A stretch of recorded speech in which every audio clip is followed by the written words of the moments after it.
people. Ooh,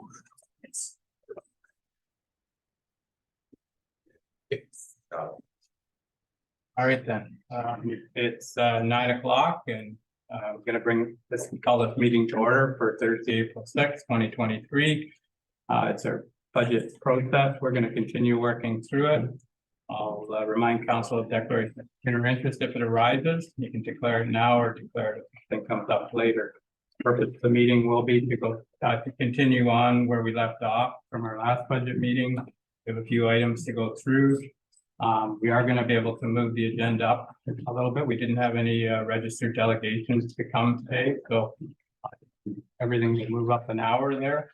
And I'm just gonna, the procedure today, hopefully we can get through the stuff that we hadn't got through the last time, and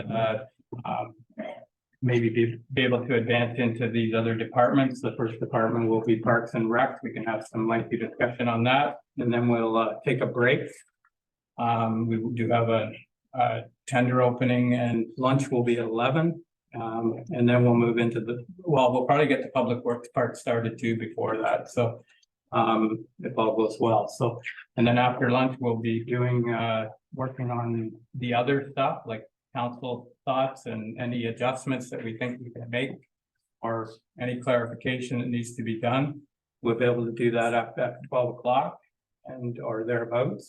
And you know, it's going to be a busy day again, but you know, hopefully with all the information that comes here, we can start moving this budget forward. And once again, if we find we get tired, or let's just stay respectful and with each other and staff. So with that, we'll move right into the first item here, and that will be Parks and Rec. Or no, can we go through this? We better finish these things here. Sorry, Ryan. We better go through here to the library, page 142 here. Starting off great. So I can go Reading remarks, library capitals, page 140. Yeah. So I don't know if there's any questions around that. The library one is usually pretty straightforward. So was there any questions there, or did you say anything in there, Kathy? No, and their budget was fairly close to right on. You know, there wasn't much change to it all, but Okay, it's pretty close. great then. Okay, great then. So then now we can move into the Parks and Recreation portion. Page 142. Yeah. Good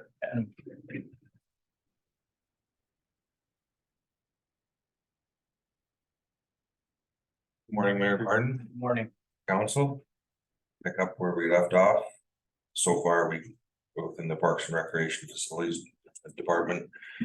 We've gone through the operating for Parks and Rec and facilities, both operating and capital. So we're gonna start looking at Parks and Recreation capital items on page 142.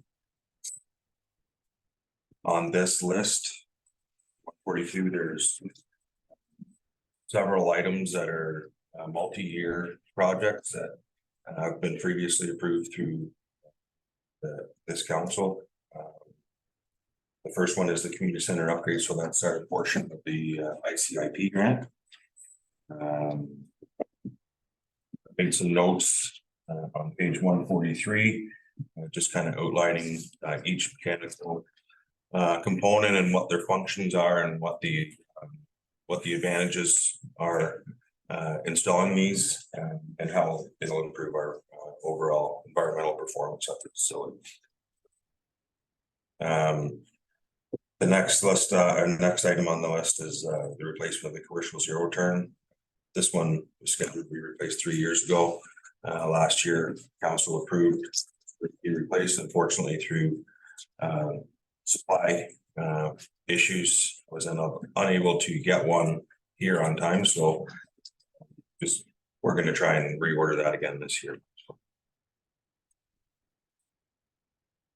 The next item is the replacement of the 2011 3/4 ton maintenance truck.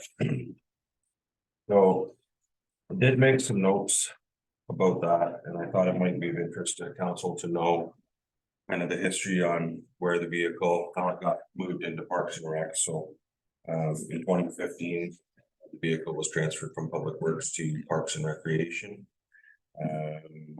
We use this vehicle primarily for watering and just doing like facility maintenance and things like that. This is one of 2 vehicles we have for 5 staff in the summer, so it's critical that we have this vehicle to provide our current service levels.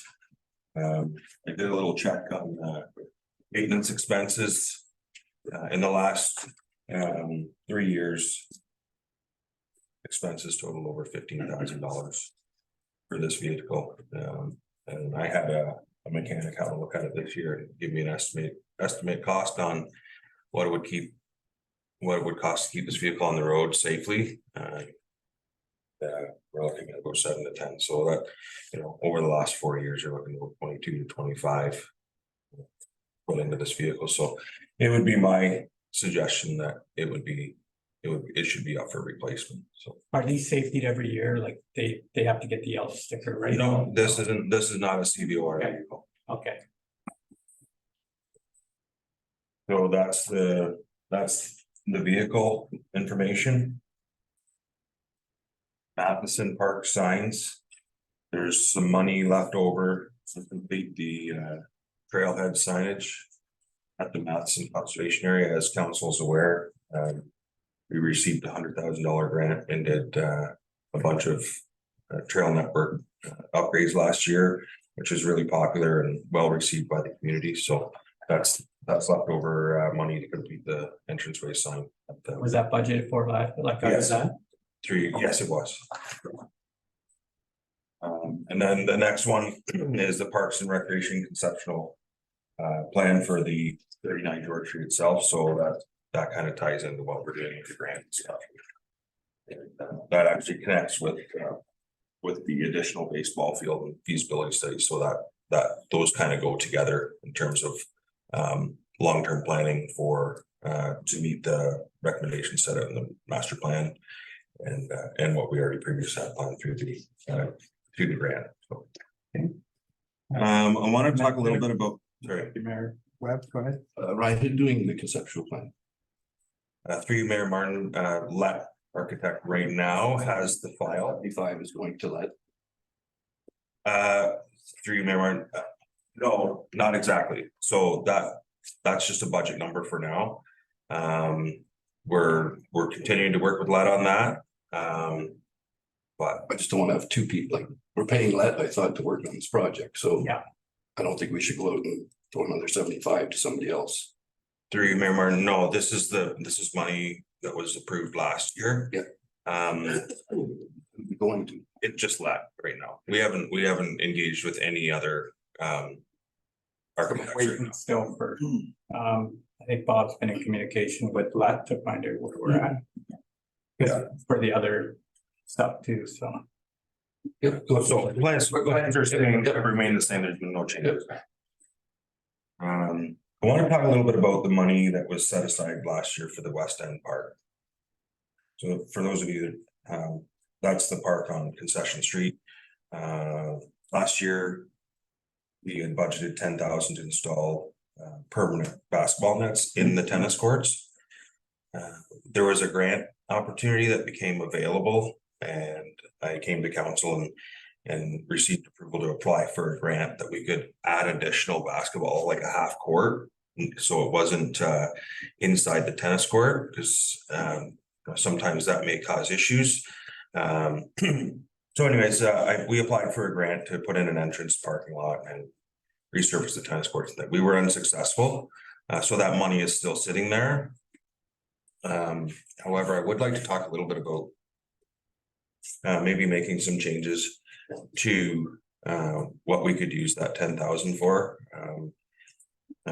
In the off season, the arena is really underutilized in the spring and summer, and I was trying to come up with some ways that we could provide some affordable recreational programming at the arena through the summer months. So maybe 1 or 2 nights a week we could offer some recreational program or activities there. That money that's sitting in there, I thought could be spent on purchasing some equipment, so such as maybe portable basketball nets, some pickleball nets, things like that.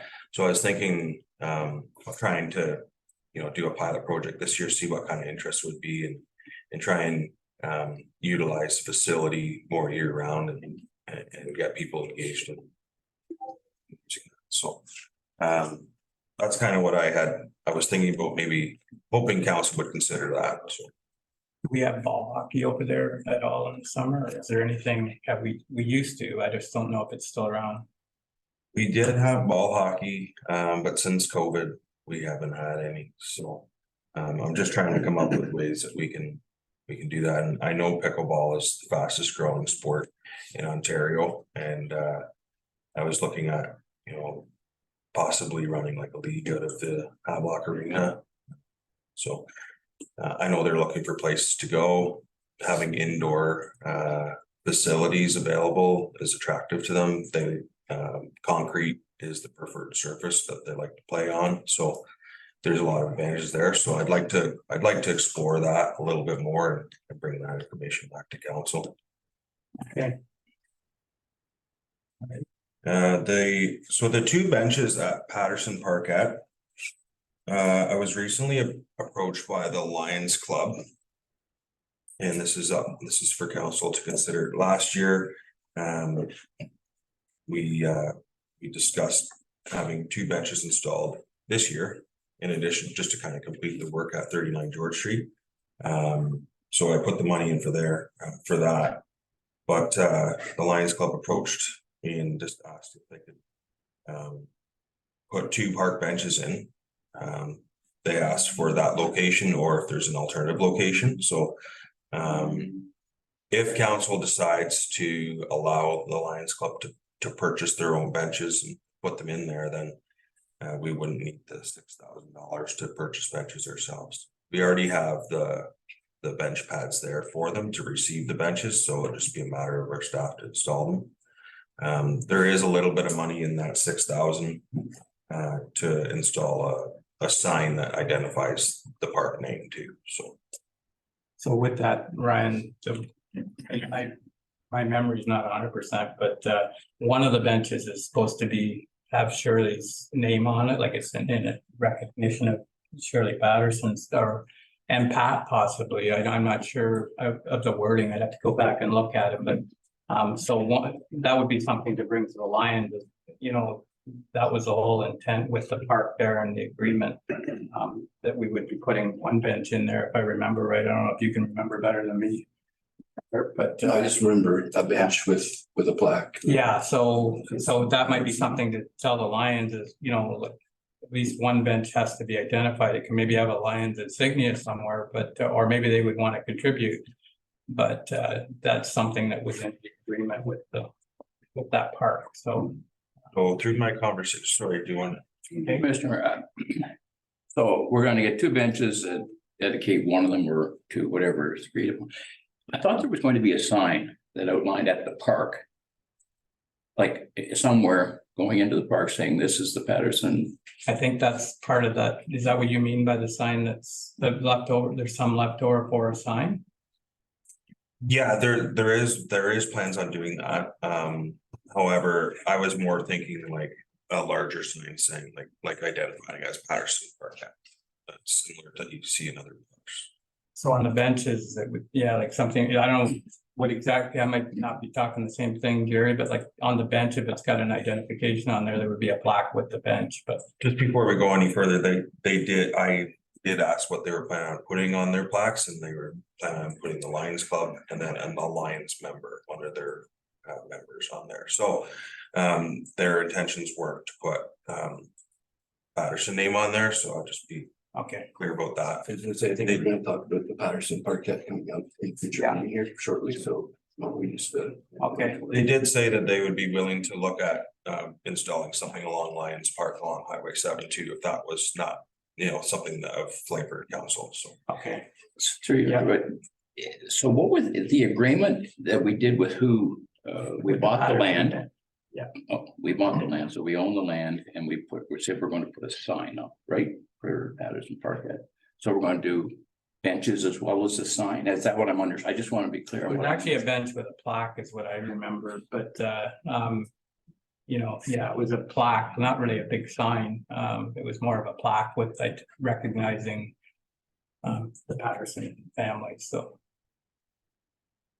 Yeah, so, That's all it was really Yeah. decided, was as he said, we got it from them, and the part of the deal, like he said, I think was just a bench with some kind of plaque that does. kind of like the ones throughout town or like, Oh, I'm not, yeah, through you, I'm not saying we should or shouldn't do it. I'm just saying, is are we gonna have a large sign and park benches with the same information on it or not? That was the question. That's what I said, is that this is coming up here, I think, in the next meeting or two.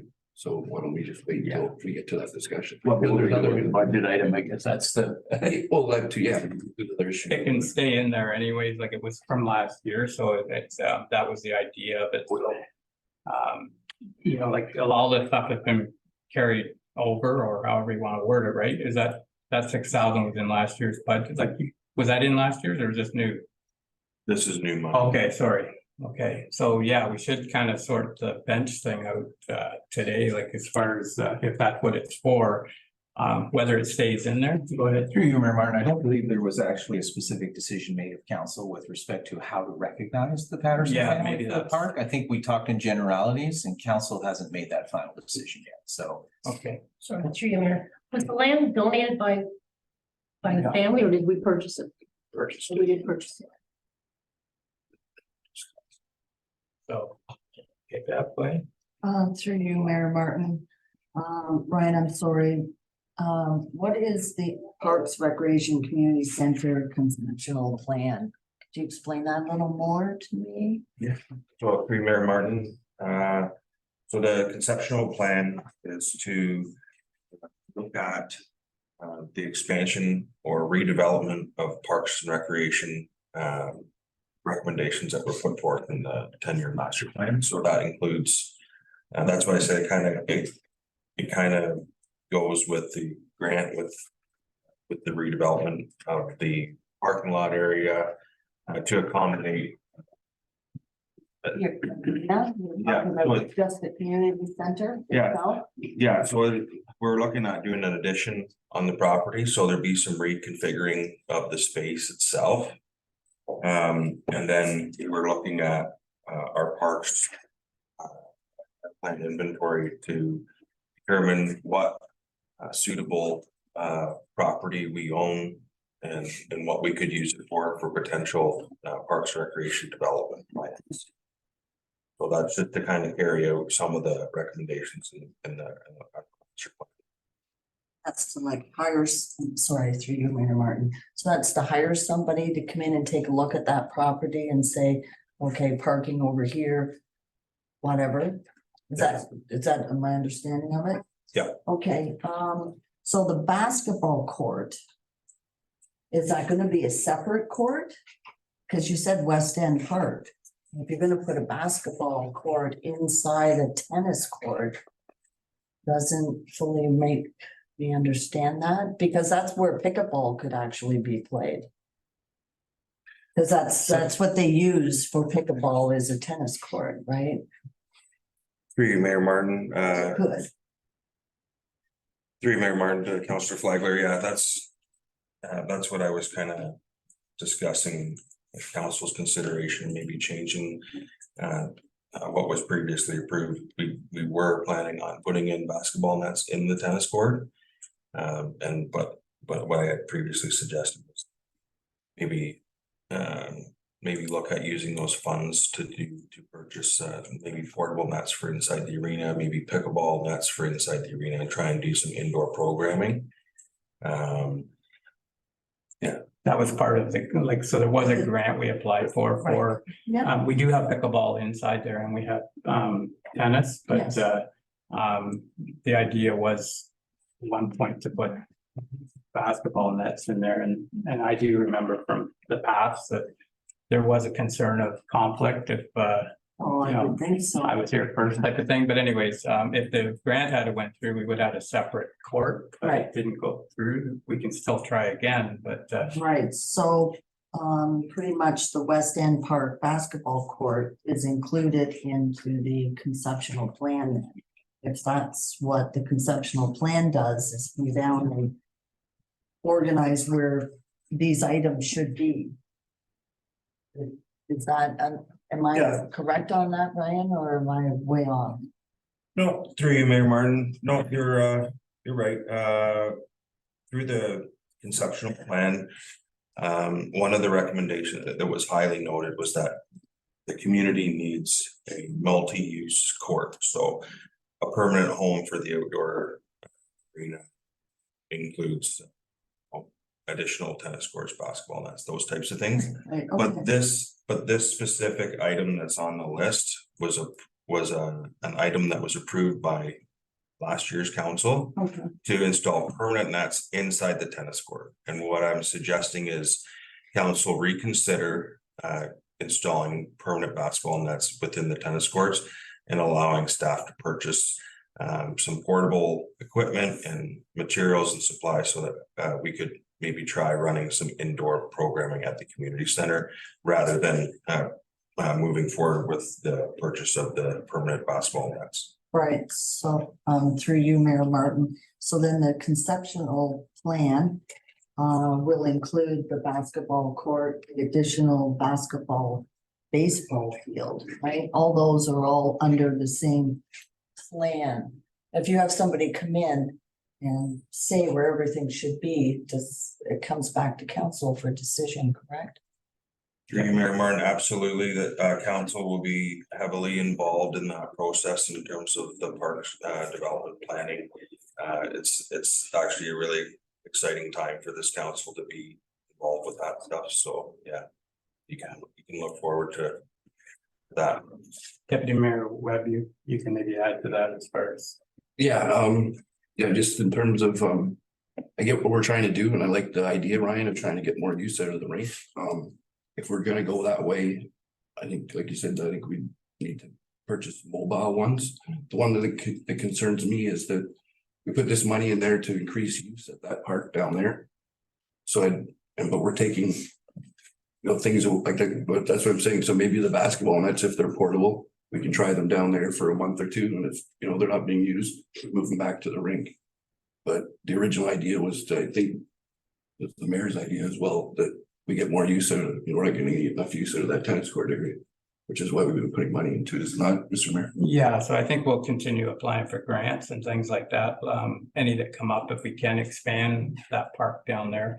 And I think, like you're saying, if the nets are portable, there is an opportunity to try it out and see what kind of interest we're getting. And, just to say that there's going to be conflict, it's not used that much. So there is an opportunity to try it anyways. If it works, good. If it doesn't, we'll continue working to get that. The only thing I'm concerned about is it's the summertime, so to me, we will get some use maybe out of, say, kids in the rink, but I don't think there's gonna be a whole lot of adults hanging out there in the middle of July, because it does get hot when you're, especially if you're gonna be playing a sport or something.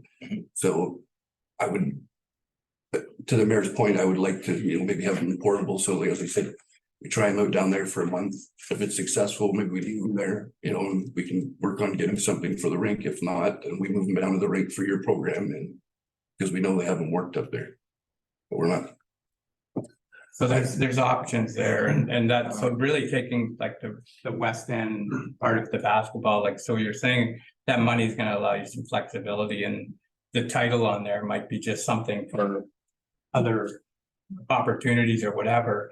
Because, in the next little while, like I say, pickleball is something I can't believe how it's taken off. It's been all over the news. It's, I think, in your rink there, it might get more use than, because some people want out of the sun too. So at least it's flexible. All of these things would be flexible, I would imagine, because we can't put anything permanent into the floor. So I think everything's movable if we need to. So, we have the Cordova rink up there too. So there's No, it's a good, I appreciate you trying to get more use out of the arena. That's what we've been asking, right? So I'm not trying to poo-poo it. I'm just saying in terms of, as the mayor said, we have more flexibility. So if it's not working in one area, we just throw it on the truck and move it back down to the rink or vice versa, right? So. Okay, well, go ahead. So, And then, so, Ryan, is there enough money in here that we could get, like, I going over to the Hastings house in the wintertime, pickleball over there, like, huge. Is there enough money in here for pickleball for both this arena and the rec hall in Cordova, if they wanted it?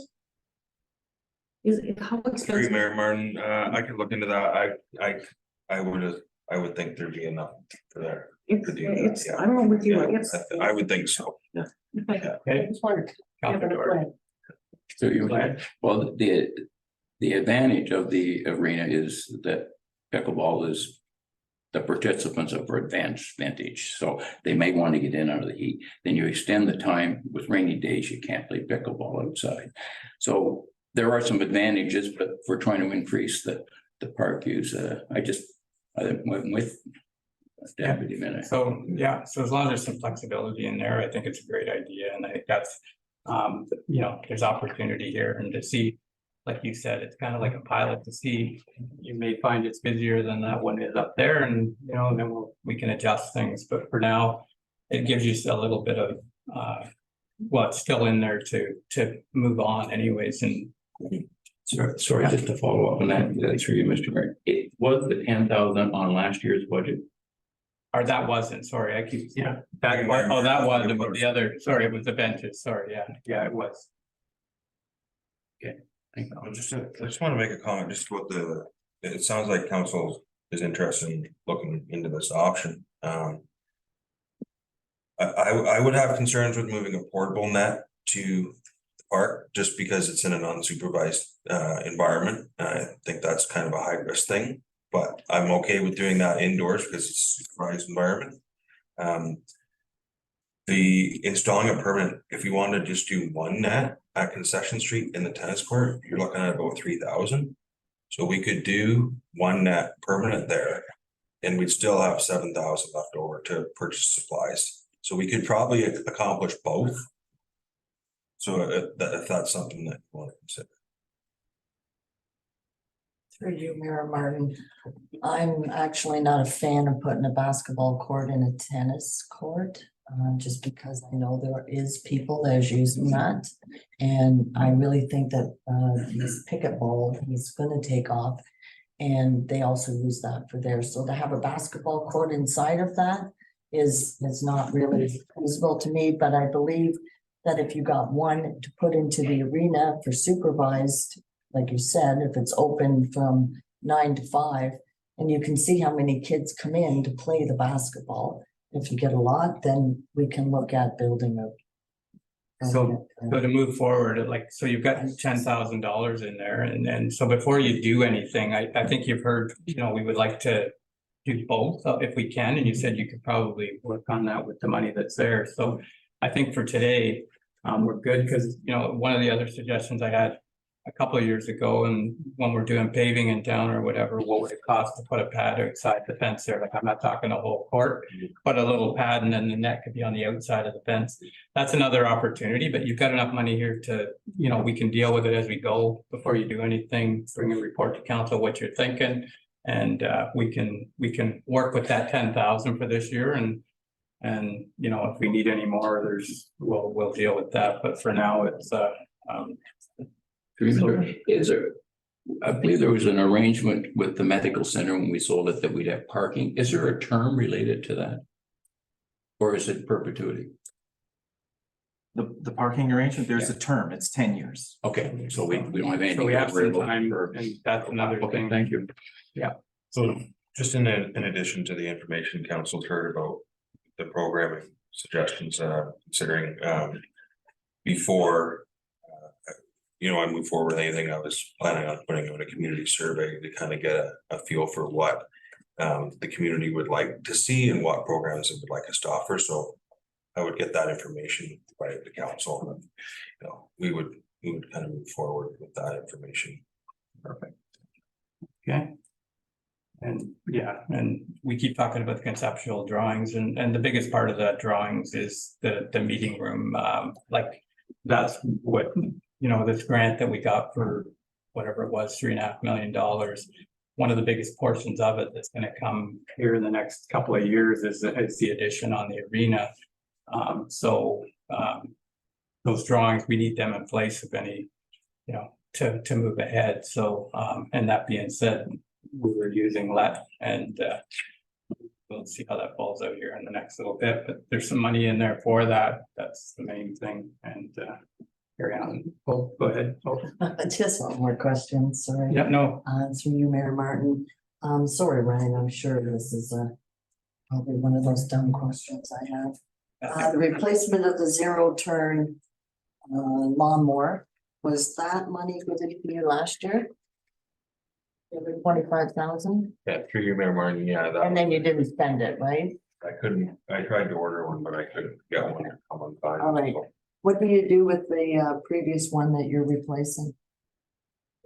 We were planning on keeping it for a backup, but it's because it is in fairly decent shape, but we could put it on gov deals and sell it off. it's another one of those things that it's crazy money. Like, and if we don't get on with this year, you're not gonna get this one this year. And Oh, no, I don't I just, expect it. I was looking for it myself last week and I don't even think you're gonna get one, but good luck. Well, I don't know, but it's there and hopefully that machine, it has been a good machine. Hopefully it maintains to be, but. Our other backup machine is a residential grade machine, so. If it would, the cost has gone up so much to purchase these zero turns that having that commercial zero turn and using it as a backup is probably a smart idea for us, but. We'll see. Okay, so if you get the actual lawnmower this year, you'll be putting the other one on gov where you sell it? Well, that's what I was saying, Good deal. I'll be considering possibly keeping it as a backup and maybe getting rid of the backup that we have right.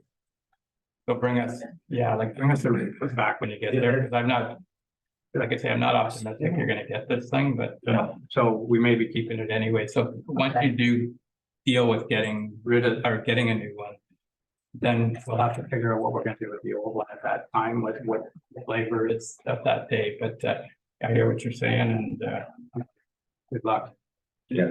We are going to get rid of one because you have two now. So we order one. Eventually, one is going to be, so that's what there's a backup, there's a one we have now and you have a backup, right? Is that what you said? Yeah. So you were gonna get rid of the backup one? Yeah, I was thinking I would. Okay, that's the thing. Yes, yeah, And keep the commercial grade. okay, good, okay, that makes sense. Through you, Mayor Martin, so if you keep the zero turn, if you keep it, can that grade the baseball?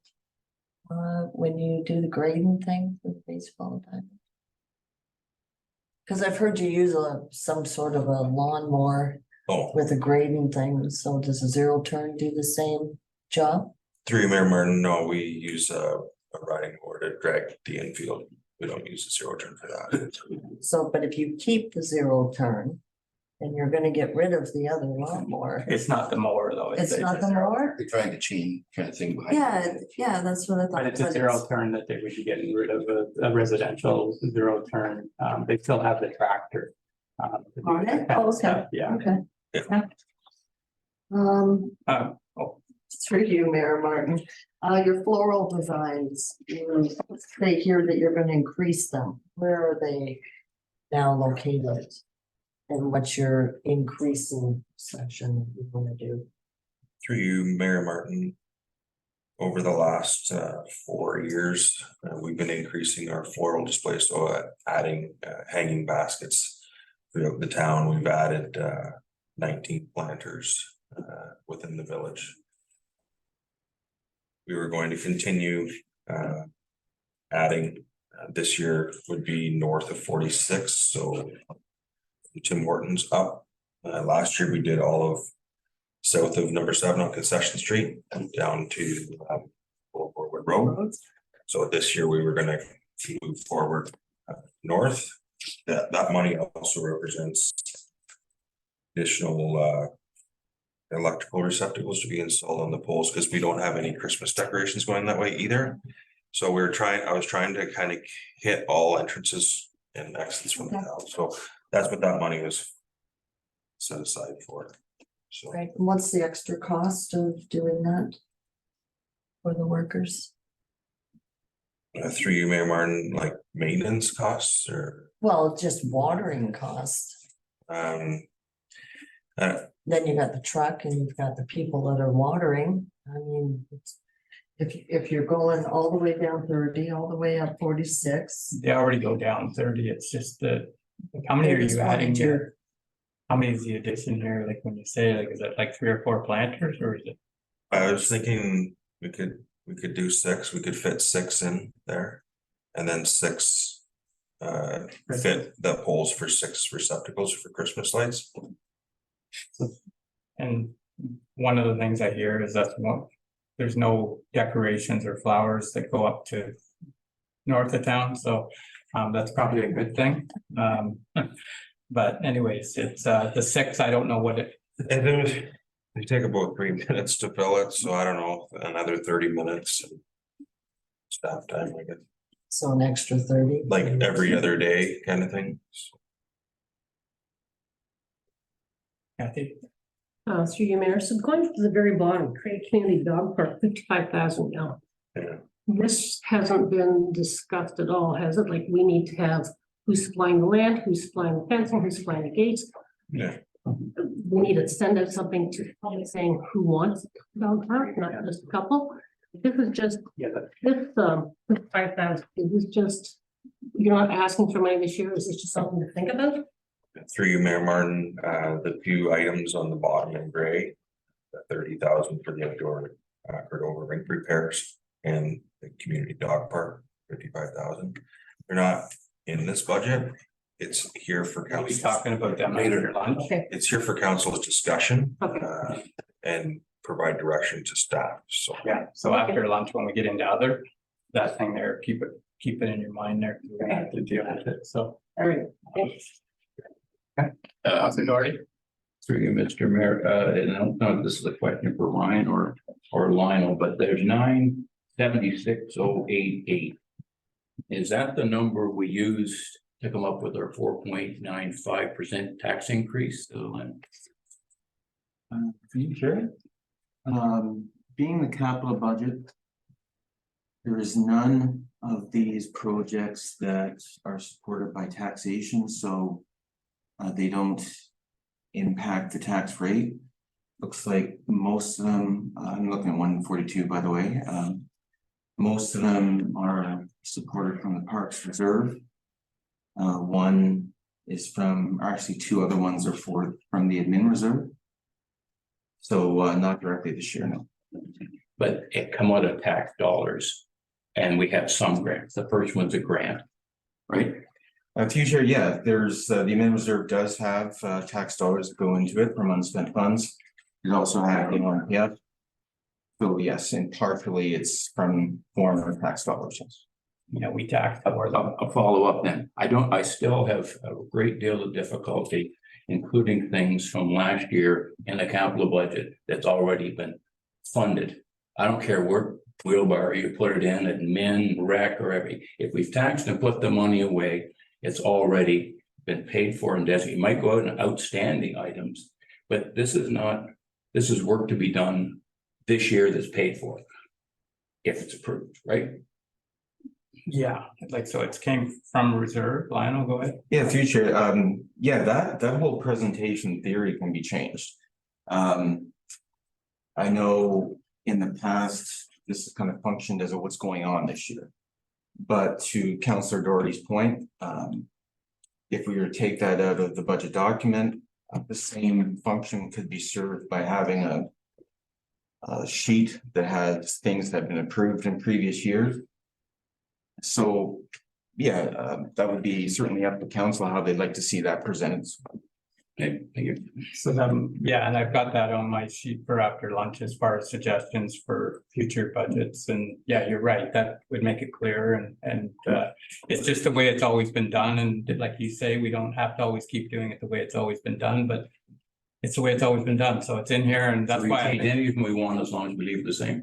yeah, no. So we'll talk about it later, and that's part of, I do have that on my sheet as far as suggestions for next year's budget. Okay. It's one last question. Yep. Additional baseball field feasibility and site plan. Who's doing that? Through Mayor Martin, that would be Lettuce, but is handling that. So the 10's They're going, handling the whole, 10's going to let as well. sorry, That 10 will go to let then. that's right, Okay. So, and the 75 before to let. that's right. I don't anticipate we would spend that this No, year. but I just want to know who's getting paid for it. So, Council can expect to see that that's gonna spill over into next year, probably the year after too. So that's it, because it's part of planning, right? Yeah, and I imagine. We're not gonna do all the planning in 1 year. It's a multi-year. Yeah. plan. So Okay. All right, any other questions for Ryan with regards to this part of it? Okay, there'll be an opportunity later once we get into everything else tie in together, but okay.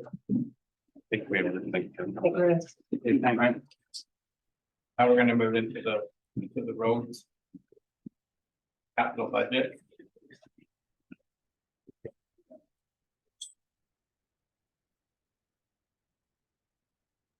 Page 2, sure. Good. There we go. Oh,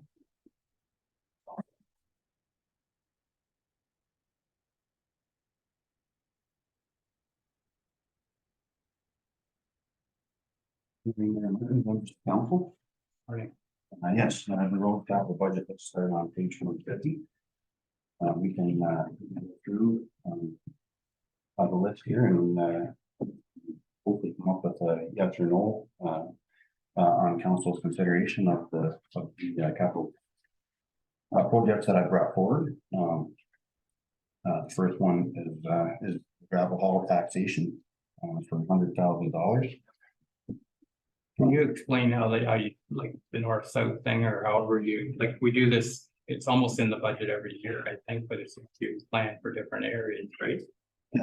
Yeah, so and that goes on our roads needs study as well. But we originally, up until last year, we only had approved $50,000 on taxation and last year we upped it to $100,000 with the old NPF grant funding, so it's yes. So basically it's a roads needs study that we follow and resurface and on staff's recommendations as well to for gravel on certain roads, so. We've already tendered for it, so it must be okay.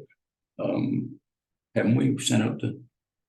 Yes, so through you, Mayor Martin, so it's out right now, our gravel hired equipment and materials is out right now for county local contractors to submit their prices, yes. And then we still have to decide this part. It's just a tender that's out there right now. It's not a.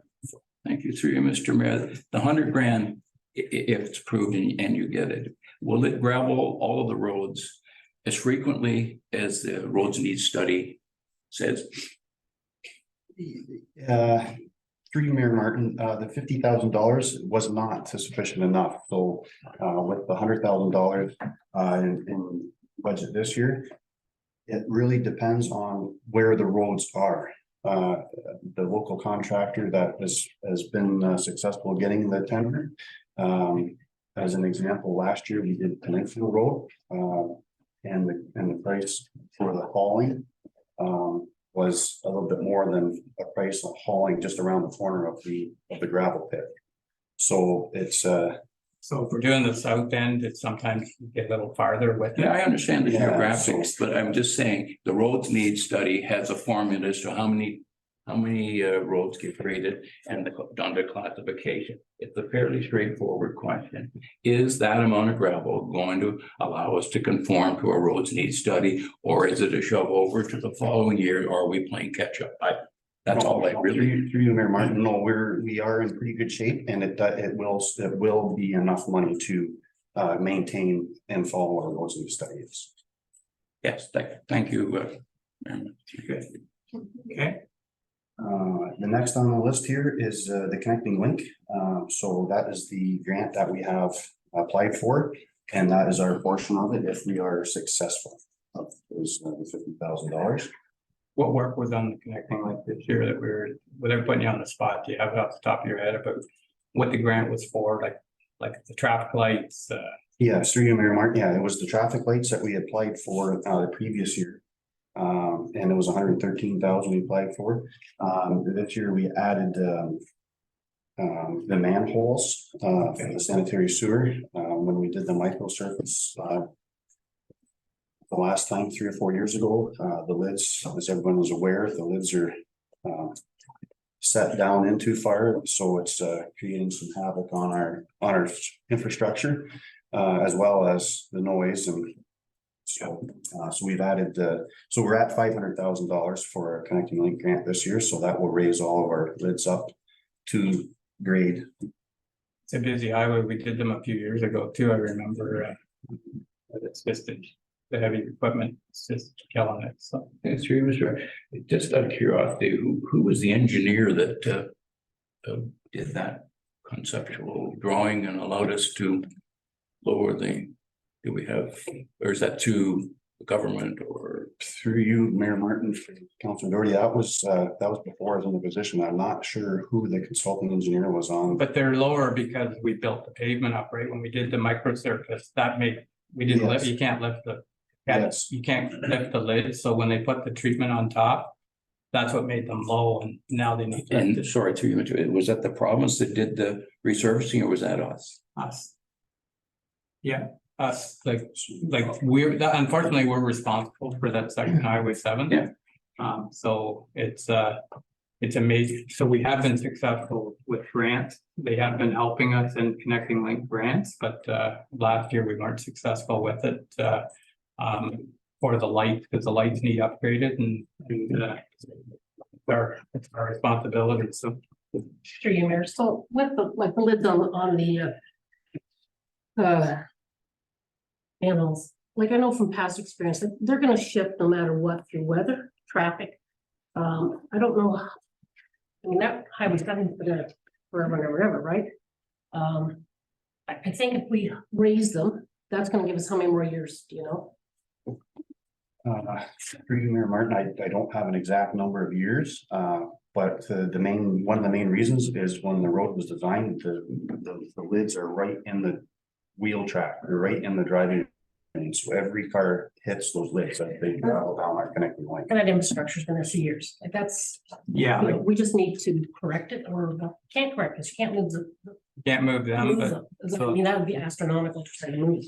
So we just need to bring them up to level and. Yes, Get so we more. did them probably 10 years ago, as far as I remember. We bricks that are under there, whatever, were all yeah, disintegrating, so we had them all done then. And now this is just, this is gonna be in there probably every few years and yes, so hopefully we're successful with the grant and get everything done, because the one thing, even for accessibility, the lights at the other end of town are time to time, as far as there's no sound with the crosswalk or something, so that's something that needs to be in there, so carry on anyways. yep, through you, Mayor Martin, the next one on the list here, it was approved last year, it was the King Street Boulevard, it was $42,000. And the third line reconstruction was approved last year as well. And the Burnt Dam Bridge, it was approved last year as well. It's not sure. Yes, yep. So it's in progress as we speak. But Peter, the one thing, like when it comes to, you know, I have to document later, but on third line construction, I think it's not microsurface, whatever you call it. It's not just surface treatment. So one of the things in my letter later is that we need to have a policy in place on where we're going to use that and where we're going to use surface treatment, just so it makes it easier for you when you're and go on maybe traffic counts or whatever. Some have traffic counts when it comes, because the microsurface is really nice stuff, but you probably get about half as much work done in the year as far as coverage of roads. So it's something that we got to keep in mind, and I know we're weighing up all the things on the lifespan of it and all that, and we'll get something in place eventually, but everybody's struggling with it because everybody loves this stuff, but it's really expensive. It's the Cadillac, and if it's a low volume road, there is opportunities to maybe do more low volume roads and stretch that money a little farther, but that can be for next year, not this year, and I know you've got this in here, but I do have that up for later. And the King Street Boulevard there, I guess, what was that, you, I know, highlight what you're thinking there, if it was like. Through you, Mayor Martin, so we, that was an estimate we had, for last year's, budget. Regarding a concern on drainage. Anything. And that's where there's going to rectify the problem. Since then, I've, consulted another engineering firm with some other options as well, so. I've left that in the budget. Last year I brought that back to council and one of the biggest reasons I left it in, we have heard the concerns arise again. So I didn't want to remove it completely from budget. But it's winter maintenance was one of the reasons why council did not approve to go ahead with the 42,000 last year as winter maintenance on the snow and the melt. We were keeping up on that aspect, so we were handling it as best we could. And that's from the OCI, right? Yeah, okay, carry on. Oh, Councilor, go ahead. The third line restoration, the 587, was that the number that we got last year? It's the same this year? Through you, Mayor Martin, I'm still waiting for one of the tenders to come back. But I did price it through the county, through the surface treatment, which would be part of the contract. So I do have the one. I'm still waiting, and this was approved for the ultra thin asphalt, like that's on Round Lake Road and Old Norwood Road. But the total price, it was out of our road need study. So that's how I've come to the total value. The price is out of the roads. Yes, it is. Yes, yeah. But Mike, sorry, maybe I'm not clear in the question. It was approved last year, so we must have had some quotes if we're going to do it last year and we're put it over to this year. Are the numbers the same from last year as they are this year? Because I think, as I recall, when they said don't do it, and somebody asked the question, is the quote going to be good for next year? And I believe the answer was yes. And I'm just trying to see whether it in fact was 587.5. That's through you, Mayor Martin.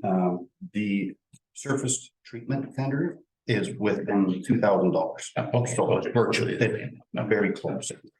Okay. And this is surface treatment, this price here? Yes, it is. So the council also approved it at the time. They were so close together Okay. with the alters. So it fit in the budget with the ultra thin asphalt. So that's up to councils. If we want to go back to the surface treatments. Yeah. The next item on the list here I have is the Fifth Avenue Road. Oh, yeah, that number there is something. So last year we put $50,000 in to help us move ahead with that. That was a quote from an old engineer drawing, and I've seen one since then. It was down to 6, and then I've also heard that with the condition that the road's in and the survey that was done last year, that's basically what needs done is like to get it into our plans. It would need to be surveyed, and it was a lot lower price than that. It was I've heard 150,000. You know, I've heard different numbers. So there again, it's just that pulled a number that we did have an engineer paper that had 950, and then there was one that was redone, went down to like 640, and then since then I think you've been in there and with a contractor and looked at it, and it's there's an opportunity to knock that down quite a bit more. We just don't have the number, but for now, like you're showing that from OMPF, and I think that'll be for discussion later, I think, but the 50,000 is still in there from last year as far as to help us, you know, get going on this if the province ever comes through. Yes, it's through you, Mayor Martin. There was approved 50,000 last year for. So. Stay in there. Peter, how we've discussed this before. How many kilometers are we talking on this Fish Hatchery Road? From Preston Road through you, Mayor Martin. So it starts at the Preston Road, Right. and as discussions in the past, we were going to stop at the bridge Okay, just prior to the fish hatchery. Yep. And that's 2.5 kilometers long. 2.5 points. Thanks, Peter. I don't know whether this is great. We're gonna spend $950 in salary on that road. Wages, this is wages are $950. We moving the fish individually or? Yeah, it's got a wages thing. Oh, sorry. Chair, no, actually, it's a very good point. This is just a total amount. So in theory, this could be presented as, one amount is for all those categories. So yeah, it's not necessarily for wages for the whole project. Could be listed. But but if that's a number that's in there and you're doing roll up based on codes, wages, whatever so that would inflate the wage cost by 950,000, or it would decrease them back down like it says wages. I just, anyway, it's the money's there, it's just maybe categorized a little different. Correct, through you, Chair. Those wages don't roll up, so there's no issue with the balancing, but I certainly get the point. So I think maybe we could present that a little bit differently next year and not have it tied to a specific category. Yeah. That's okay. Yeah. Okay, through you, Mayor Martin, we'll go on to the next item here. I have, it was approved last year, I believe, the 6th line surface treatment is just a single layer. It's a preventative maintenance to add some more life to the 6th line from Preston Road down to County Road 48. Yeah, that's something we started a few years ago, and we're finding if you don't let it deteriorate, then you got to do a full reconstruction. By putting a layer on, you might get another 12 years or whatever we're hoping.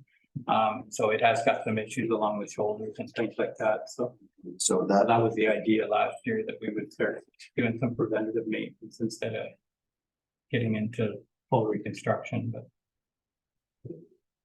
so has there been a fundamental change, or is there a lot? Because we don't have shoulders anymore on the new roads. Is that something that's an in thing now? Round Lake Road particularly. So through you, Mayor Martin, to Councillor Doherty. When we have money left from last year on Round Lake Road, and we are going to widen the shoulder up on the Round Lake Road. The intention is to have a 3-foot shoulder coming off. One reason is for people walking, grass, dogs, for safety with the weeds and all that. But the main point is to keep our road maintenance for our shoulder and to hold the asphalt. So but that will be finished up this year. Yes. But it's generically, are we going to non-shoulder roads when we get our quotes, or it's still in and these are just anomalies? So through you, Mayor Martin, sorry, I misunderstood your question. Yeah, no, we are going to going ahead. We will be having a shoulder on every road. Yes. Okay, good. Thank you. But a lot of the surface treatments, they are widening them some because of breakdown, like as far as the corners are getting tore out with the trucks and that. So yes.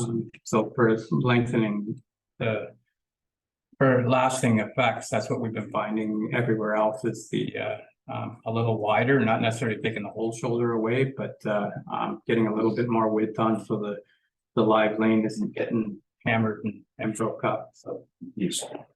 Okay. Through you, Mayor Martin, the Baker Road. I'm sure everyone's drove out Baker Road. It is really bad, just east of the North School Road intersection in the low swamp. It was surface treated, I want to believe, in 2015. I think that's why I have the number there. The Public Works staff did the same thing on the 8th line, just north of the intersection down there, and we had to build it up and put some cloth in and put some a better base, a road base in 2 to 3 inch minus, of 1.5 feet. So that's why the cost is where it's at. We need to bring the road base in and the cloth, for those low lying areas, the old corduroy road, so. There was 2 roads that we had issues with. That one, like when Boyd was here, he always was skeptical on doing that road and the 8th line. Now there's some new technologies as far as the mesh and stuff that you put in it, and that one doesn't have it. So hopefully if we've got that long out of it, like I know it's been broke up for a couple of years, but if we got that kind of length out of surface treatment, that's pretty good really for that road, the way things are going lately. Through you, Mayor Martin, on the 8th line, there's not a pothole in that since we've redid that surface treatment down there in the swamp. So, yeah. So it's a woven geotextile cloth that goes down and you build up from there and it makes the whole road move together. So it's really, it works very well. Okay. Sure, the clarification, so from the old school road to the railroad tracks then? Sorry, through you, Mayor Martin. So it's from North School Road and there's a 90-degree turn. Yeah. And that we're just gonna go around that turn. So it's 1.2 kilometers from North School Road east and just to the 90-degree turn, just around the 90-degree turn. I'm sorry. Thank you. Through you, Mayor Martin, I might ask Bob for a little help on this one, to explain this, but this is the Peninsula Road, where we had a resident, and the road was over top of his property. Yes. Go ahead. Through you, Mayor Martin, council is familiar. We did discuss this matter. This is the matter that we're dealing with Mr. DeMille. And when a contract is finally completed, that will come to council for final approval. Next on the list, Otter Creek Bridge. So that is the Devil's 4 Mile. It's in our Olson reports, but this past year it's we need to do some work on the bridge. It's for decking and timbers, and it still has a steel structure. We need to pretty much take it right down to the steel structure and come back up from there. So That's been used a couple of times on beach areas with accidents and things like that, so we need to keep that up for an alternative stuff. yes. So is 25,000 enough to redo that bridge? Through you, Mayor Martin, I did get a couple verbal quotes as, but yeah, both were just under that, so I feel pretty confident that we're in good shape with that. Okay, good. Okay. Through you, Mayor Martin, so the next here is culvert replacement on North Shore. So from it was approved last year. I'm still awaiting the permit from Crow Valley for that approval. So, and I'd like to add to that as well too. For what delayed some of our projects was we were waiting 3 to 4 months on just underground locates for Old Nord Road and Round Lake Road. So, so it was a struggle to get some projects completed last year. Okay, Councilor Doherty. Mr. Mayor. So that's past the bridge, right? On Bottle Lake. Yeah. Through you, Mayor Martin. Exactly. Over went in last year. We did. Through you, Mayor Martin, Round Lake Road that the culvert was replaced on. This culvert we budgeted for, but we're still waiting for permits to get them in. Excuse me, through you, Mr. Mayor. My question was there a culvert put in last year because the road was closed? And for a period of time, and we did something over there on that corner. Somebody did anyway, maybe Asian or yeah. Was there not, Peter? I'm sorry. No, through you, Mayor Martin. No, I don't remember any we grading, but we did not change that culvert last year. No. Okay, So it was. I do remember it being closed at one time, but I don't know if it was for us or if somebody was doing some work in there. They would have to have permission anyway. So yeah, okay, I know what you're talking about, Gary, but but it was not last year. It's last year right again. Yeah. Okay, thanks. So through you, Mayor Martin, I'd like to, this is very new. It's not even in the budget, but I'd just like to present this for something for council to consider. I received a call from Uniman Road as we're discussing the roads. And we're concerned about Uniman Road as it is in poor condition. It is the next on our road needs study, it's right after Ottawa Street. So there's the third line, Ottawa Street and Uniman Road on our roads needs study. So I did, the budget was already out. Lionel had the draft out when I received the call from Uniman Road. I'd just like to bring, I did get Drain Brothers, local excavation company there, just to give us a budget number. Obviously we'll go out for tender. If council sees fit to add it to this year. But the concern was from Phobia, that they are going to shut down the west side of their operations, and all the traffic then will be on Uniman Road. So right now, I believe, I would say roughly it's 50-50 or close to that. But then, so they're concerned it's going to happen within the next 3 years, from what I understand speaking with them. That road is going to deteriorate a lot faster as soon as the other side closes down and all the traffic is on Uniman Road. Now, I haven't spoke with their new CAO from Phobia. The person I was speaking with said they would be interested or see if they could do some cost sharing on this as well to help. There's no final numbers there yet, so it's really just like I say, something to present to council for consideration and yes, keep it on the forefront. Just so you're aware, it came in, and this is no engineering or anything like that. And that one large culvert, it didn't include, but it was $730,680. And that was pavement. Right now, it is, and we would go back with an HL8 and an HL3. And again, with the truck traffic and the amount of people who are working in and out of there with the amount of heavy trucks, I would definitely suggest with the pavements. I just wanted to bring that up for council to consider as well. And it, so you were talking to Cobia already about it, and so it would be easier to get it done before all the traffic starts coming then. Yeah, through you, Mayor Martin, exactly, yes, before we get that much more traffic on that road, definitely would be easier to handle traffic here now, so, yes. Okay, Councilor Clement? So a suggestion, sorry, 3 minutes. First would be, when we're gonna save on the fish hatchery road, we can spend on Covia, because Covia is a huge asset to this community. A huge asset. Through you, Mayor Martin, yeah, that's up to council for whichever. Yeah, we'll have to. Yeah. But no, I'm sorry, I was just. Yeah. A thought. Yeah. Just a thought. Yeah, through you, Mayor Martin, just a caution for council, we have not tendered the project for Fish Hatchery Road, so that we don't know what that number is going to be. No, but it looks like, it looks like it's going to go down hopefully from the 950. And hopefully would have some leeway there. Is That what would I'm saying. hopefully, yeah. Yeah, so that's what I'm saying. So, yeah, there'll be options, and that's where, as long as we're not using it for, that's gonna mess us up later, that's where in the past we have looked at the OMPF and said, we usually try and split it between town and township, or, try to spread it around.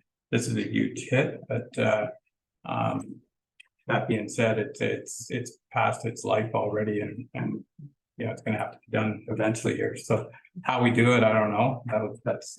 7:30. 60.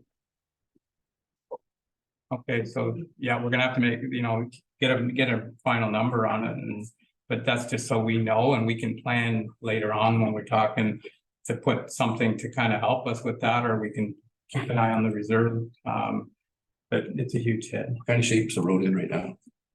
Through you, Mayor Martin, it's not very good. It's terrible. It's terrible. We did the bus trip back in there, and Yeah, I have a meeting up there in a couple of weeks, but yeah, it's Through you, Mr. It'd be similar to Baker Road. yeah, it's well, to me, it's pretty rough going in there, because I don't know, last fall, I guess I went in, and it's pretty rough. so within our headlights here, we can we're gonna have to plan, something's gonna have to be done eventually here, and it's one of those things, rather than have it come up in the middle of the summer, if there is a way of planning, but we need some the final numbers there, or what you would think, I guess, do you think you're pretty comfortable with that number? Through you, Mayor Martin, there is some provisionals in there as well for some soft spots or, you know, as this came about, there was still a lot of snow on the ground, Okay. so. I could ask to get a better number with some engineering and have the culvert assessed as well. The culvert was replaced in 2009. So I would definitely think the culvert would be fine, but it would be nice to have engineering firm confirm. So through you, Mayor, so was the culvert big enough here to accommodate the traffic? Yes, through you, Mayor. Yes, it is. The culvert Okay. is, It's big, yeah. okay. And then the cost sharing, is this our portion of the cost sharing? So through you again, Mayor Martin, so that was just the price from the local contractor to do the work. So I can reach out to Covia and see what they are willing to help with. As they have asked for an extra width, an extra lane, turning lane, whatever. In at their gate, just because there's gonna be a backlog of trucks trying to get in and out of the gate when the switch does come, so. Yeah. So even now, they're lined up when you go in there, there's a lot of trucks lined up outside, but that might be something for discussion with them on the sharing, there might be some help there. So, Through you, Mayor Martin, perhaps Manager of Public Works could just explain for council's information, how long would it take to do a job like that? Through you, Mayor Martin, this one would be tendered out to whoever's successful, but in this case, they talked about a grinder to come in and pulverize, depending on some soft spots, but it'd be less than a month, probably closer to 3 weeks. all right, so it's in here, that can come up later too, as far as in the discussion after lunch, like highlight that, I think, and just we can go over that, but you know, whether it comes from OMPF, whether we do it or not, that'll be the discussion after when we put all this together. So So through you, Mayor Martin, and then it's just, I have a list of miscellaneous road capital expenses.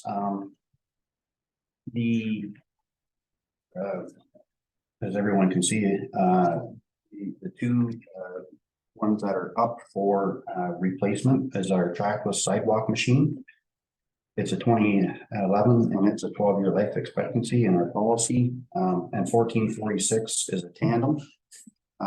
So as I am aware of, as of right now, the word is it's 2 years from the time you order to the time you will receive your new tandem dump truck, outfitted like Sander, Viking, all of the equipment, whichever one, you know, wins the tender, but it's 2 years out to replace a tandem dump truck right now. So I'm bringing it forward now.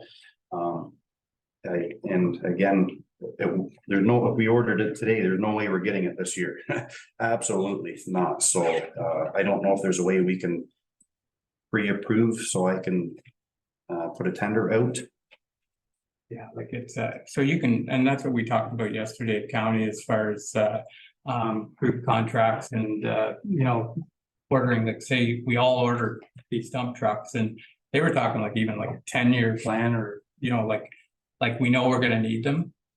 So there's something that if you had a schedule going with all of the townships to buy like, say, 5 of these trucks at a time or whatever, but doing a longer, because we used to order them and you would get them within a year and a half or a year. Like you say, it's another one of those things that you know, they're a couple of years out. It's the same when we're buying ambulances at the county, it's a 2 to 3 years. So so I'm sure there's a way of doing it. All right, just so you minute. So Pierre, I'm sorry, that's the 2014. So we're already pretty close to like 10 years. And you're looking at another 2? Well, through you, Mayor Martin, exactly right. So they were in 2023. It should be replaced in 2024. So we might get it heading into 2024 winter maintenance. But it's they're telling me it's a year and a half to 2 years. So then more likely the 2 years. So while I'm speaking on the equipment though, when you notice on the trackless sidewalk unit, I have no attachments there. Yeah. So that would have to go out for tender, but just there for councils. So if we replaced it with the same machine right now, all of the attachments we have would fit on the new unit. So the snow blower, the sander on the back, the broom, all the attachments we have would fit right onto the new model. So just one. Sorry, three, and so again, Peter, can you sell the old unit without attachments? Perfect, okay, fair enough, okay, thanks. Sorry, Mr. Is there any idea what that would, what we'd get on a trade, any estimate, Peter? I know it's pretty hard. Through you, Mayor Martin, I think the best, we had some great success here with our 1/2 tons or 3/4 tons on bids and tenders, I think, or gov deals and story. I think that would be the place to try it, Councillor Doherty. So it'll be interesting to see, because in some ways, you know, like as much as saving the old equipment, and I know we did lots of work on the old stuff that was with the old tractors, but probably fine. And I know, you know, it would add another, I think that unit's over $300,000, when you get all the attachments and everything, wasn't it, or 290, something like that. Doesn't matter, you know, but as far as what we get for the tractor on its own, it'll be interesting to see how many are out there looking for just that unit. And if it's too low, we'd be better to keep it ourselves. Like how many breakdowns have we had? Because if it's just the tractor, like I have a number in my head that could be way up, but we're getting into a place where, you know, it could be left at a, you know, at the transfer station or something like that with the broom on it or something, just for another year or two, but that's another thought.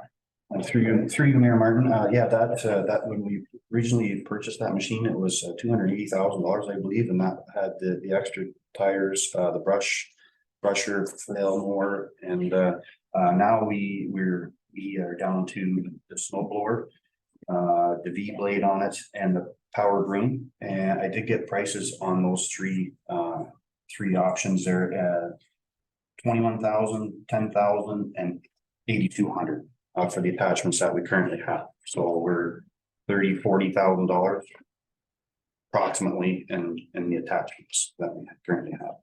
So that's another one when we talk about the reserve. When we bought that unit, what year is it? 14? No, it's 2011.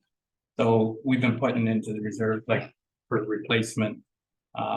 So theoretically, I know it's one of those things you can't see, but it's in the equipment reserve, we've saved enough pretty well to buy a new unit. Would we not have? Like it should be like 10 or whatever lifespan we put on the thing. It should, because it was supposed to be replaced a couple of years ago, I thought, and we just, because it was our first one, well, it wasn't our first one, we had used one before that, but we weren't sure on lifespan, and we just went by what the recommendations were, right? Yes, through you, Mayor Martin, I believe the policy says 12 years for that machine, so we're right on this year, so, yeah. So it just comes down to whether you should have been buying the whole unit with new pieces. This is a nice way of doing it, but you know. Sorry, Mr. Buying without the pieces restricts you have to buy from the same provider again. So now you're in the hands of Philistines. So I think we should have an option if we're gonna look at a new machine, because it may be more beneficial to sell all the other with it if you can get a new one, because. Well, that's it. If you go to tender, you can, like, because you would have to. So if we were looking at the complete, this is when you would have to deal with one person by doing it this way. Through you, Mayor Martin, that was gonna be my next, is if we do go for tender, it would be up to council on how we tender as a whole machine, but they do break down the attachments separately. So if there's 2 or 3 other models or makes from different companies, we could ask them to keep their attachments separated, right? Just like the our unit that is now, so we can see what the actual unit is and what the attachments are. So we can do this before we sell our unit, right? So if that's what council, we can bring that back to council and then decide from there if we want to tender it out first, see what the prices are. So Peter, will the attachments that are now 10 years old, will they work on a new unit? Yes, through you, Mayor Martin. Yes, they will, Councillor Clement. Yeah, so our model right now is an MT6 and we will be moving up to an MT7 if we stay with that same company. And all those attachments are adaptable on that machine. Okay, if we tender it and go to a different company, what happens and how much is that in with new attachments? If we can't get this, If we were to tender it and say different makes come in, we would probably put all the equipment with the old one and then that would be declared surplus by council or whatever we want to do. That would come after the process. So the process here would be, like, we can go to an RFP for the full, like you're saying, Jerry, as far as then you get a price from all of the companies. But And especially if you're separated, we know what the truck's gonna cost and what the amenities are gonna cost, and then it's decision time, I guess. so my point is, so Peter, if we have to go to a new piece of equipment with all the attachments, how much money is a brand new? that's what would be in the tender, like in the Yeah, tender. are we talking, instead of spending 169,000, are we spending 300,000? 1,000? Through you, Mayor Martin, I wouldn't know it's the exact cost of, but with this one, with this particular, the exact number was 160,928. The snow blower attachment was 20,900. The plow was 8,200. And the power angle sweeper was 10,150. And we just replaced the rear hopper on that unit 2 years ago, I believe. It was just under 10,000. So I didn't. It's so you're close to 50,000 on top of the 160. So you're. On top of 160. Yeah, so you're close to 200. You're over 210,000 Okay, that's what I was looking for, Peter. Thank you. Yeah. So by buying just the tractor, you're not sole sourcing, but you're pretty well, you're limited on what you can get. So whatever the price comes in, and the other option is tender for a completely new unit. A lot more money in some ways, but then the other way. So yeah, like it's this way here would be almost sole sourcing with tractors. Okay, so I think this afternoon we're gonna have a session on, because we could find out then what we have in reserve that was put away for the tandem 14-46, and then we have a better idea as to whether we can do partial and what we're going to add to it. Because here it looks like, we're adding $165,000 again. I'm never sure what bucket is in, but that's what looks like the cost. Whenever it comes from the reserve, it's money that was there. It's not new money. So All comes from the other taxpayers. we already taxed what, but through Chair, I can give an updated estimate of what reserves are projected to be at the end of 23. The actual reserve isn't subdivided necessarily by, say, for instance, in 2020, there was X amount put in the roads activity. It's not subdivided by intent. So I can give you the amount of what's there and projected to be there, but I wouldn't necessarily have the information to say, okay, in 2020 or 2021, this is put in for tandem or for sidewalk. So it's just it's grouped then, right? Okay, good, thanks. okay. Through you, Mayor Martin, I'd just like to speak to the road speed study and the sign need study. I was after prices for these since late last summer, early fall, and I still have received nothing yet. So I will bring that back for council's consideration throughout the year when I do get some prices. But what that entails is it's going to bring all of our signs where we don't have signs or we need to have signs. It's going to be a consulting engineer that comes in to say we are missing a stop sign or we need a stop sign ahead sign or split up like all our speed signs to lay them out. Like example, on a 60-kilometer road, we're supposed to have them every 1.6 kilometers. So we were way behind on our signs, our inventory, and the road speed study with our neighboring municipality just to so they kind of go hand in hand. As an example of Trent Hills, they have a 50-kilometer-hour blanket over all their roads unless posted otherwise. What this does for us is it brings our class of roads down. So right now, with the recent roads need study, a lot of our class 5 roads went up to a class 4 road, which means more maintenance, more patrolling.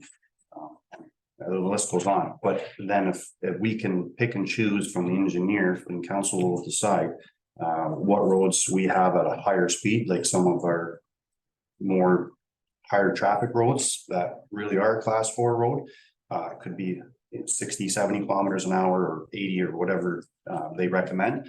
But that would get all of our roads and save on some signage as well, because it'd be signs coming into the municipality stating that all roads are at, it could be 50, 60, whatever they recommend, but it would definitely help with our roads need study and our classification of roads and maintenance as well.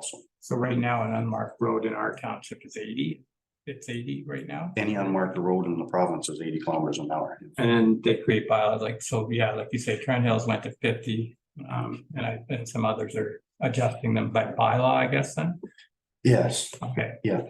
Okay. So that we'll, through you, Mayor Martin, we'll bring that back at a later date. It's unfortunate I didn't have prices to put that in the budget.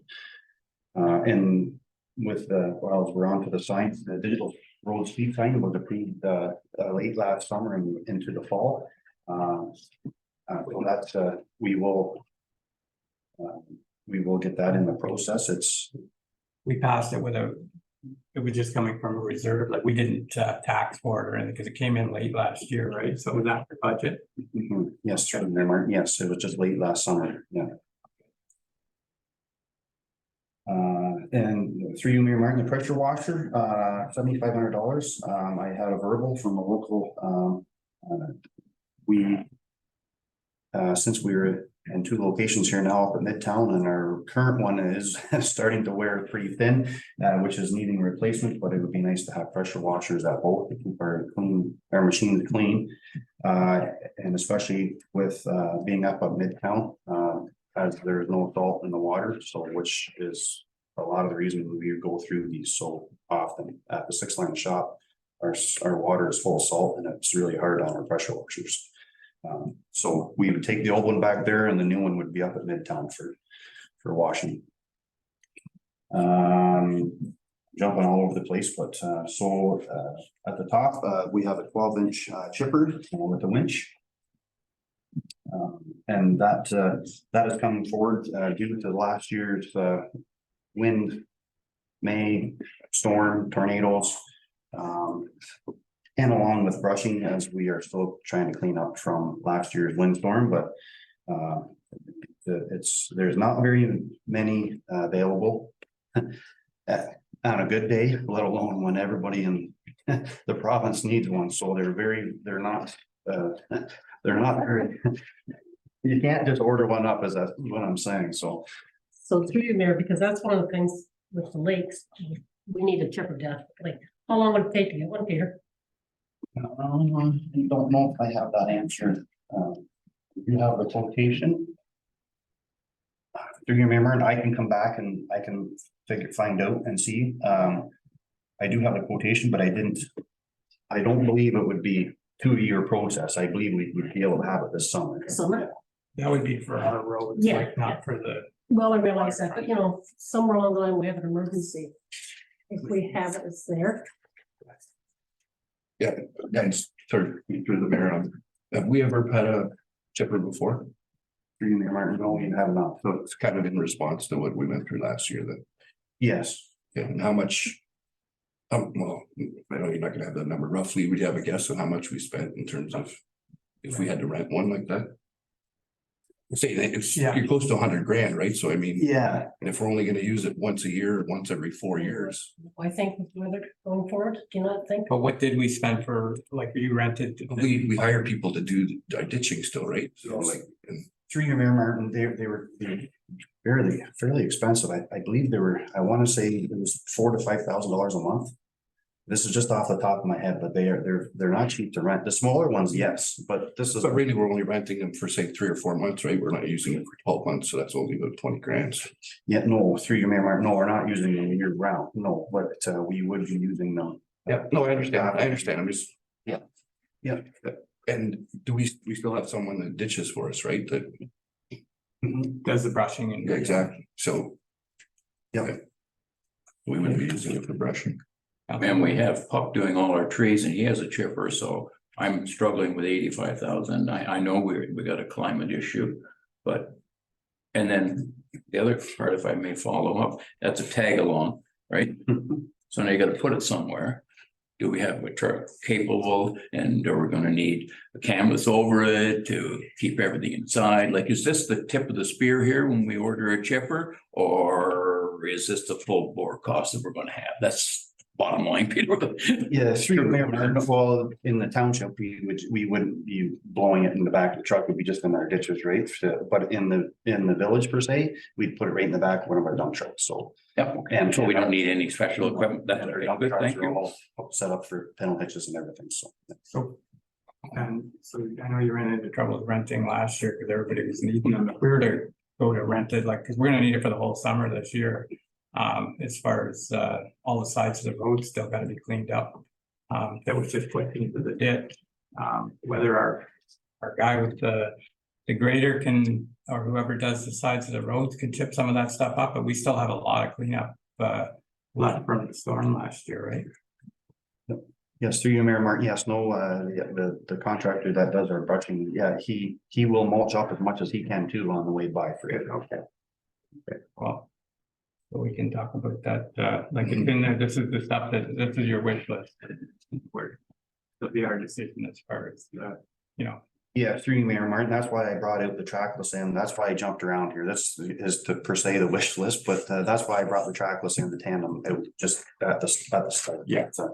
Yes, and I do have a half-ton truck in there, and I do have a rubber tired excavator as well in there, so. The half-ton truck is a new option this year, the rubber tired excavator, it was approved last year, with a lease, so. We did get some pricing on them, the lease, I wasn't sure on how the lease would work because we were signed up for 5 or 7 year lease. But every year it'd already be approved in next year's budget, so I wasn't sure how that would work, but But that's the way you gotta lease it for so many years and that into the next term. and at least own or pay out at the end, so we brought it back in as a purchase this year, for that rubber tired excavator. So this is Lionel through you, Mayor. So Lionel, so if we buy it, we can depreciate it. Can you depreciate if you're still leasing? Through you, Chair, the deduction would be the full cost of the lease, so. You know, you're getting the deduction for the cost plus the financing charge that they charge, but. So Nobody in that roundabout way, yes, but. Nobody purchases better for us. Yeah, I mean, it looks like it's a very quick payments for itself, and given the fact that. When we do have possession, there's quite a few, and Peter talked to this more eloquently than I, but quite a large amount of costs that will be saving as well, plus of course the depreciation. So, and last year at budget time, leasing was a big discussion because they were talking, but not just here, everywhere we're looking at a new company that was, you know, doing trucks and all that stuff, and I don't think anybody ever followed through with the leasing of those trucks. No, through you, Mayor Martin, just to expand for council, there was initially an opportunity through the county of Peterborough to coordinate with other townships in the county in this lease option, and the idea was to do a large group lease and get cost savings through that. That was never approved at the county level. That program was never implemented. And as a result, we didn't participate. Yeah, there's a lot of skeptics on the leasing side of things and how it was gonna work out in the end, so. Councilor Jordy, go ahead. Through you, I don't know whether we're done with the rubber tired wagon there, but what the half ton, we just purchased 2 new half tons last year. Yes, through you, Mayor Martin. So through you, Mayor Martin, Councilor Doherty's question, so in previous years,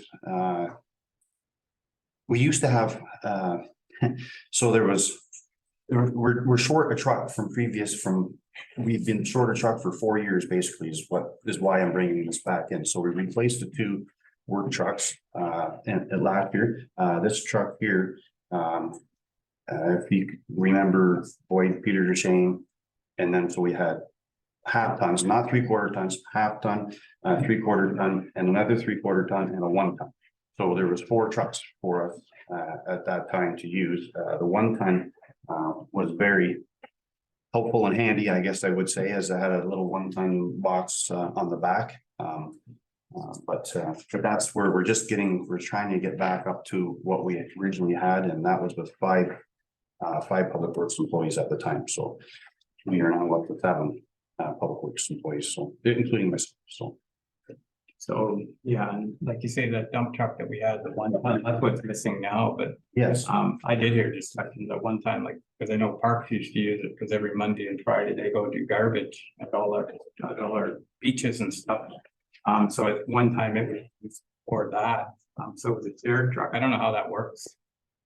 When it comes down to whose truck it is and it's charged the costing, but that being said, it was a handy piece of equipment that back then for, that type of stuff, so. To you, Mr. Barron. So how many half tons do we have in roads?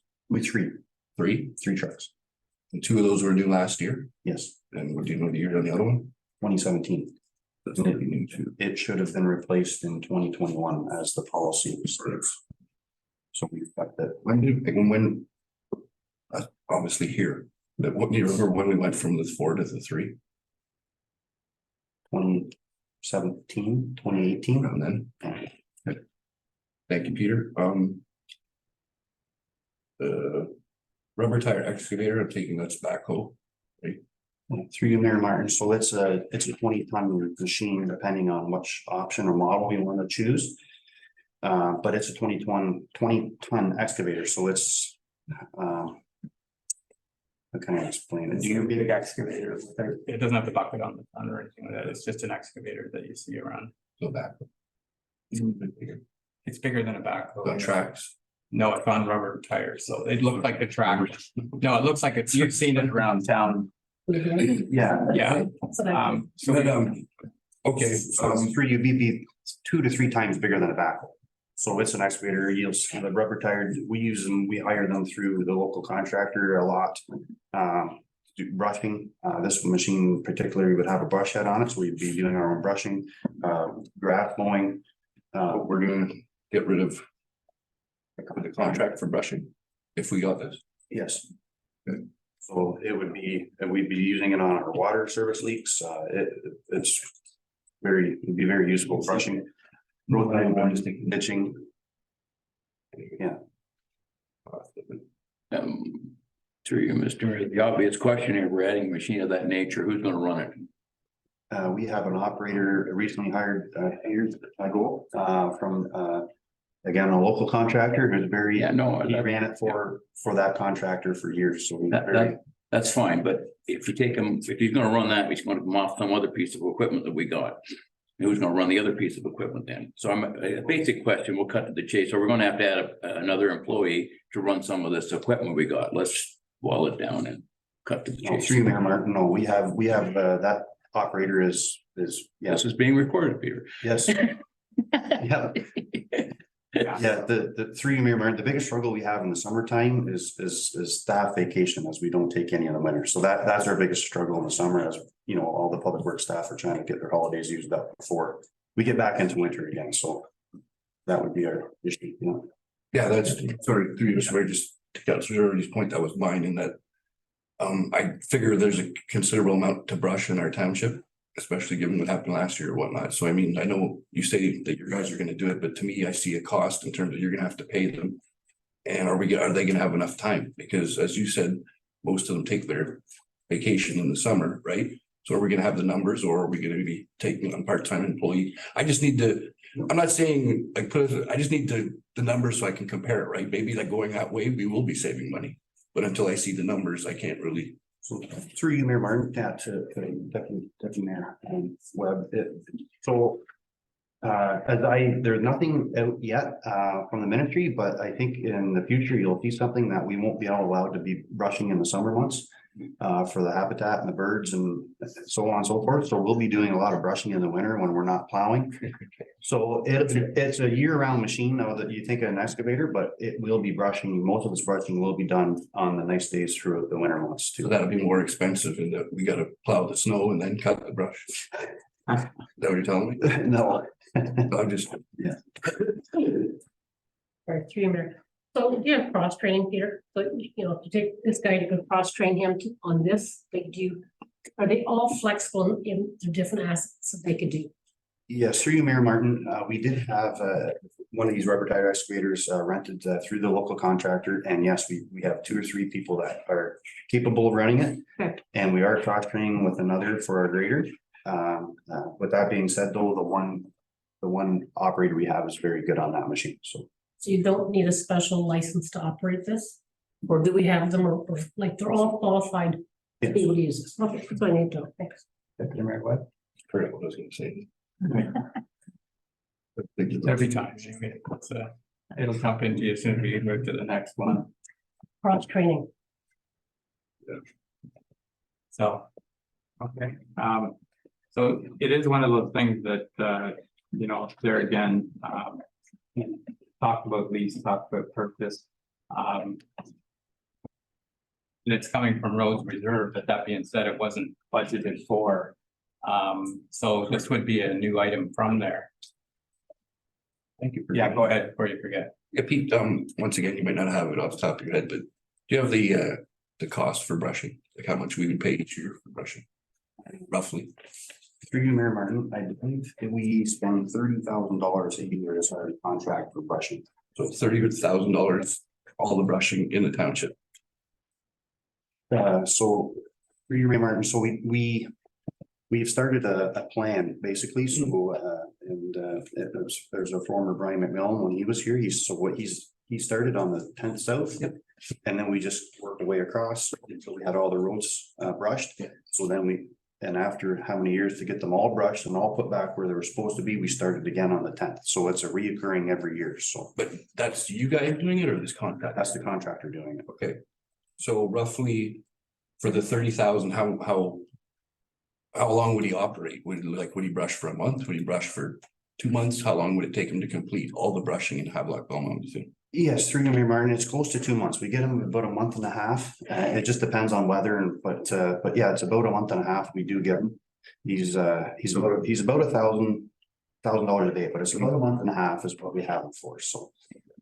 2 months work, $30,000, all the, To keep us, all of keep us up to maintenance. that sounds like a pretty good deal to me, but I could be wrong.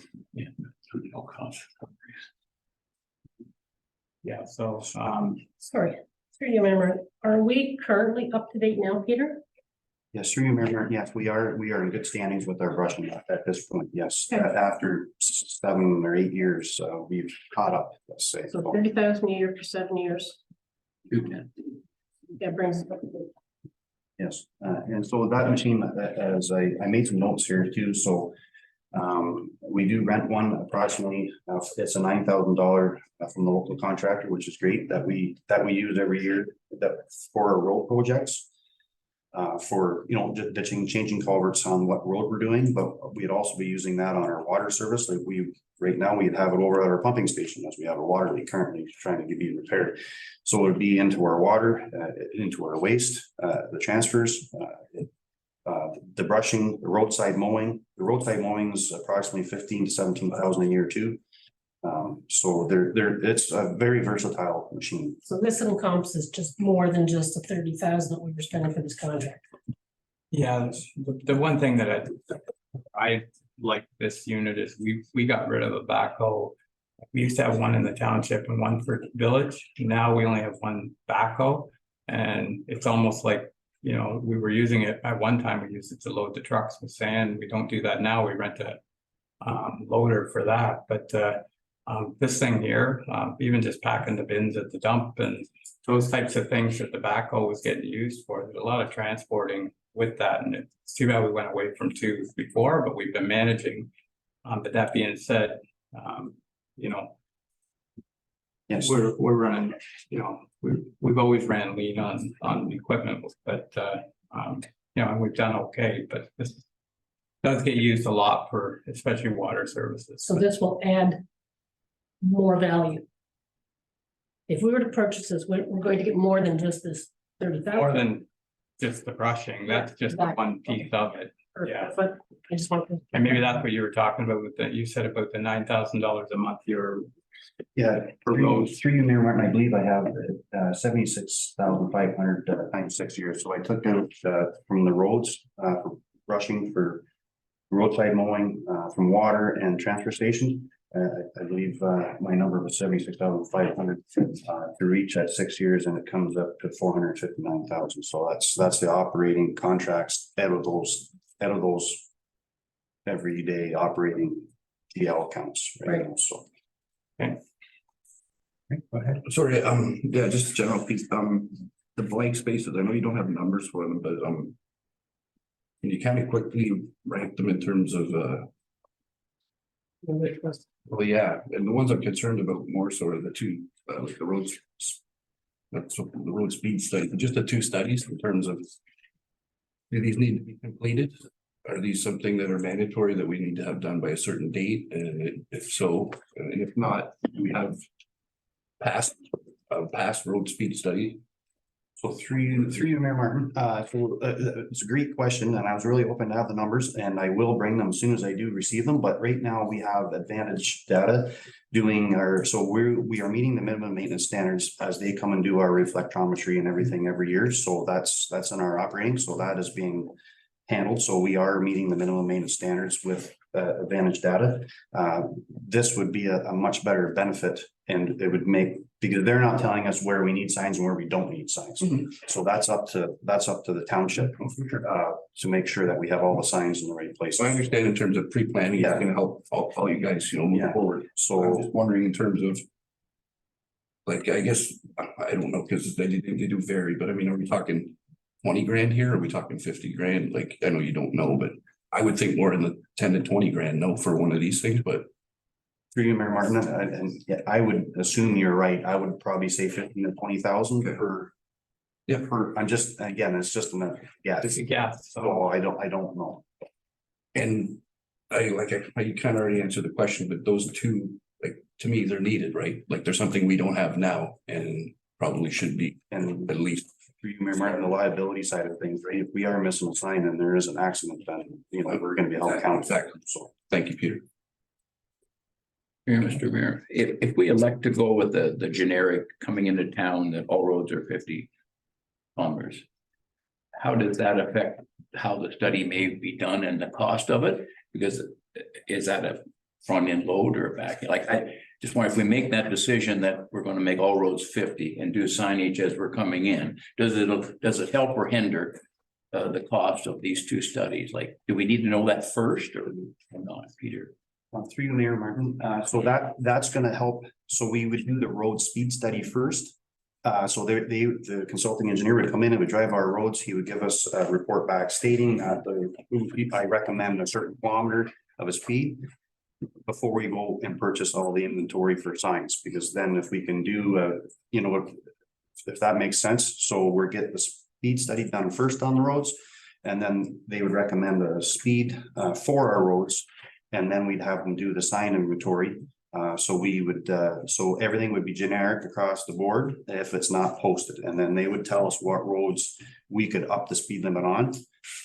Like a straight road, say, or Round Lake Road or whichever, they would tell us what road that we could up the speed on to say 70 kilometers an hour. So then we'd be saving a lot of money on the signs. Right, 3 minutes. So I think what Councillor Jordy, I have sort of the same question.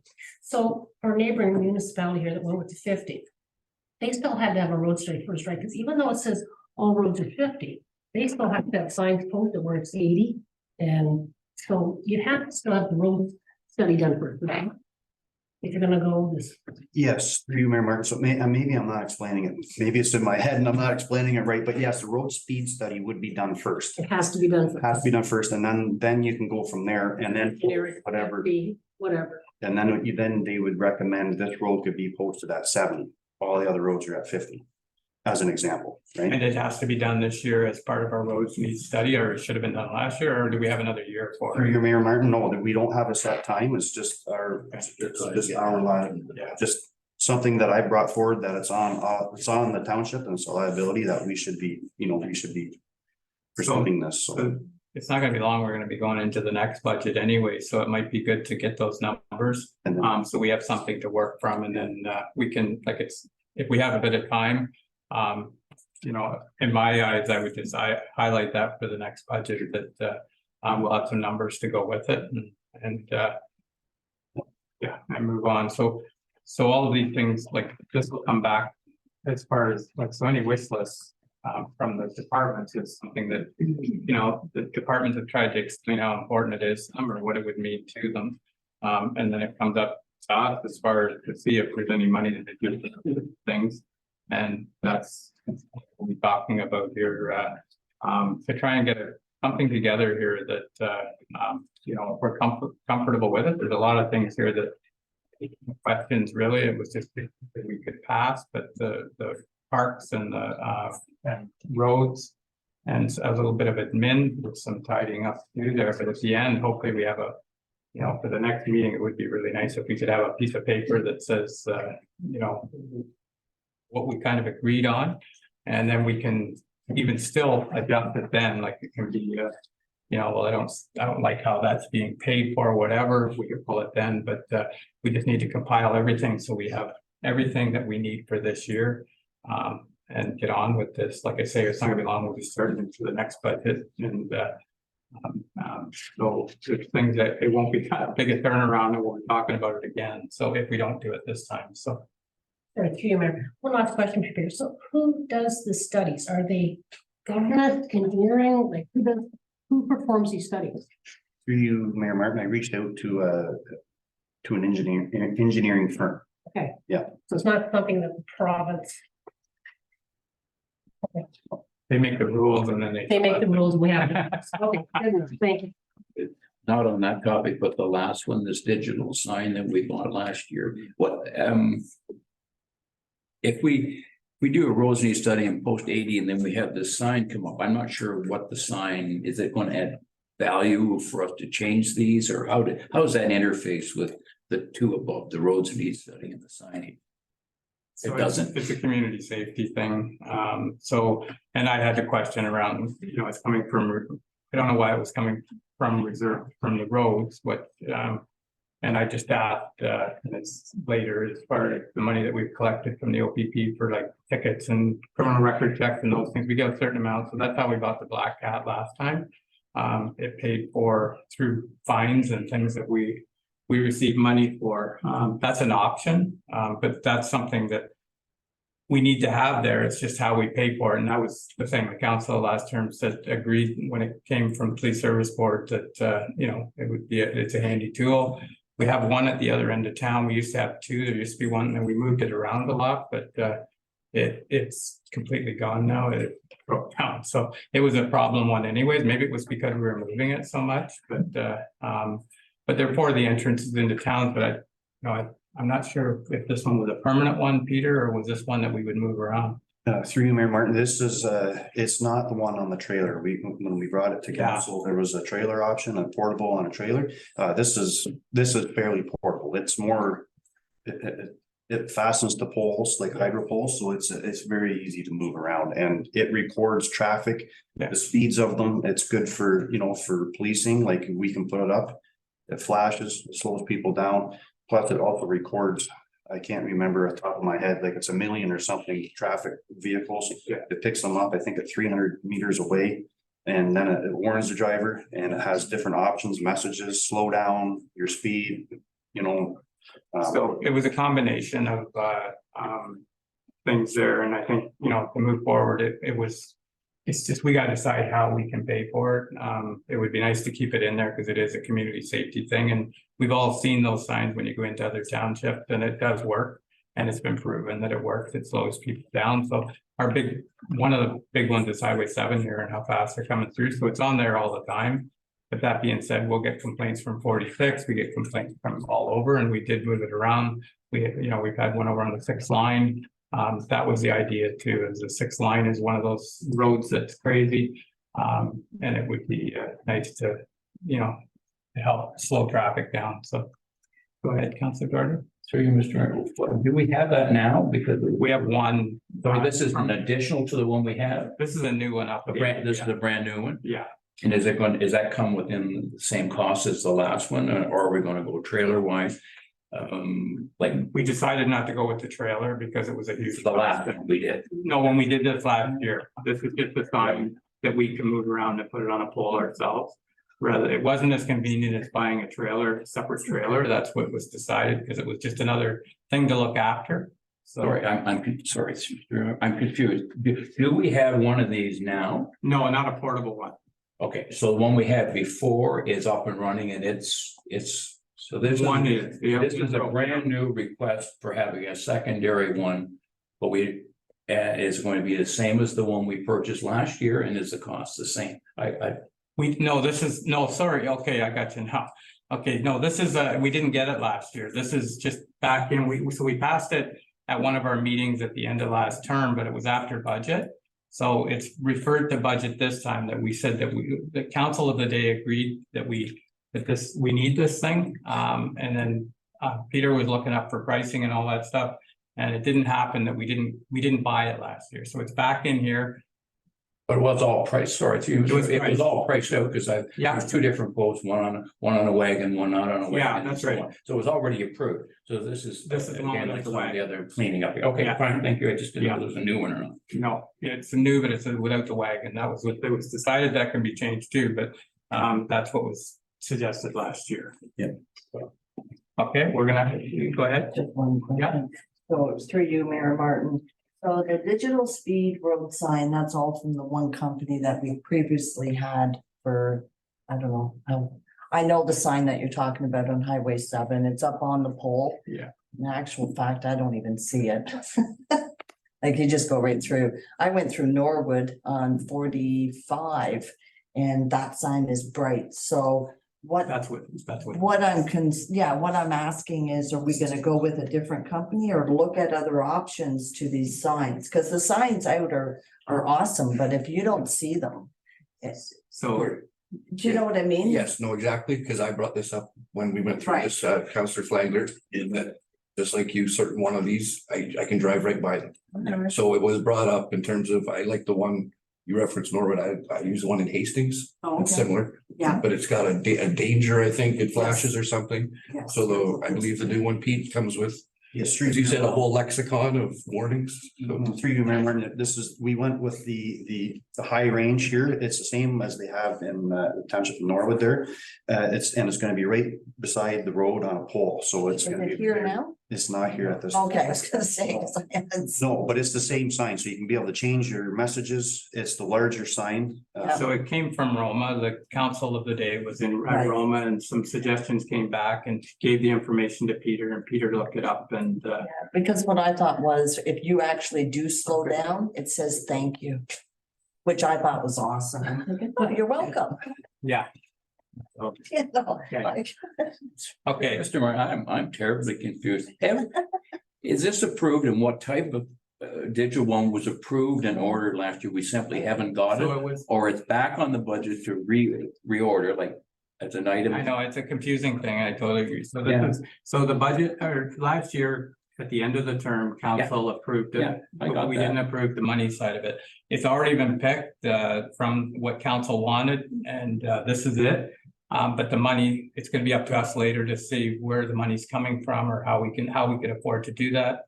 And right now it's in the reserve roads equipment, so it's which concerns me that a little bit, but we'll talk about that later as far as that, it's not something that was budgeted for, so it's, but anyway, we can talk about that later.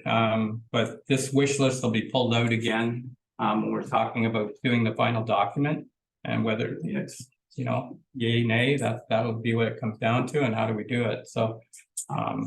So for right now, we do have to break for tender opening at lunch, so get a motion that we break until noon at 12 o'clock.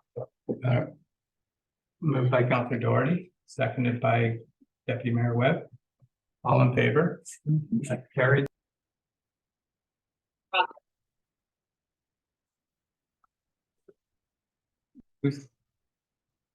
Oh, okay.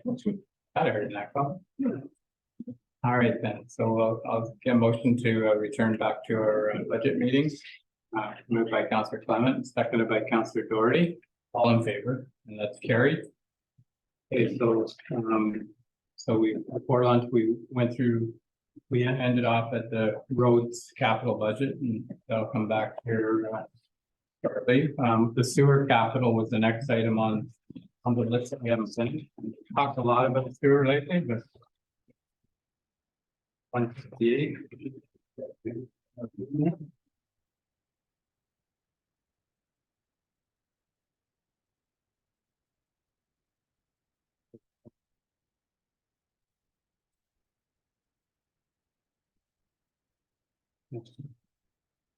Mayor Martin, to member of the council, the wastewater treatment plant presented their capital for this coming year.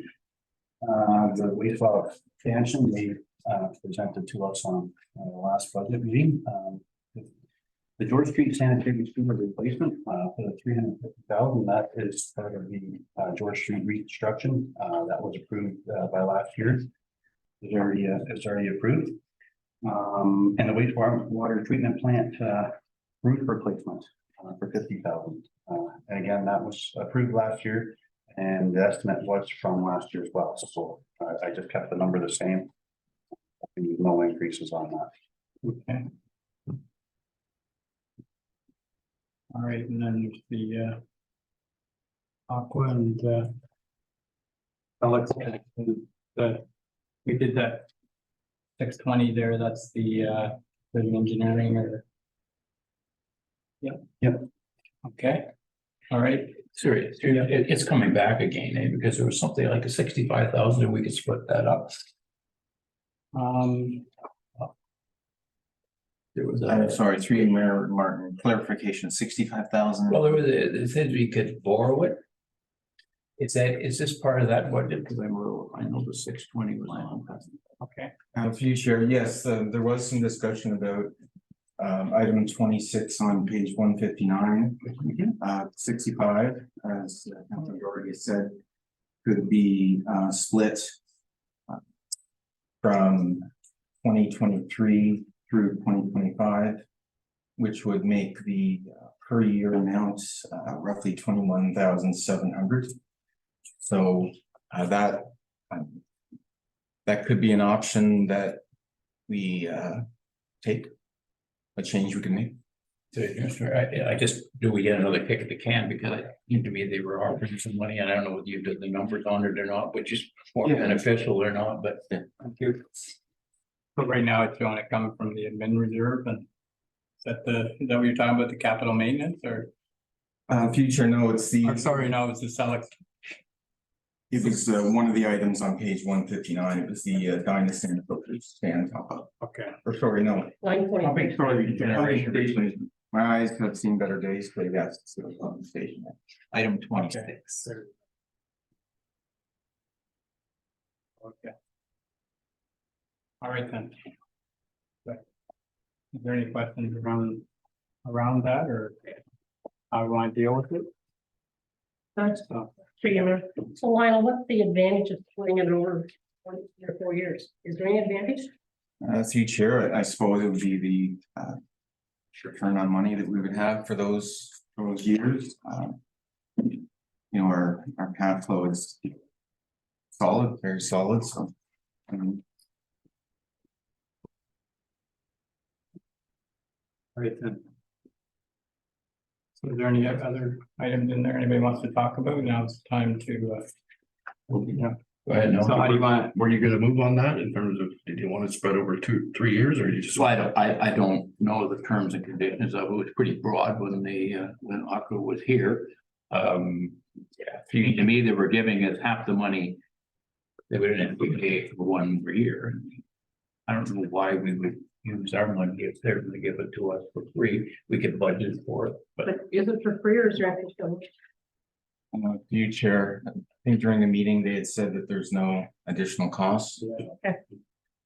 we just did that. Come to think Yeah, of no. it, so I didn't know whether we were considering this now or is this just a move on? Yeah, that's like, it wouldn't hurt to, right here, because we're near the end of this thing, we're gonna be coming right back to it anyway, so.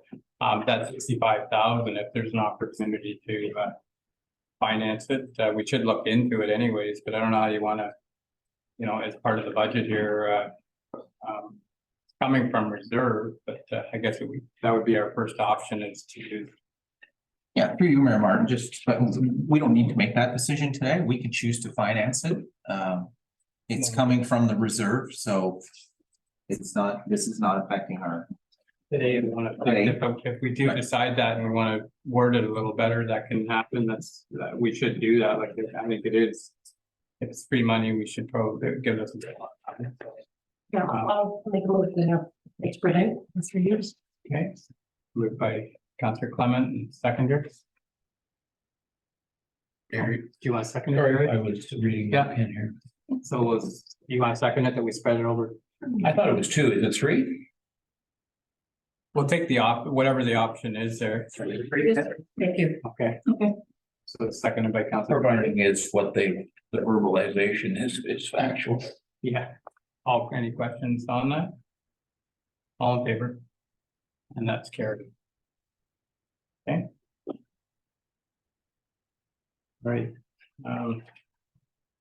Any other questions around the sewer capital? Sorry, 3 years, or the George Street, is this a bump up in the 350? Or is this the total amount? Of just. So, Mayor Martin, so the 350, was. When we applied for the grant, it wasn't replace sanitary sewer at the same time, so this is the cost that's to replace all our infrastructure, water and sanitary mains. And laterals will all be replaced, so we come to council and got approval for the 350,000. And submitted that with the grant application showing that we were replacing the sanitary. So that's why it's from the capital reserve, as it was already, Yes, it's not new money. no, So that will have no more costs related to it, or was that the total cost? I guess that was my question. For the main lines and. through you, For the grant for the part. sanitary sewer part of it. Yeah. Yes. That's there'd be more, that's just the sanitary sewer, so there'll be, when we get into the construction, there's gonna be more George Street expenses. But that's it for the sanitary sewer. And so the other expenses will be on some other one of these things, or It's probably not there yet, it's what else you got in there, Peter, for George Street this year? Through you, Mayor Martin, if we flip over to the water capital budget. okay, so that's all for sewers. Good. No, I don't want to muddy the water, so we'll get to it. Thank you. Same thing.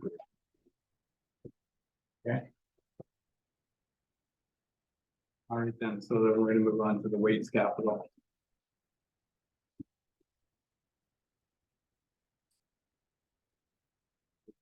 Right.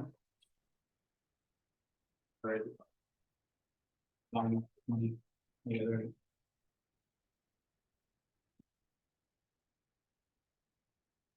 Yes, through you, Mayor Martin, everything except for the asphalt, is approved in prior year's budgets. The kiosk, the storage containers, I should say, we changed, from the sheds, as we found out, we can possibly do some storage, sea containers down at the 6-line transfer. And new stalls, that's, we're working in progress here yet to get the new bins and stalls, and put in at the 6-line. New bins installed, the stalls, okay. Yes, through you, Mayor adding Martin. on to the. Yes, we got so busy, we ended up getting, two new bins, one was replacement, one was an extra. As a floater, as they call it, so they're not driving back and forth empty. Which would save us quite a bit of money over the year, but this is, to extend the. At the C and D side, we were going to, make two new bins, two new stalls and two new bins in there, one being for scrap metal to clean up the scrap metal pile from all over the ground. And then it would block that off as part of our new plan with the scales being opened up, so, yeah. Okay, yeah, so the stalls and bins, then, so that's a combination, the 50,000 is for, how much are the bins roughly?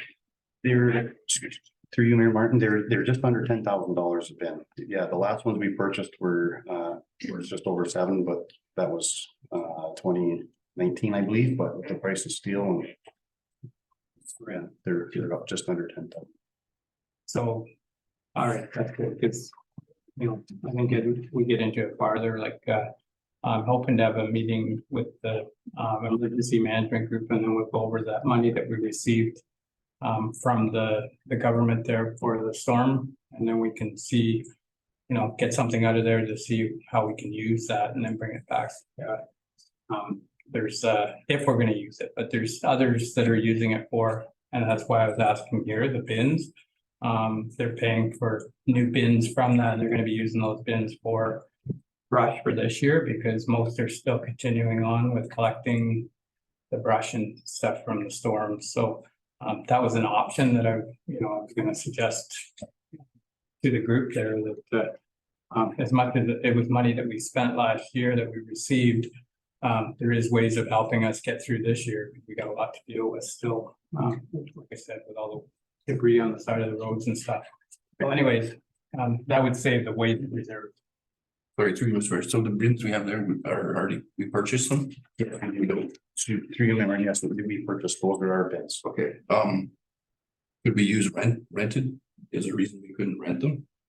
Well, through you, Mayor Martin, I can look into that. I haven't looked into that option, but I can see what the price would be. For your annual.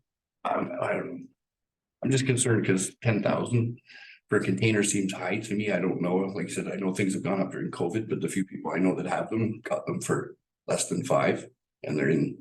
One of them was brand new. So I'm not. Do we need new ones? Do we need? You know, I just. They go to Vanceford every week, so if you rent them, would they let us haul them? Like, I don't know how that works. I've never heard of that, renting a bin. And then. So through you, Mayor Martin, to Deputy Mayor. So these are the 40-yard roll-off bins that we put the waste in. So I know we can rent the C-can containers too, though. Is it the? It's the bins. You're talking the green bins, the waste bins, right? I was talking. I thought you were talking about storage containers. Oh, okay, sorry. Okay, we're on 2 different. I thought we were on 2. All right, thanks. So the C-cans, so yes, we can definitely look into rentals and see what they are worth, but the last time I priced them, they were 3,500, I believe. To 4,500, just depending on the storage cans. So your storage containers are those big green ones that we see out there. Yeah, we put the garbage They in. have to be purchased. Yes, we've always purchased those in the past. They're in our. At least purchased. Yeah, for their waste sites. Yeah, like it's, how long do they last? Like 10 years or? Through you, Mayor Martin, I believe they're in our assets, and I believe it is 10-year life cycle that they have. I can confirm that, but I believe it is 10 years. So we're ordering 5 of them? Is that what we're looking for? 2 new stalls. So that's to build the stalls and put them in, or just a combination? Yeah. Yes, through you, Mayor Martin, it's a combination of 2 new bins and 2 new stalls to place the bins in. So, and that was on all the above stuff here, follow up, is all last year's budget. Is that, am I right on that, or? Except for the, Yes. Yeah, I know, the top 3 items that. Last year. Last year? Okay. And I just have one more question. So Peter, the day that we were on the field trip, so the asphalt, we're talking, which side in the bin part, middle?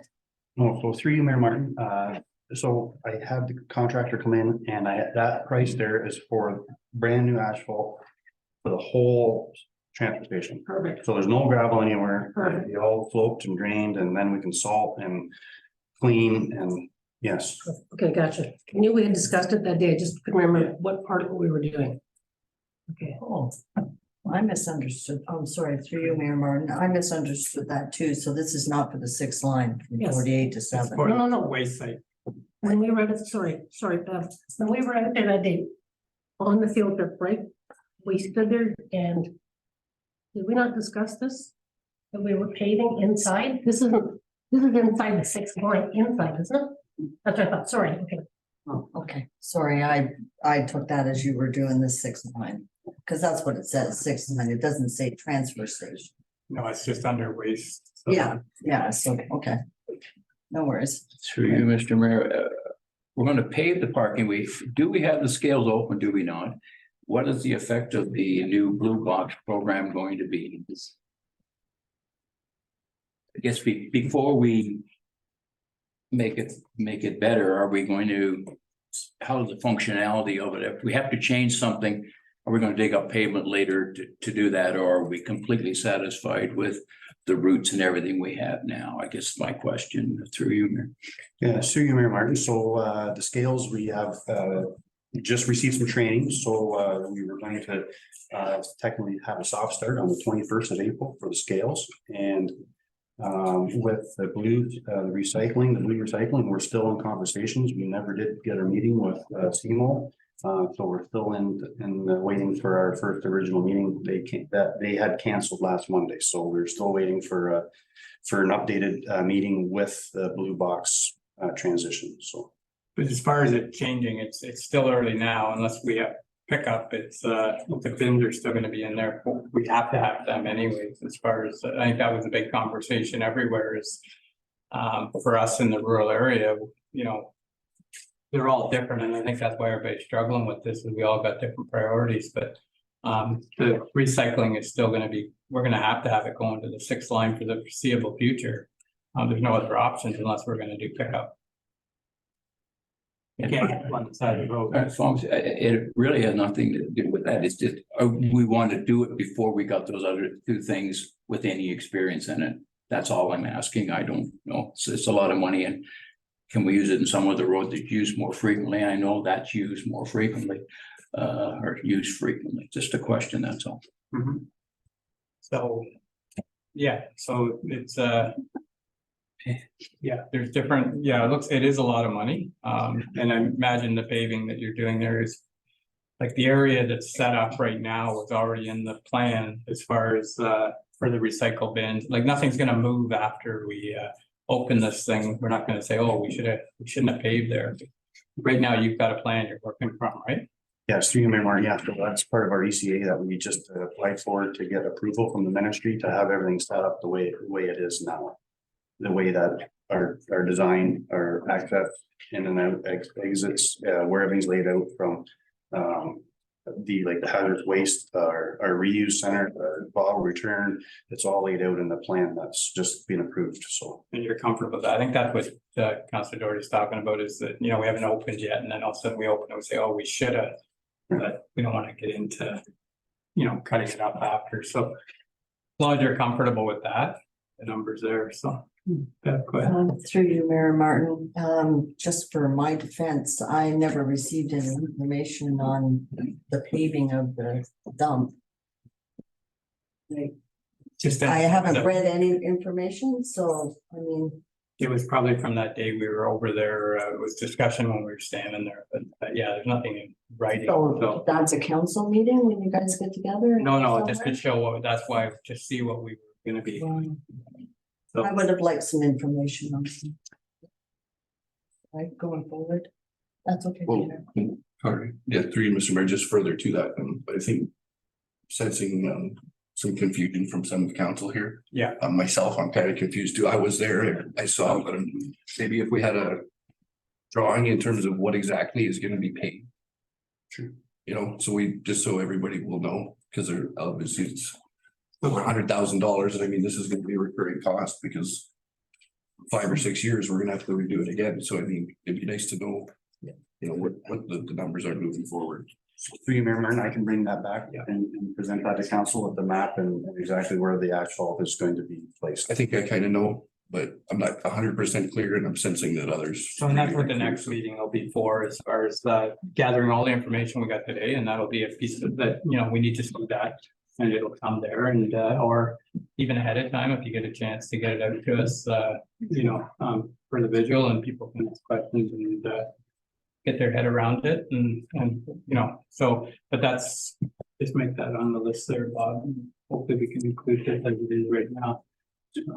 Through you, Mr. Mayor, so does that mean, and I can't remember, does the Cock Lake site, the Oak Lake site, all these, are they getting paved as well, or how are they?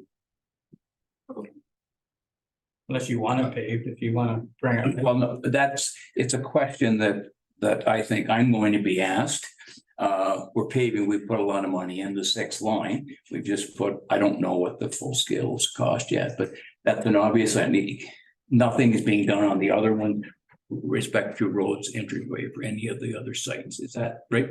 Yes, you, Mayor Okay, Martin, thank there's you. nothing Yeah, in the budget for any. City Lane paved, I don't know why that one's paved, but it's been paved since we took it over. Up at Jack's Lake, but I don't know what the reasoning was or anything like that. It's a really small one, so. But anyways, the other ones are all basically the same, but this is for the 6th line, and if you thought Oak Lake needed paved, that's, you know. No, I didn't. No, I didn't. bring I'm that. simply asking a question Yeah. whether there's any No, work there's going on at nothing the in other here sites. If for- it's no, fine. I can. Okay. Thank you. All right.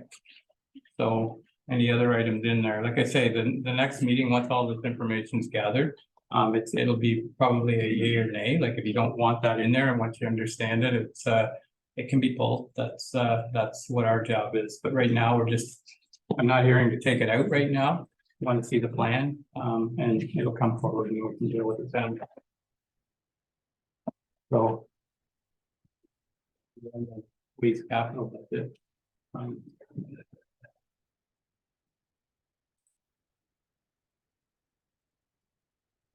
So. The next part into this would be talking about some of the council requests. I guess we could add some of them in there, or we can clean up some of these other spots, like, you know, like we can go back through.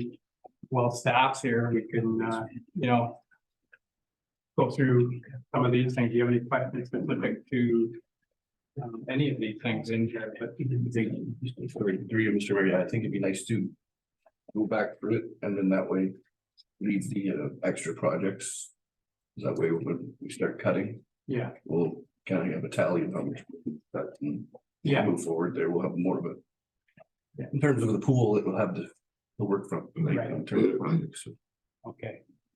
Yeah, that's exactly. I'm confused as to what exactly we're trying to do today is to see So we what have to categories get work. into the We list seem to now. want to make a, So now we're gonna go back through the list and. so we're not going to do waste or water capital budget, or is that another one that's it is did waste. Just did waste. water capital budget, page 162, is that?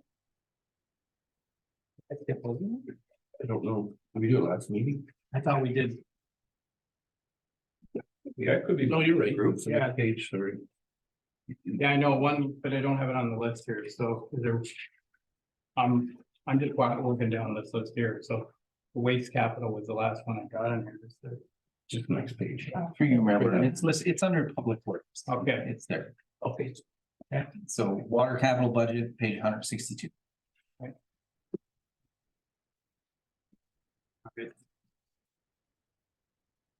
Finish that off. Maintenance.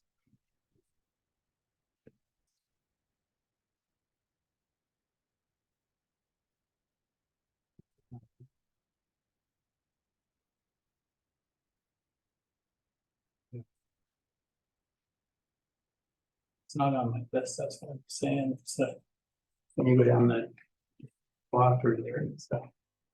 But it's in the book, so. Okay. They've been under sewer. It's right. Okay, so with the water here, then. You wanna go through that, Peter? Yep, through you, Mayor Martin, yes, the infrastructure master plan, that's already in process. We piggybacked on Jewel Engineering that received the tender for George Street. To gather all our information up, which is required by the ministry through the new CNL program and the program. So that's already underway. The Ontario Clean Water Agency, they presented their capital list there previously. The matching George Street grant that we have. And the well 1 and 4 at the arena for a new roof, which is steel as well. Just, I know it's a small building, but we did go with new steel roofing, which was last year. And the water filling station too, that was approved in last year's budget as well. So. Yeah. Dr. Fletcher? Through you, Mayor Martin, Peter, so the roof, the steel roof, that's already been done? Through you, Mayor Martin, no, it's not. No, it's still shingles and it needs to be replaced. Yeah. Okay. But the money went in there last year to do it and then it wasn't perceived to be done? Yes, that's correct. Okay, all right. One more question. I don't know. What's a water filling station? Can you explain that to me? Through your Mayor Martin. So right now we currently have on the south side of Ottawa Street, a place for residents to go and fill up their bottles. And Oh, that's the one right out here? yes, yeah. So we presented to council last year, up at the water tower was discussed for a location. Right? To actually have a building. It's too bad I didn't Should bring that to the. that would be one I can bring back the presentation last year's.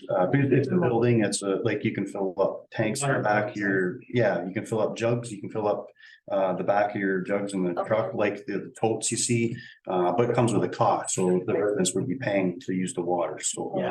Is that what the 230,000 is for, to build that over there? Yes, and through you, Mayor Martin, that's exactly, because they did one in Peterborough, and that's where we got the pictures and the numbers for budget for last year, so. Right.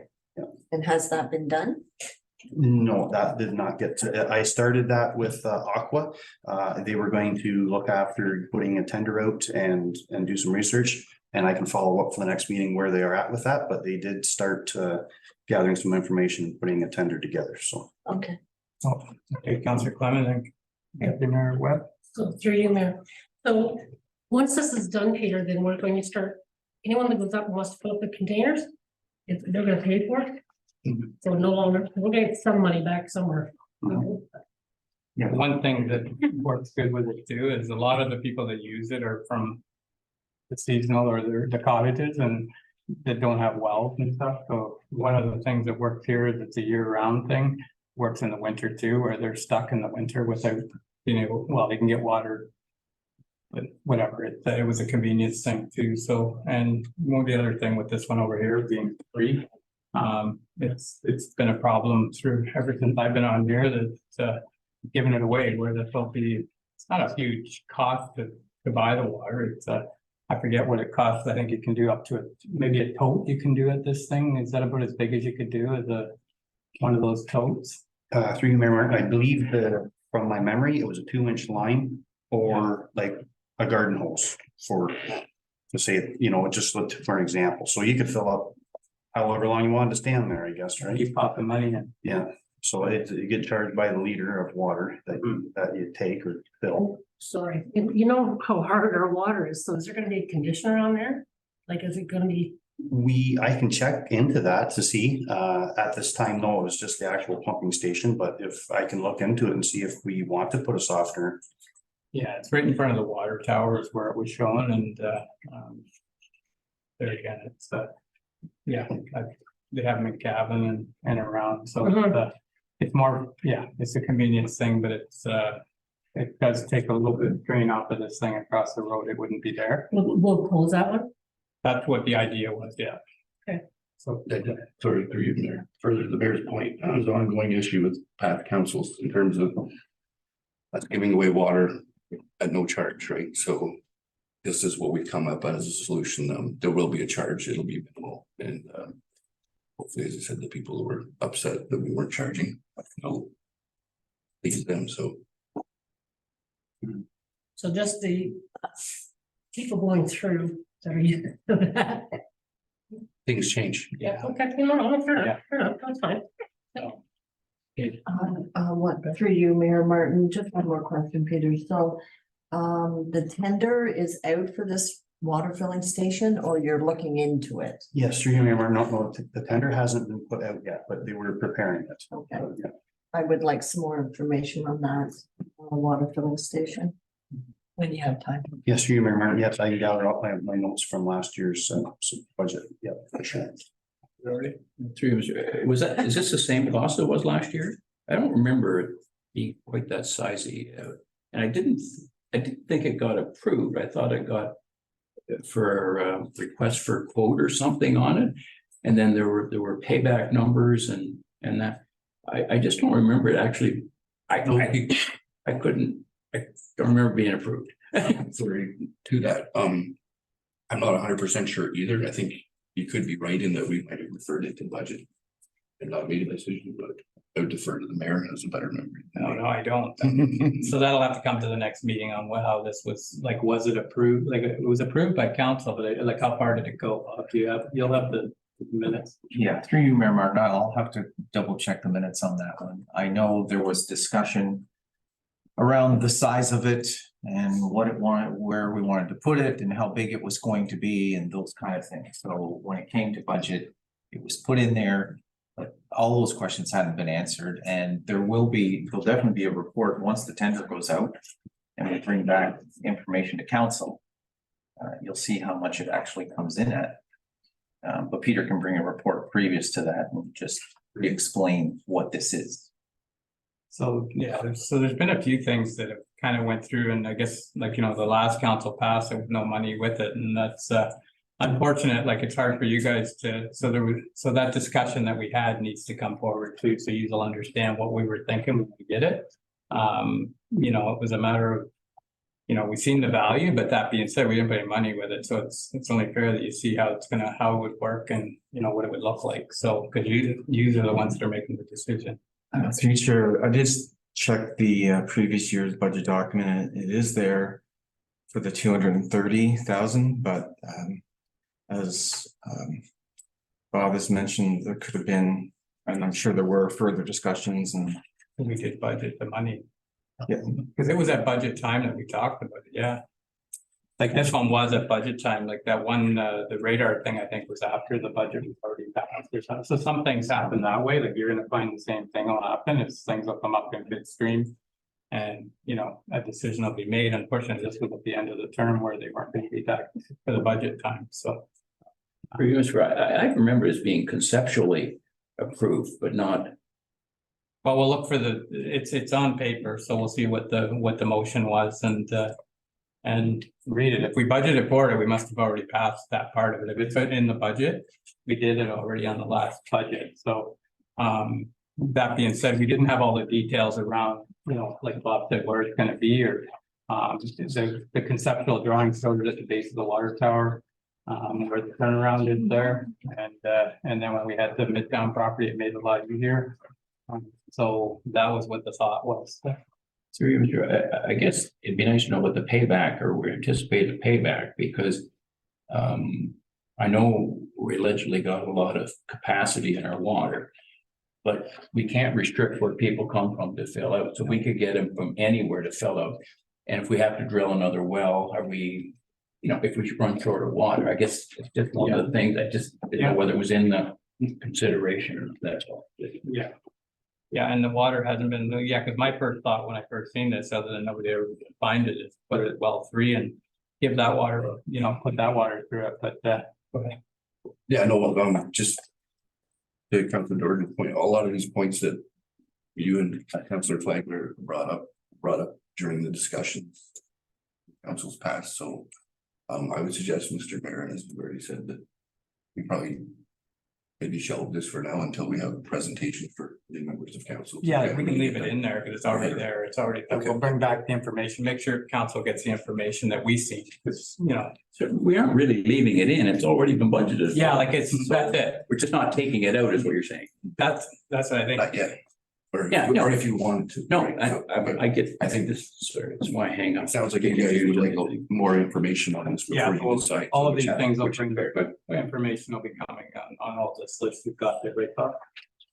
Correct, sir. That's the end, that's the end of my list on capital.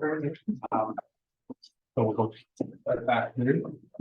Definitely start back through now, and there's some things that are pretty straightforward that we can just say. If you're comfortable with it, and we don't need, if there's no other information needed, we can, you know, Bob can note that, and we can have a list started of things that are, you know, that we can live with, type of thing, so.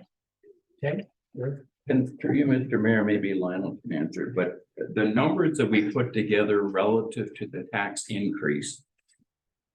All these OMPFs and all these grant applications that we've got, are they out before we consider it? Are they in? I'm a little confused, the numbering, maybe you can enlighten me. Through chair, items such as in terms of funding, your own PF, OCIF, there are certain amounts that we will be getting, and they're verified numbers for 2023, so they're in. And in a lot of cases, they go against capital projects, but to your point, for a project that perhaps hasn't been finalized, or a community center that we're pretty sure what we're gonna get done this year, but if we don't get it done, you know, how do you know how much money to put in? So I get what you're saying. So in a case where we have funding for a capital project, we'll budget for a certain amount, but if we only do half of that, only half of that revenue will be recognized. So it's a mixture of ones that are, if they're not conditional grants, they're in.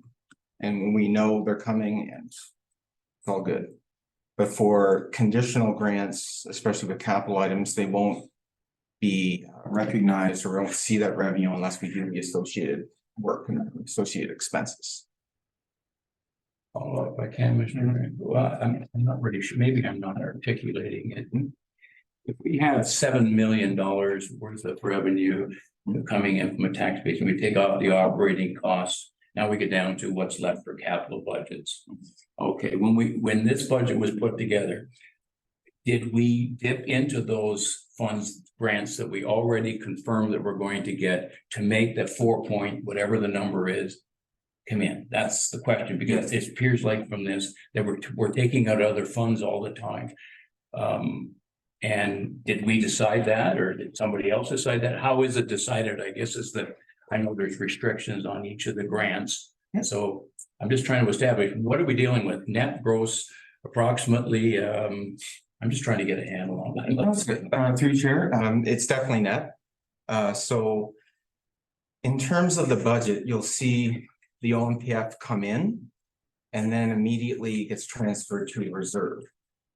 And the same with the OCIF, you'll see the money coming in, then it goes directly into a reserve. So in the budget, the only amounts that are being used for those two items are capital projects. Mostly capital projects to say, okay, this is being funded from the admin reserve. So the money comes in, and then it just automatically goes into the reserve. So it's the net taxation, the net tax levy does take into account any grants that are completely unconditional, and we could get them. So OMPF is the biggest one, and I've struggled with it this year too, and when we get to the council portion of it, you know, that's one of the things I suggested that for this year we worked with it. So like Lionel saying, OMPF came in and it went into reserve, and that's the way it has been happening for a while now. Yeah, so through chair. The other way of looking at this is that the OMPF being $1.2 million, it doesn't go, boom, it comes in 2023, it goes right off the net tax levy.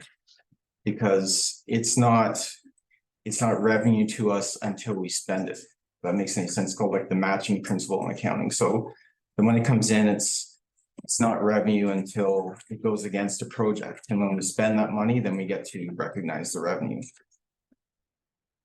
So in the past, that's what I was talking about, and I've talked to Lionel about it before, and you know, at one time, so I don't know how long ago it was, I don't have any of my past budget stuff, I could look it up, I guess.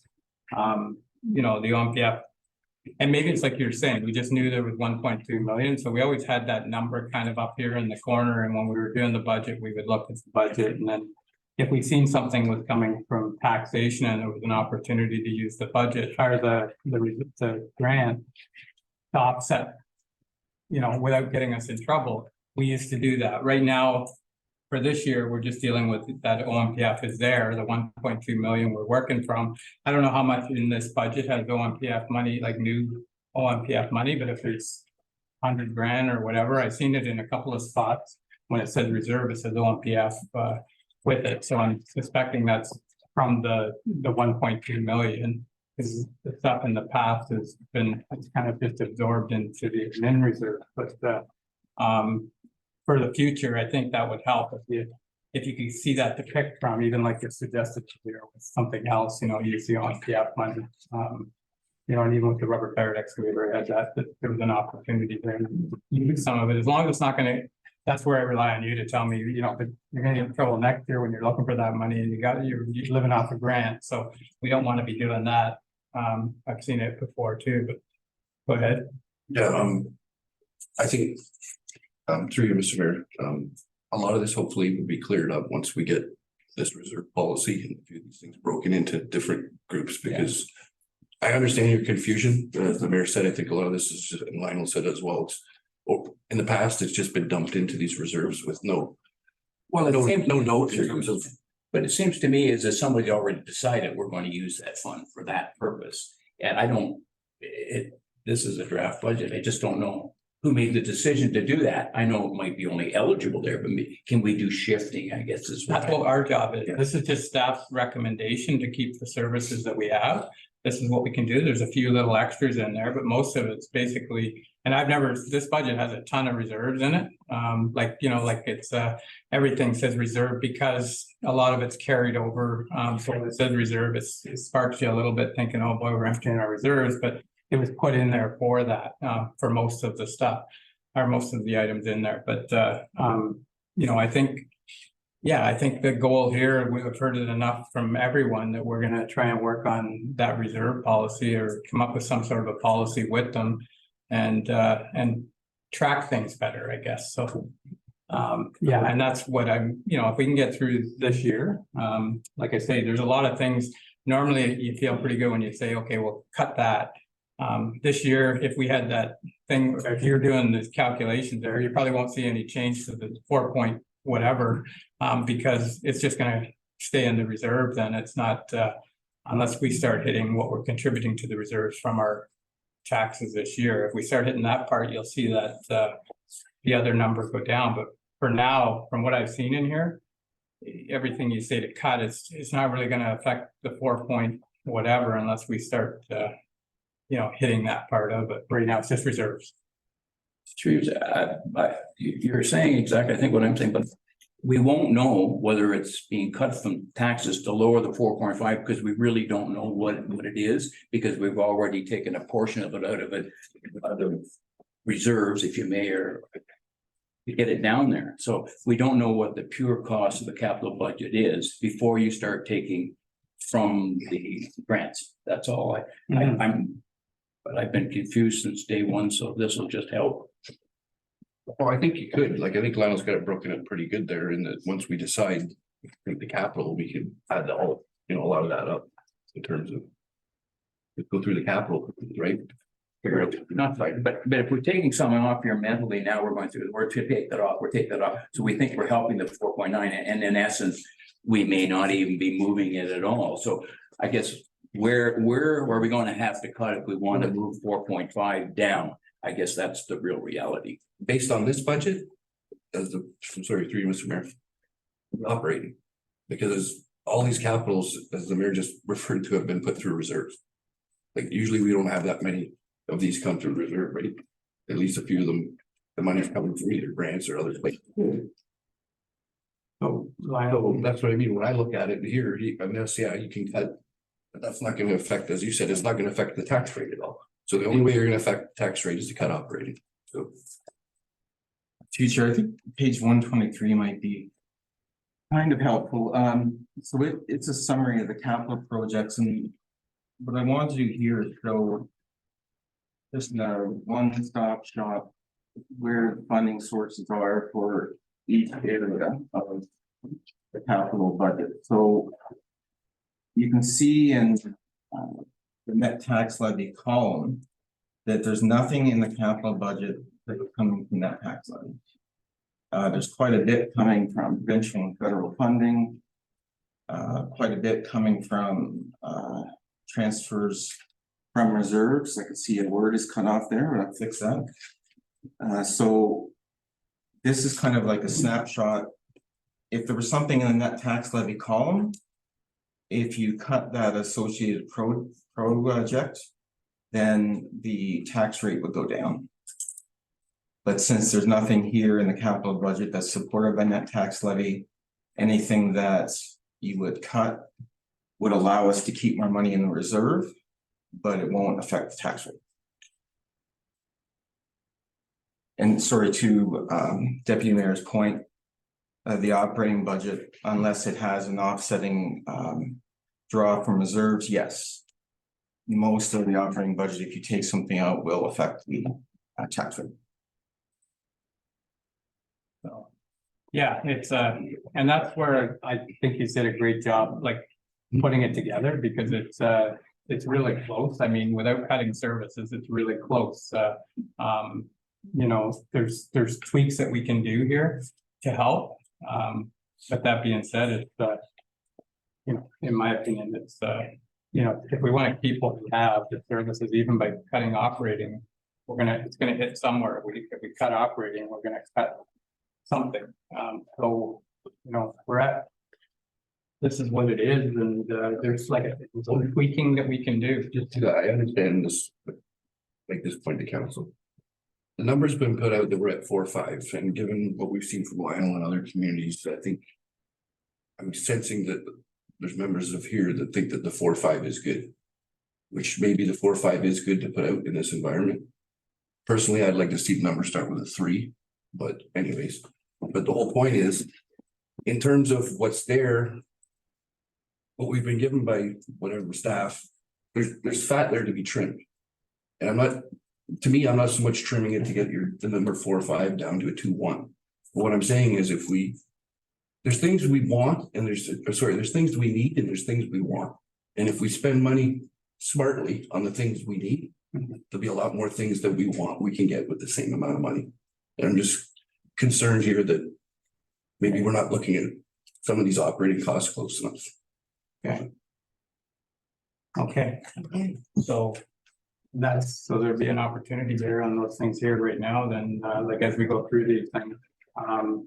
Let's get that out on here so we can see what we can do, because that's what it comes down to. If there is something we can do to get that down, that's a bonus, because it would be nice to get it down. But yeah, like you say, in the environment out there. Well, further to reiterate the point a little bit in that. Of course, I'd like to see the number come down a little, but the environment we're in, as you said, we don't want to cut services, but. There is money there that, like I said, I've heard other projects, I've heard depots, I've heard dog parks. That money can all be trimmed from what I see out of here and put towards those programs without changing the tax rate at all. But it's up to us to make those decisions. Yeah. Great. Yeah. So, okay then, and yeah, and there's some of, okay, so let's move through it here. Let's start at the top and just check them out. If there's nothing, if there's no concerns in there and Bob doesn't have to bring anything back to the next meeting or the Democrat, we can move on. And like the biggest thing that I've seen, and that's why we had them here today, is the from the last meeting was the Parks and Rec and roads seem to have, you know, well, the roads is the biggest part of our budget, so it's always got lots of questions around it, and if there's things we can do. So administration here. We'll just go through these. What page you at? 52. Sorry, 50? Yeah, 50, sorry. 50 now? 50.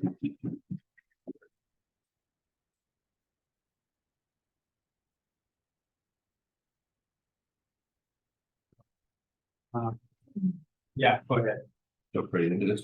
Yeah, well, I think I might already ask and just I apologize because I have notes written down here, but.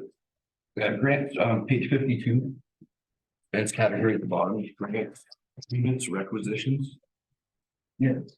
A quick explanation, I think you already did in terms of what that would encompass. I can do a quick trace here, just in case. Sorry, No, it's okay. I'll just kind of. You I'm just trying to figure out how much we need. take a second here.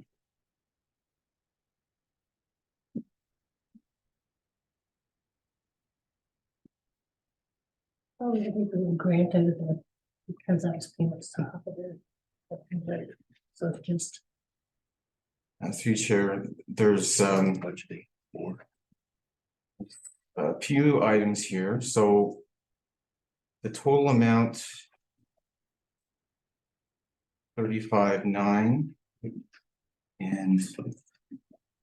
329, let's see. So we have, Hucklebug. Fees here, 2750. We have,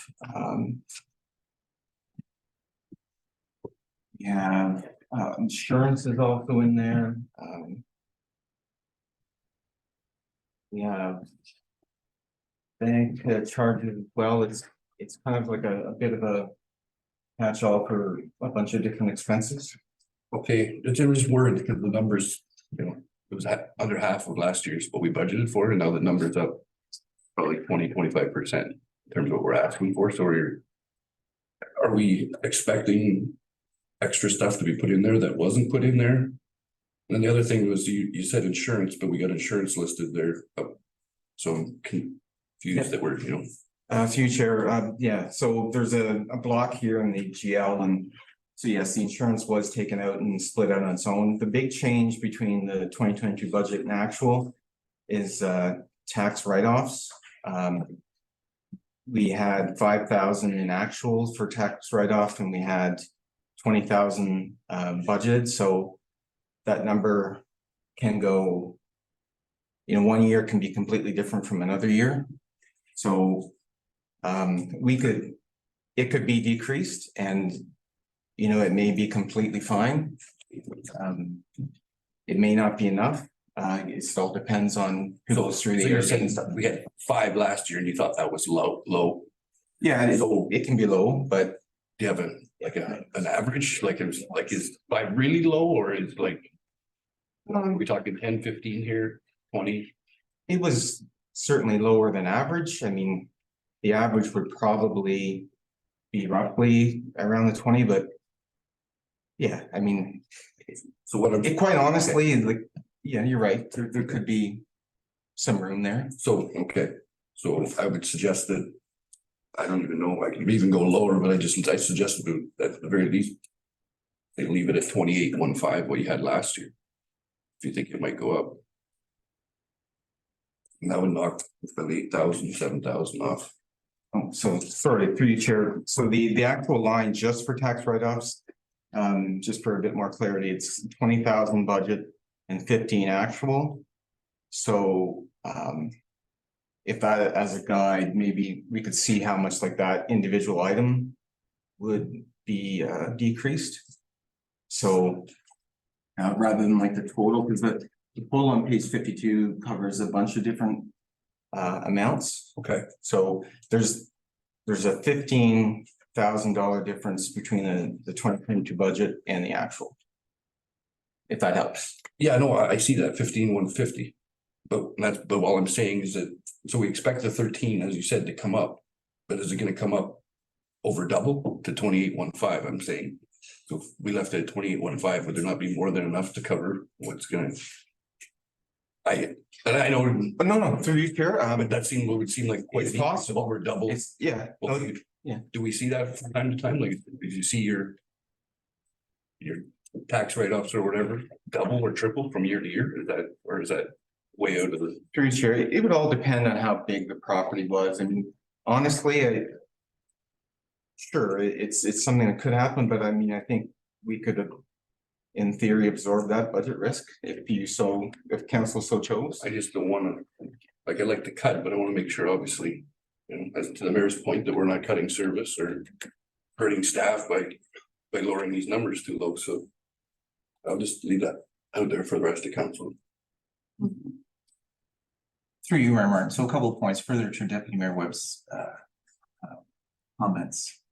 First of all, and Lionel and I will look at this. I think we probably need to rename this category. So it's clear as to what it contains.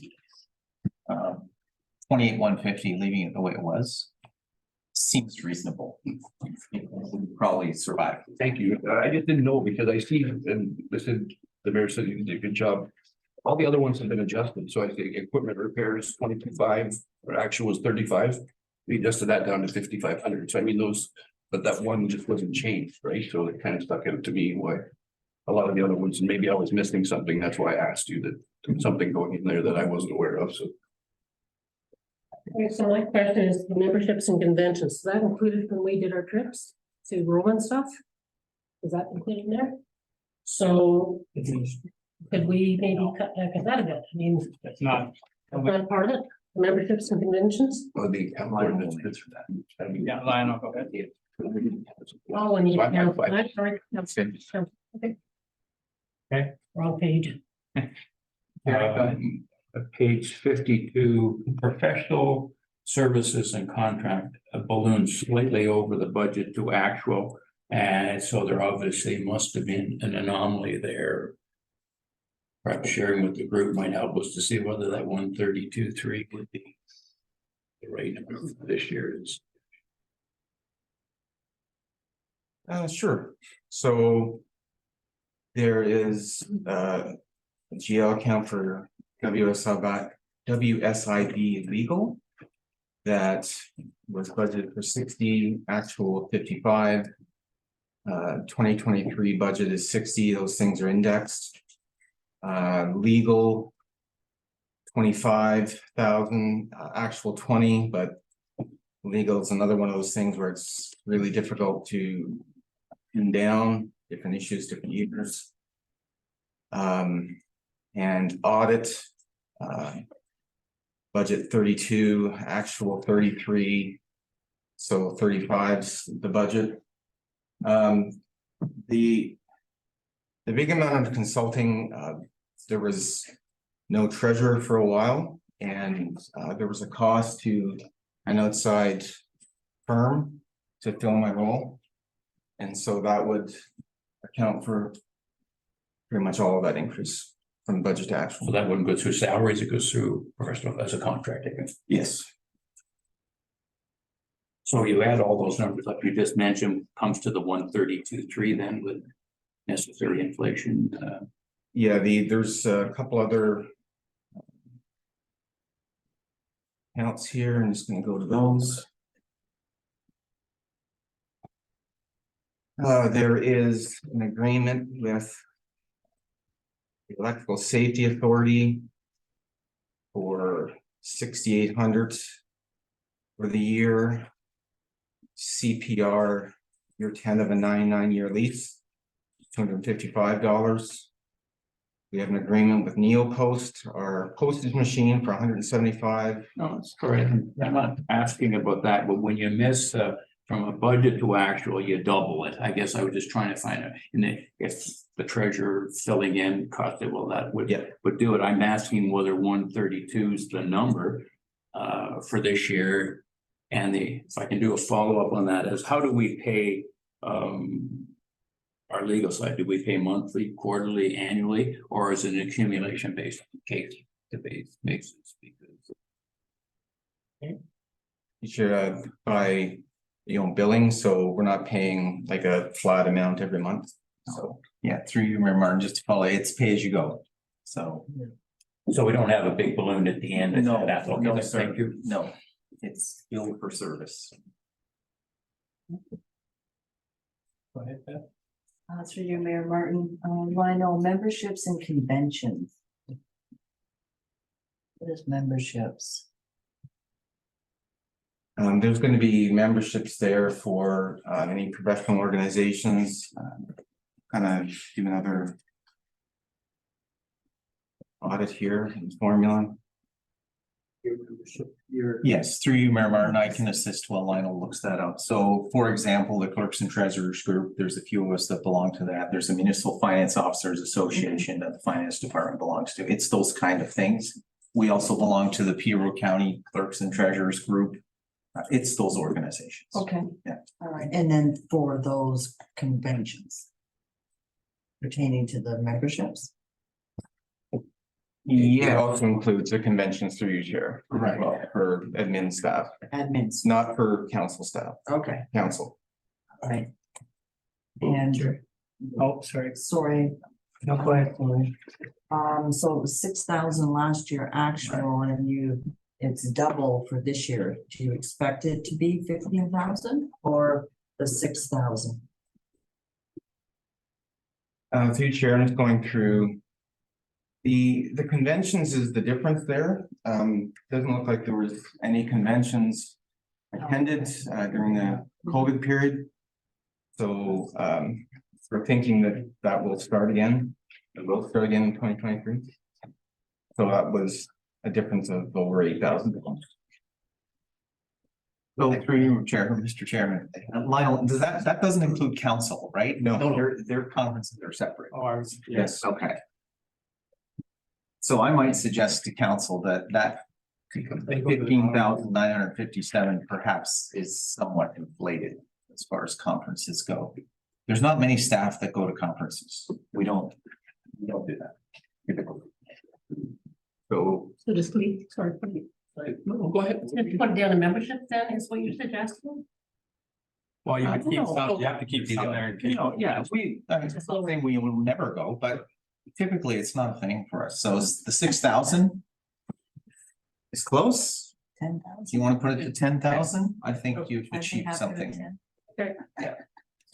On that particular one, would we not know of the memberships that are on an annualized basis? And so that part should be pretty straightforward to have a number. The second part of it is the conventions, which is the anomaly, which we may need for anybody that wants to attend the council. Is that, am I reading it right? Correct.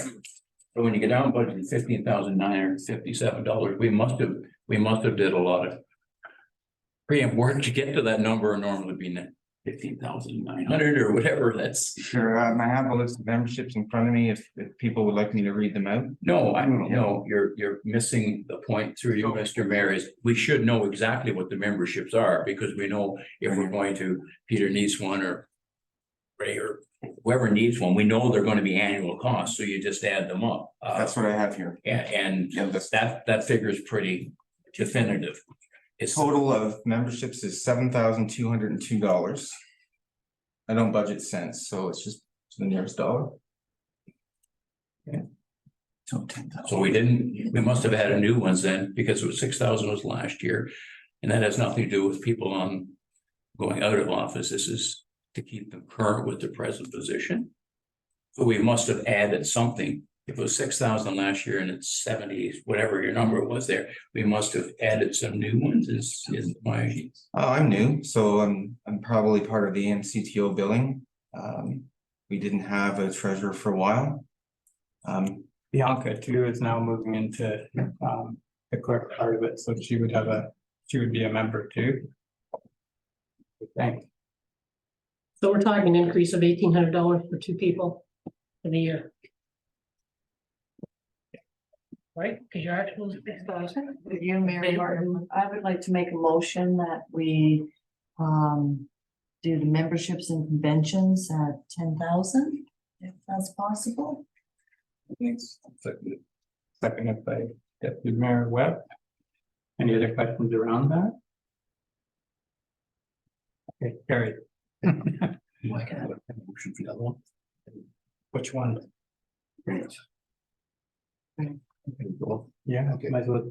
Okay, Yeah. yeah, so for you, Mr. Mayor, I'd like to make a motion as well that we change the grant, 2023 budget, back to what the 2022 budget amount was, so from 35,900 to 28,150. Doug's gonna second that. All in favor? And that's carried. Okay. Right then? So is everything okay other than that stuff in the admin? Okay. Look over to the council.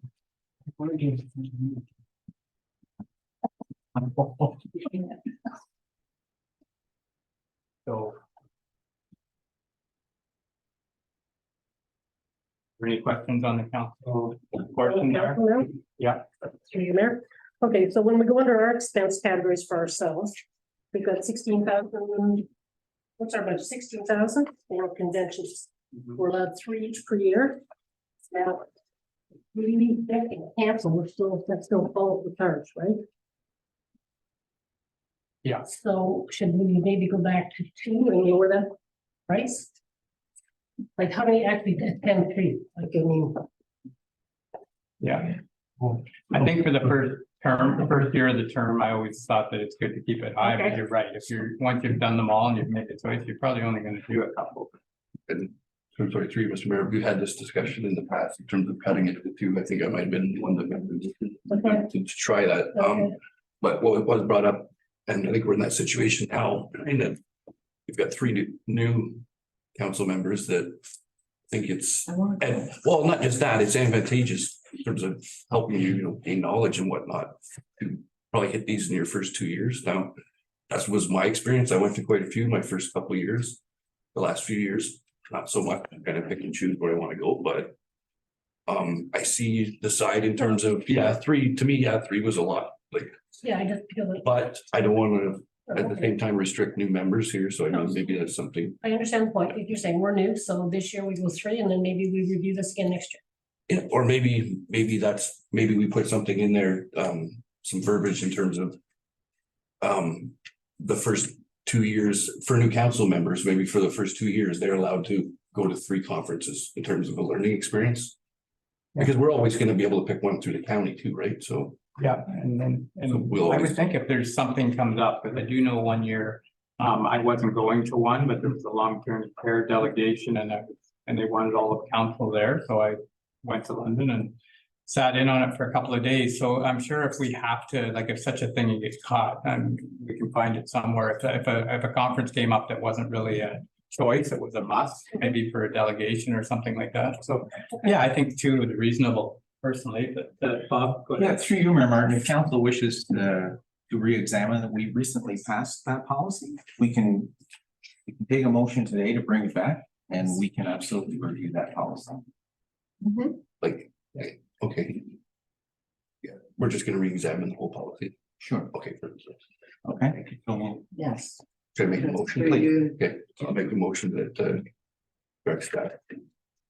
Back to the new policy on council memberships and conventions. Moved by Deputy Mayor Webb and seconded by Councillor Flagler. All in favor? And that's carried. Can you word that again, Hart? Kathy said it's here. Yeah.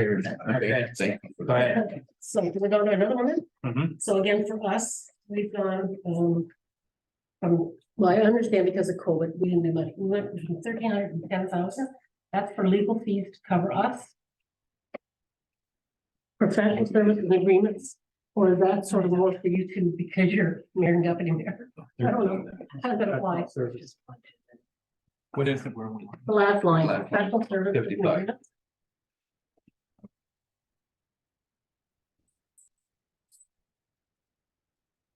Yeah. See, sure, I think this is, in a lot of municipalities, they would have like a contingency amount in the budget for things like legal, and you wouldn't see, they can split out like this in council activities, so it's in essence a contingency amount in case something occurs. So yeah, I mean, the 1,300 looks like that was the expense in 2022. Now, who knows what comes ahead in 2023 or future years, so it's it's something that if it doesn't get spent, it goes into the reserve automatically. It's there just to make sure that, you know, council isn't kept short in case something does come up. It's, as far as lawyers go, nothing against lawyers, but if there's one watching, but they're pretty expensive, and $10,000 really doesn't go very far, so. 3 phone calls. But sorry, through you, Mr. Mayor, we put aside 10,000 last year. So we have 8,700 going into reserves for this year. So we have another, and we had 3 years before that where we didn't spend the 10 and it was on there. So we must have built up a reserve. Is now the time to add to it or subtract from it? It's just a question. How much do we have in there? Which I thought we were going to get into later on today, but I guess I'm. Through Chair, the intent of having it at 10 wouldn't be for any of it to go into the reserve. I mean, it's just a way of saying, okay, 10 could be the number, and I certainly wouldn't want council to be short. If it is short and the budget is quote, you know, overstated, then it goes into the reserve. I know what you're saying in previous years, maybe it wasn't the full 10. Sorry, what's in there now in the reserve? For that That would particular go category? into the admin reserve. Yeah. Okay, so it goes in the wheelbarrow with everything else, okay. Essentially, yes.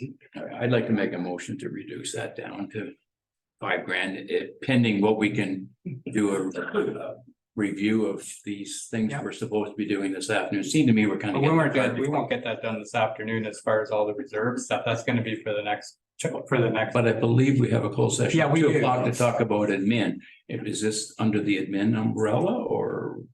Is it, I'm confused. It doesn't take a lot. Through you, Mayor Martin, the closed session today has nothing to do with this item. Okay, thank you. I'll make the motion for 5. And I will second 5. Okay, That's fine. all in favor? Carried. Yeah, I gotta-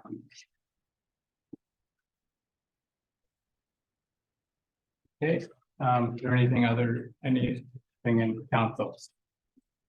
Move on to the animal control.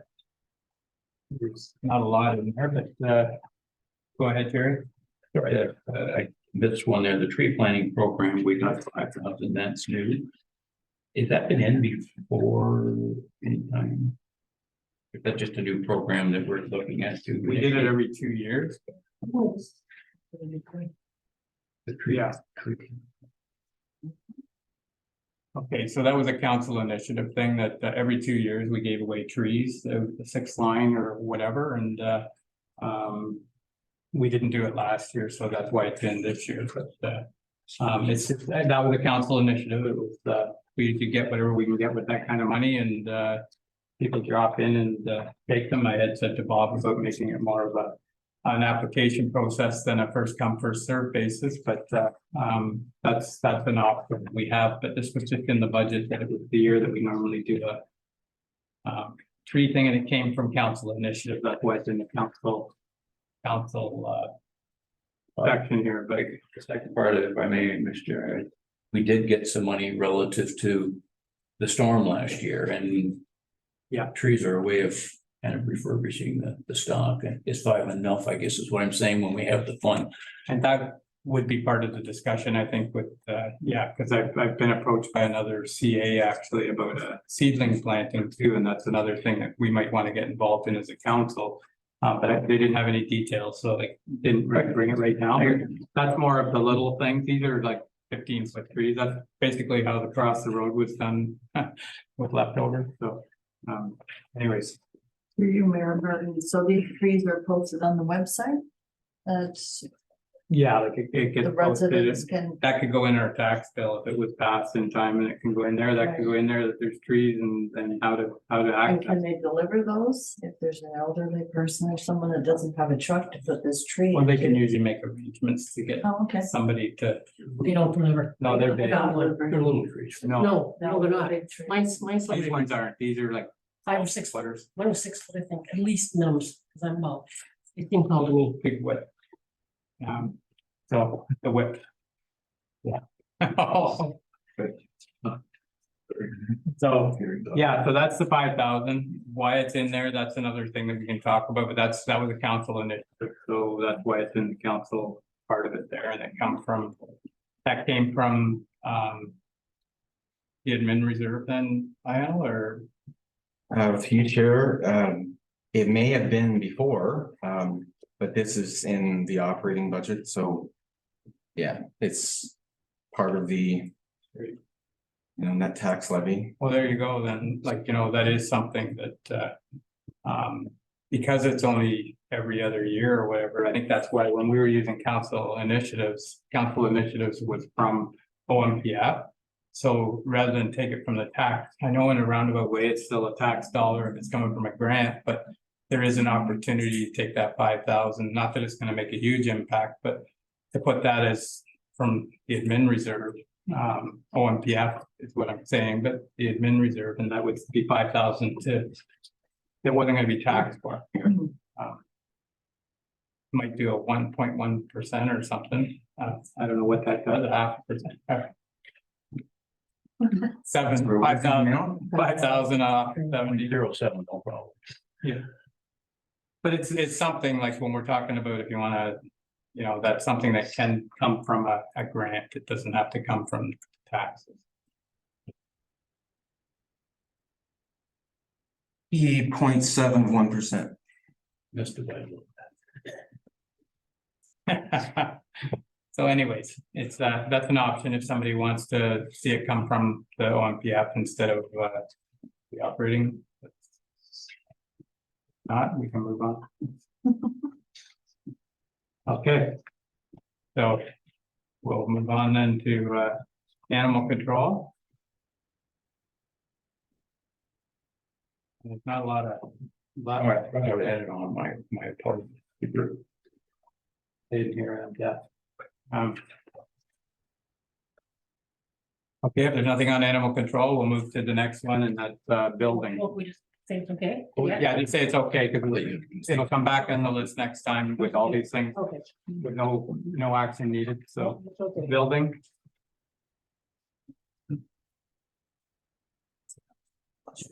Yeah.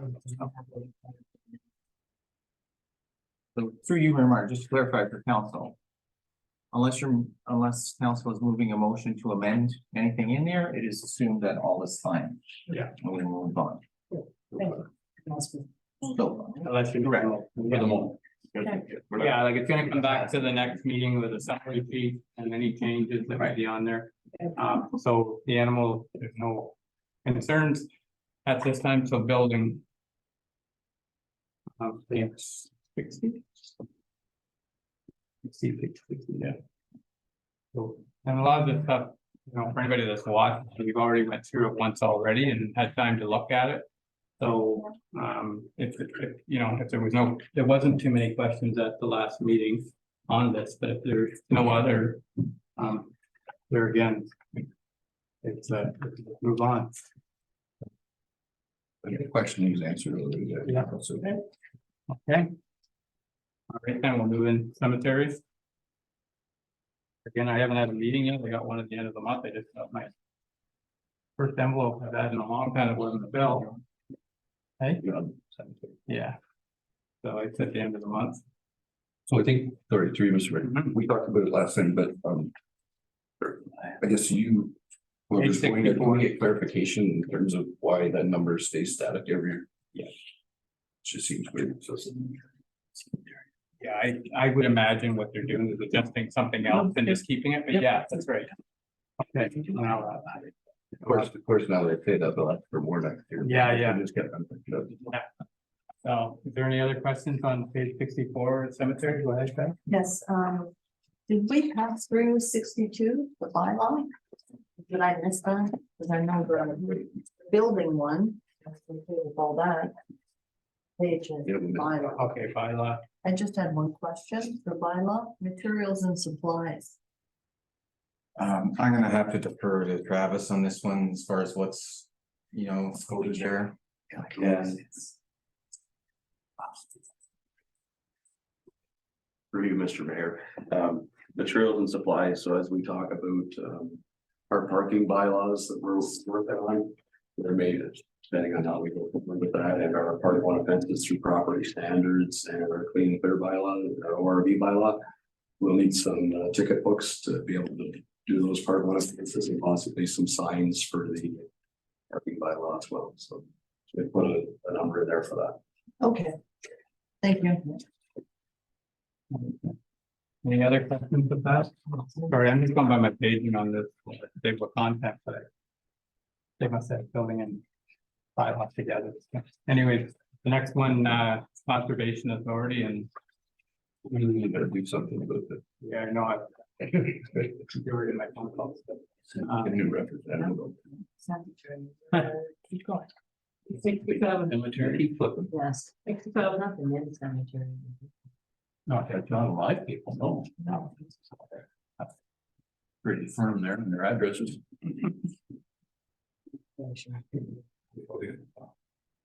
okay, so conservation authority, like, there again, there's not a lot in there. That's our levy for the year, so. Next would be facilities administration. 70.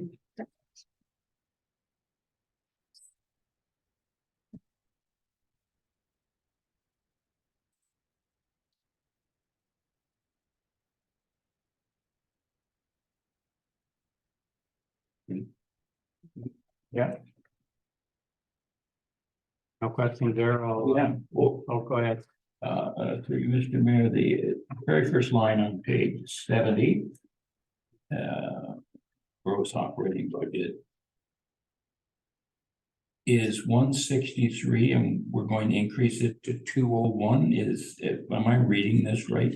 Go ahead. No, through you, Chair, the gross will go from 163,571 from 170.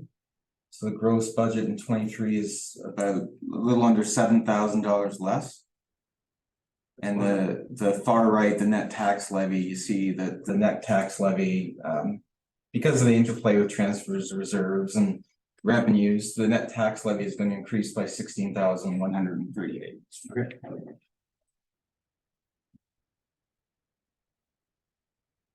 Any other questions? All right, then, so the next is facility operations.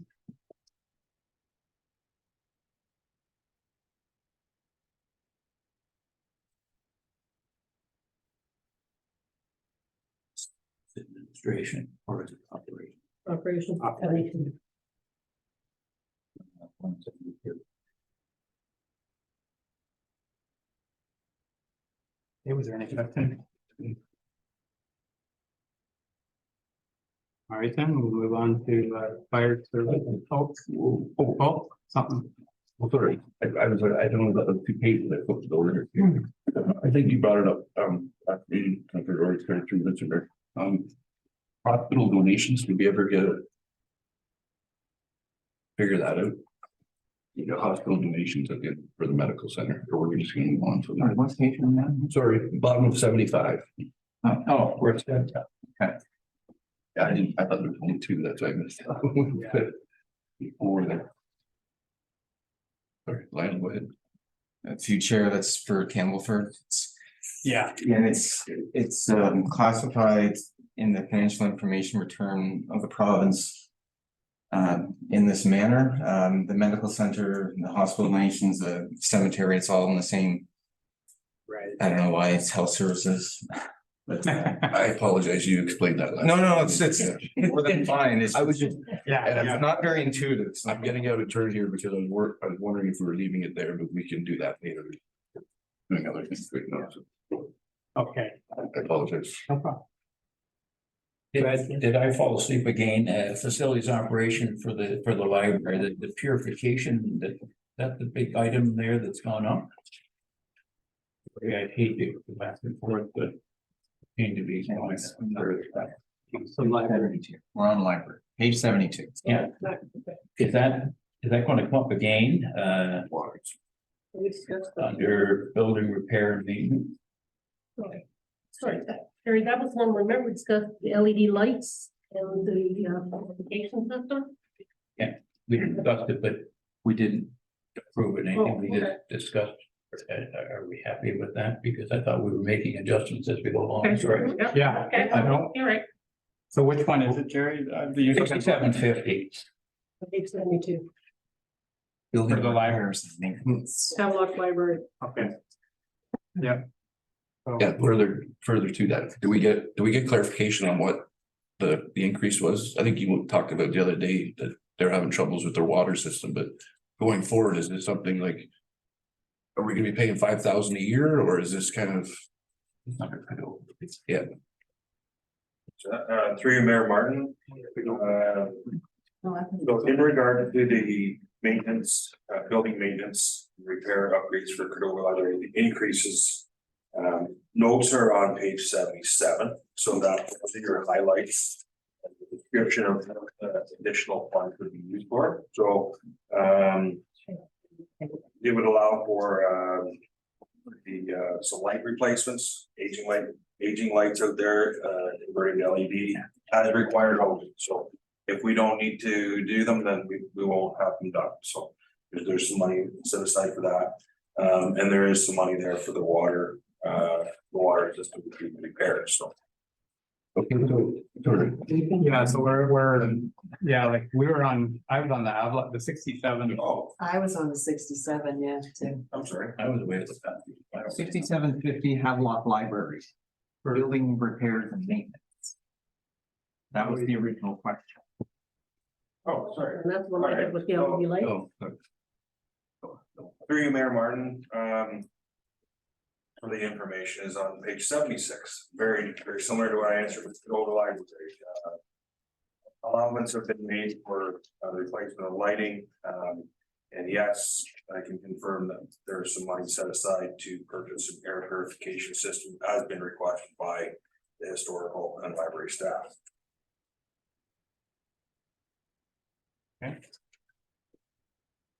Okay, so back to my point which was the Cordova Library. Okay, Yes, so that was 5,000 Cordova Library. Went from 2,000 to 5,000 for water. Cordova Library. Sorry, what Page 72, Ryan. So okay, yeah, it was budgeted 3,022 and then the actual was 31. Now it's up to 5. right. Right, okay, yeah, through you, Mayor Martin. Your question is why the actual have increased? Why the budget's 5 from, I guess. Right, yeah, so that I've previously described to council. We had water quality issues there. That money's been set there to make corrections to the drinking water system at the. So that's a one time, you should be back to around the 2 to 3 by next year then. That's correct. We're exploring some different technology that is more, I guess, is more designed for low volume facilities such as Cordova Library. Thank you, Mayor Martin. So will that be the same for the Havelock Library? Because their building repairs and maintenance doubled as well, so is that kind of the understanding you're replacing one? Through you, Mayor Martin, as just recently described, those are there to do LED light replacements and the purchase of the air purification system as requested by library staff and historical staff. Thank you. Things around that facility, operating. So I guess, through you, Mayor Martin. So I'll answer my own questions. So it's gonna go back down to $3,000 after next year? Or is it gonna be the actual cost of 6,000 every year to do building repairs and maintenance? And I understand LED. So I will presume that hydro will decrease as well. Once those lights are in. That was our That's hope. Yeah, so through Mayor Martin, there's a number of considerations that I take into, like that I build into this budget before you receive it. We completed a facility condition assessment in 2018. That is a 30-year plan.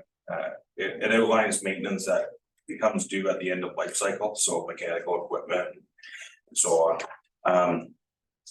So next next year's budget will, it always kind of fluctuates, so, but every year I'll bring to you what that money is set aside to do. And it's always changing, so sometimes in those studies, they give you a life expectancy and a rating on a piece of equipment and say, they tell you it's in good condition. But say for some reason that year you find out that it's in poor condition and that should be replaced prematurely, then that's something I would bring to council, let you know that that money is to be spent on this year. So to answer your question, the building maintenance and repairs is a line item that's going to fluctuate from year to year based on the current needs of that facility.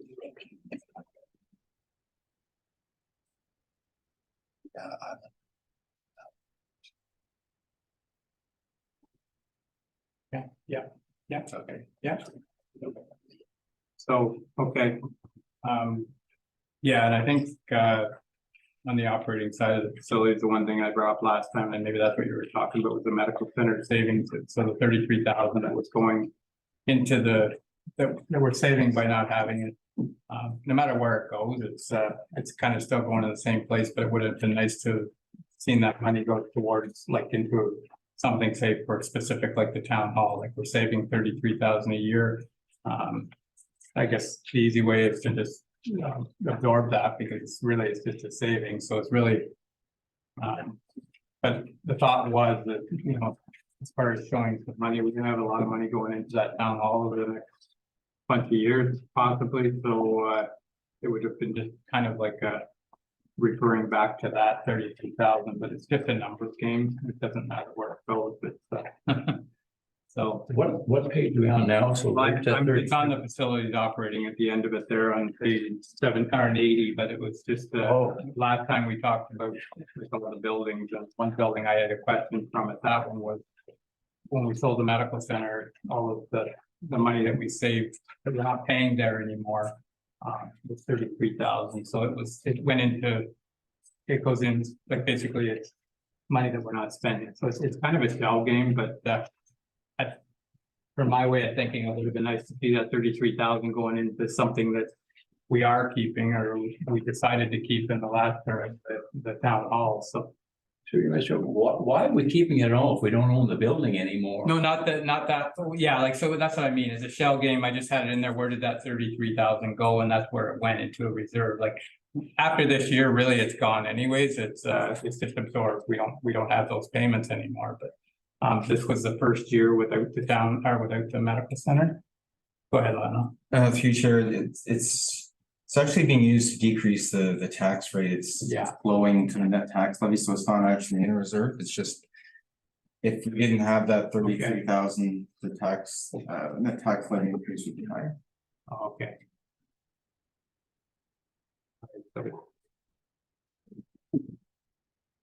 Still on Stone Hall? Or Yeah, like, give me an indicator of page. Well, so I won't I'm just going through interrupt. facilities operating, and that was in the operating, so if there's any other things in operating that you wanted to speak to specifically.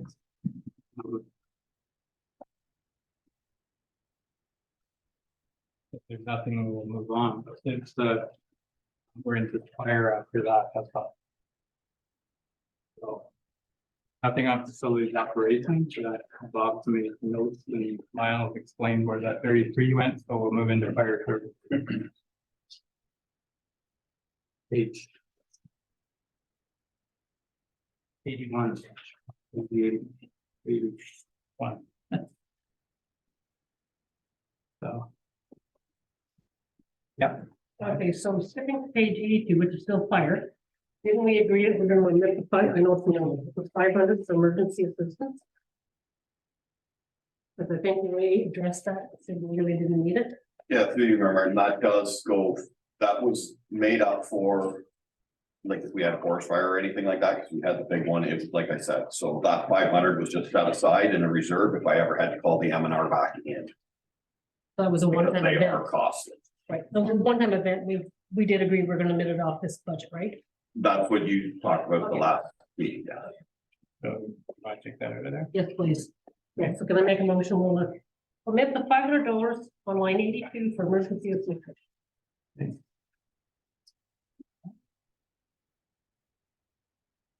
Mayor left, seconding that, all in favor? That's carried. Array memberships, training, travel. I don't know if you commented on that last time you were here, but. It's about, well, less than half. So are you expecting a big influx? I know you said you were expecting to have some new recruits or something. A lot of it was the training. It's mentioned in the notes because training, there was some that got canceled because of the COVID. There was training that got canceled because they couldn't fill the rooms.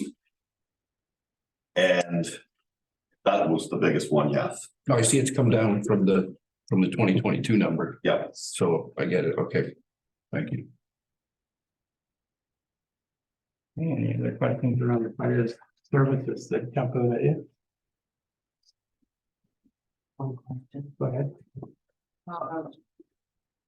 The materials and supplies, quadrupled. Well, because last year your actual was 5,800. This year you're asking for 21. The previous year you budgeted for 19, but only spent 5. So is that number maybe a little bit too much, or is it not enough? Through you, Martin, there, I explained that there the last time. There was a lot of foam that was not purchased because of the fire. We didn't have many fires, and also there was a part that I'm still waiting for on the truck that we couldn't use the foam. Okay, And buy foam, like I just did a huge order this year already. okay. So then your actual for 2022, because you couldn't get the phone then, is that way. Okay. All right.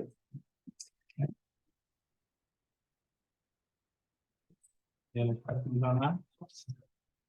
We'll move into library. I think it was pretty straightforward. Are there any questions there? Okay, Park and Rec. Page 87. No, page 87.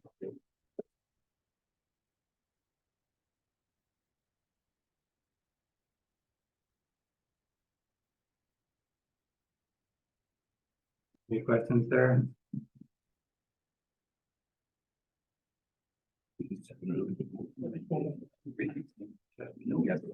Ryan, just one question I had with the rec master plan and the ball diamonds, like and maybe you already said about this, but is there money in here like to do once we decide where they're going, part of the rec plan was to put 2 new ball diamonds in and where's that at now? Like, is there money in here for that?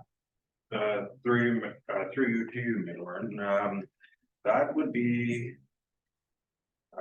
Maybe you can help me out with your vinyl if I'm correct, but on page 90, the 107.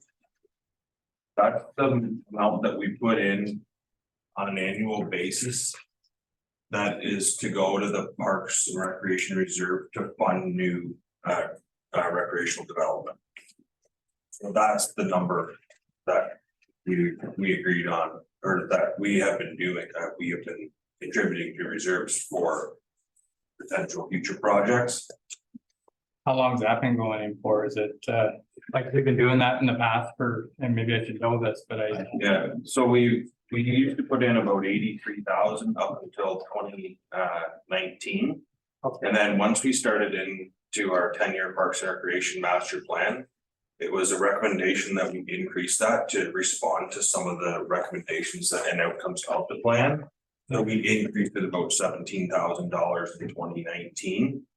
And it's just kind of remained about this consistent over the years.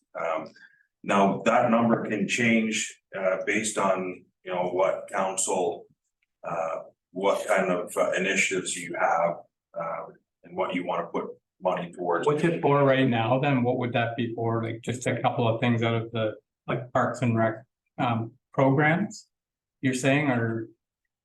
Well, the main, one of the main recommendations through the master plan was that currently we're a half a diamond space short. So we're not needing it currently. So we need to start planning on how we're going to develop a second diamond to meet the related to the community. Okay. And for now and in the future, so that's one of So the. that's where that's one of the places you would get the money That's- for, like say, That's correct. once you pick the area or whatever, there's been a lot of areas suggested. Once it's solved where it would be going, you would use that money to do like any surveying or anything like that would come out of it. Yeah, so for example, for last year, we used money out of the 107 that we put into reserves to fund our portion of the splash pad, so. Oh, okay. You know, so those are projects that we did, so this year, you know, the conceptual plan that we're working on, that's coming from the reserve, like those are all. The items that money would come from. Yeah, just pretty much right. Another example of why we need this reserve policy in terms of. You know, 'cause we're just looking at dumping money into an account where. There's no allocation, like obviously Ryan knows what it's there for, but Yeah. none of us know what's there or what So this number that's means. a goal, I think. And some of the things haven't been decided yet either, another thing, so. So the other thing too, like our equipment replacement schedules are connected to our reserve account as well, and our asset management. Oh, Responsibility. they're part of that. That's part of it. Oh, So I think yeah, there's been okay. a lot of discussion about working on the reserve policy, and maybe as we move forward, Lionel, you know, will help us get through that. And Yeah, I think like this is a good example. I didn't realize because that's one of the things that I think we're light on anyway, so it's I think that's the other thing when we start doing this, we realize where we're at, but for replacement schedules, it's gonna be affected here in the next little while, so. Okay, I got you. You know, Yeah, and so Ryan, just one thing, materials and supplies. I think we talked about it last time. When you write up, you. Said that supplies have gone up roughly $4,000. yes, through you, Mayor Martin, I've noticed an increase on pretty much everything that we have purchased has gone up quite a bit.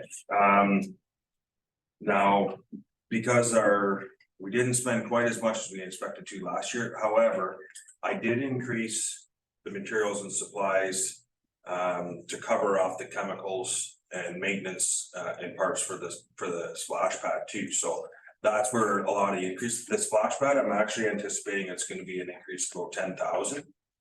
So, but I increased the budget by about 4 based on the actuals from last year, so I didn't actually make too much of an increase there, so. We'll see how it goes this year, we can adjust it next year depending on actual costs. If needed. so that means, oh, go ahead. Yeah, just for clarification, the 22,444, that's the $4,000 overrun.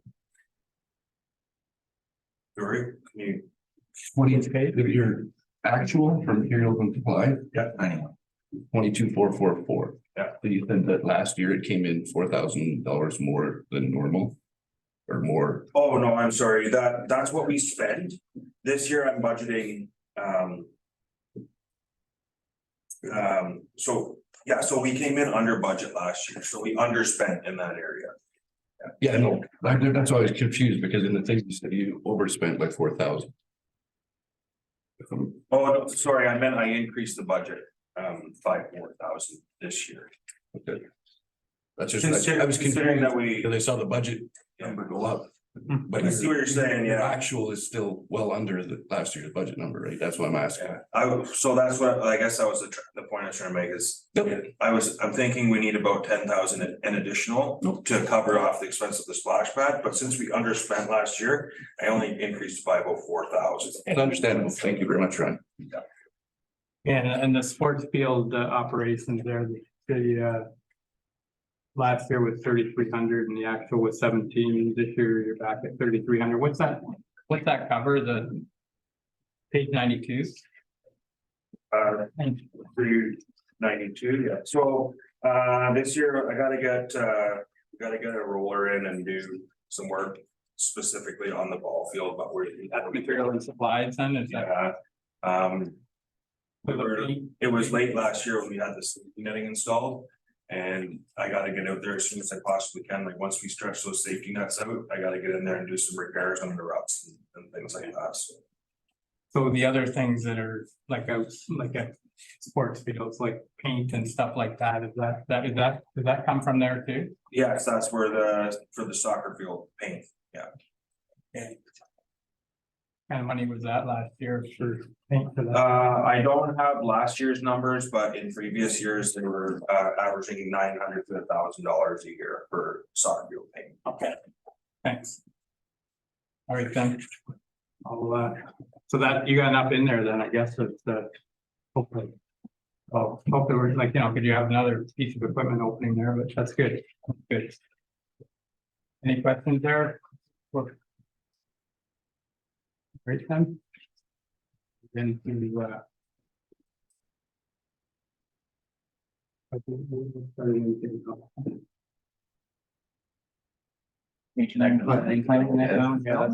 planning and economic development, and that's something we talked about splitting. But not for this year, I think that's for next year's discussion. Okay, Is this, sorry, is this planning and economic? yeah, What are we splitting? no, the name, like put them into Oh. two separate things, like break the planning away from the economic development. So. Was there anything in there in either of the? Well, another, it's a, or through you, Mr. Mayor, it was 263 gross budget. I guess 263 and 22. 23, it's up to 263, and then we got revenue increase. Is that right, or is it down? The revenue seems to be half of what it was last year. Right, I'm 95. Okay, yeah, no, that's good. For you, Chair, the 2022 number includes a transfer from a reserve that's not happening. There was a budget of $105,000, $589, I should say, to be exact, from the admin reserve for economic initiatives. And that transfer from the reserve did not happen in 2022, and for 2023. There is a budgeted draw from the admin reserve for $36,000, and that's to cover the economic development initiatives of economic development officer. Is that Sherry's title? Anyways, that's to cover her initiatives. Sorry, Lynn, where's that 36,000? Oh, that's okay. Chair, page 96. Okay, sorry. Yeah. I'll catch up, thank you. Yep, no problem. There we got it, I got it.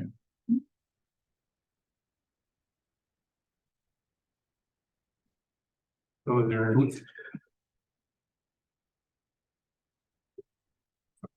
One question I had, I don't know, I had a note here, I don't know if I asked it last time, so I apologize if I did, but they've got no transfer to reserves going into here for 2023, is there a reason for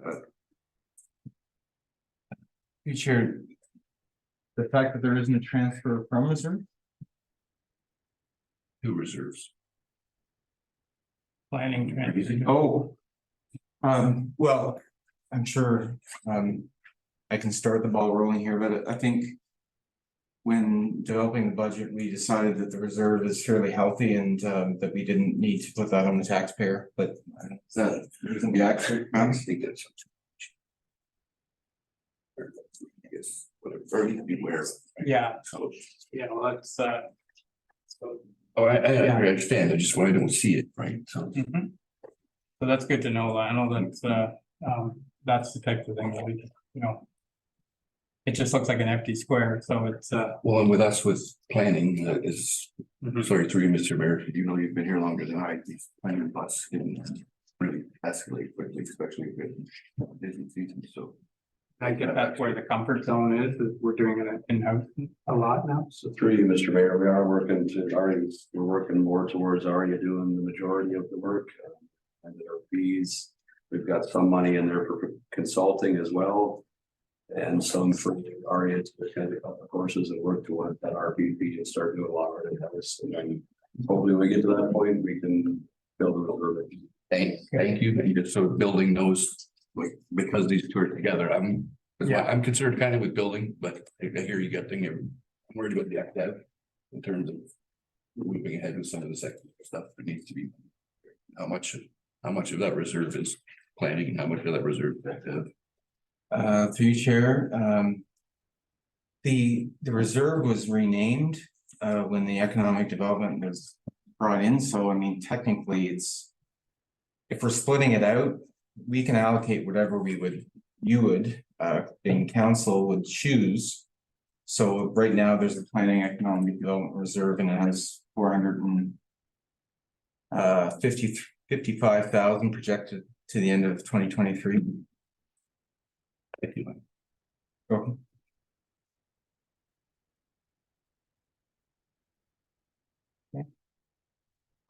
No, I was just gonna say, more work for the future, but yeah, that's, once we get these separated, I think. To split that reserve as well, or at least come up with a number that's fair for each department, because planning obviously wants theirs, but I'd like to have a little juice there too, so I'll speak to that later.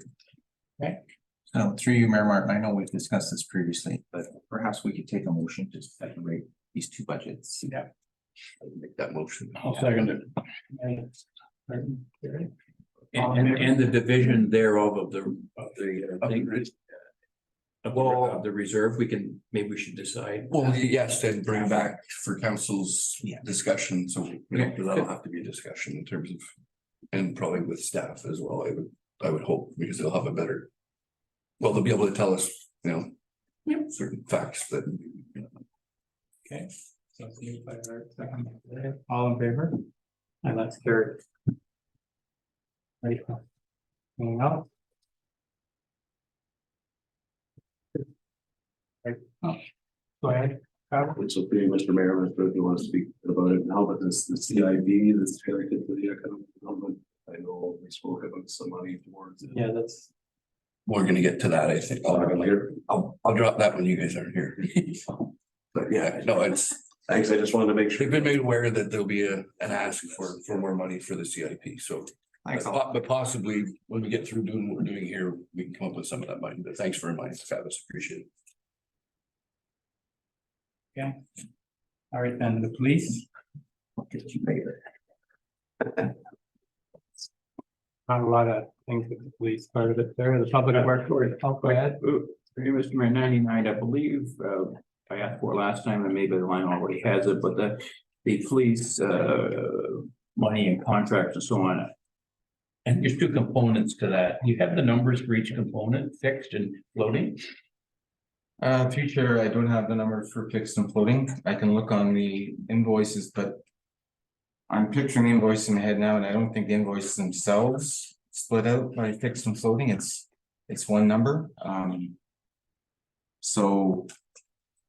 Through you, I can work with our CEO to It's find. probably in the contract, because that's the options, two options, and we went with fixed instead of floating, so But the rest of it is based, or through you, the rest is based on incidents, though. So the flat fee gets you certain coverage, and the second part of it That's is why we per went capita fixed. or for That's- crime or whatever. that's one of the reasons why we went fixed, because we're covered on everything with the fix, where if we go with floating, it's an open contract, they can, so that was the reasoning that we went with that option, because we didn't, it can be expensive when you start calling in helicopters and things like that, it's that's part of the. I don't know whether I'm answering you right, Jerry, but. No, I just have a follow-up question, that's all. Yeah, no, go ahead. Well, if it's fixed, then why do we have the reserve? Size of it is, if we already know, and we should reassess the reserve when the contract's up, when the costs go up. I guess that's the question. So that's one of the reserves I think that needs to be looked at to understand it better, because I think, like Deputy Mayor said, we might have done that a few years ago when we were, even on fixed, there was spiking happening, there was things going on that it was totally out of control. And maybe that's why it's leveled off now, but so we did create a reserve to help us. The way things were jumping at that time, but they haven't jumped in a long time, so. So we can deal with it now, but that 500,000, is that a cap in there right now, or?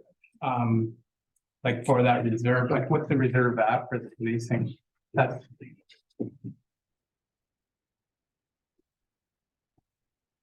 Not really far here.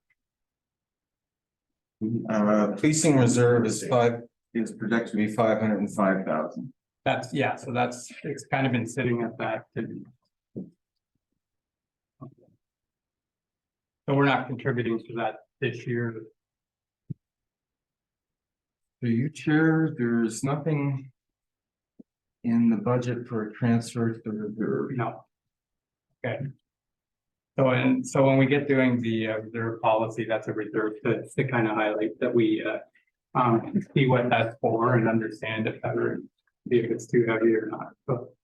And through you, Mayor Martin, just for council's information, I believe that contract is coming due soon in the next year or so. So council will have an opportunity to have a look at that contract and Really what it's understand. comprised of. Yeah, right down to the badge. So, Cool. So can we find out what our fixed, if it's fixed, we should know what the fixed costs are, and the floating would be above that. Can we segregate those, or is that not possible, or? Through chair, we can look into it. I know the invoices that we receive are based on the. Now it's determined at the beginning of each year, so it's just a number, but. Alright. We do get reconciliations. I mean, maybe that will help every year. They're 2 years behind, but there's reconciliations of what was billed compared to what they use. the final billing. So Right. perhaps that would give. some Yes, insight. through you, Mayor Martin. So I'll attempt to clarify if I can. So the police contract is comprised of two components. There's a fixed amount that the OPP detachment for Peterborough County allocates to all the townships. There's 7 townships that participate with the OPP Peterborough County detachment. They take their fixed costs and divide by 7. Then there's a calls for service component on top of that, which is a floating number.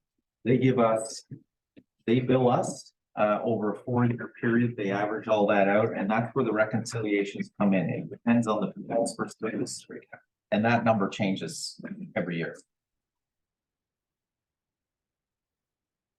Right. So, not to digress then, so we do actually have 2 different numbers. One is the fixed, it's divided the 7 number, and then there's the floating cost. That's the cost, so, yeah, kind of need to know that about if we're gonna look at. the Well, reserve, through that's you, all Mayor I Martin, don't- but it's all billed as one invoice. So, yeah, that'll be a discussion around that reserve, like, on whether we're too heavy there. The big thing right now is if we have enough to pay the bill, but we can dig into that deeper. Before next budget to understand all of these things. That would be my suggestion. So. We know right now, like the 1.2 will cover us and, but whether it's enough for. When it comes around here, I don't know, but. Okay. Any other questions around the fleet? Public Works and Admin. Page 101.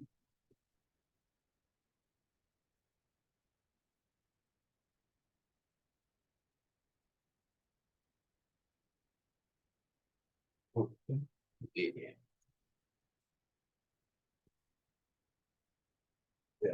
Correct. Once again, I think I've already asked this question, sorry, through you, Mr. Mayor.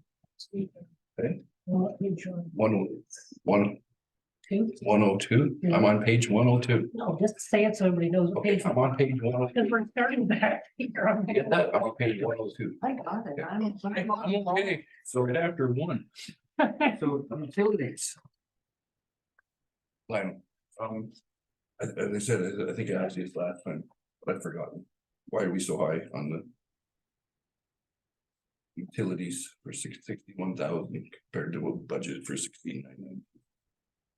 Here, I'm gonna have a look here.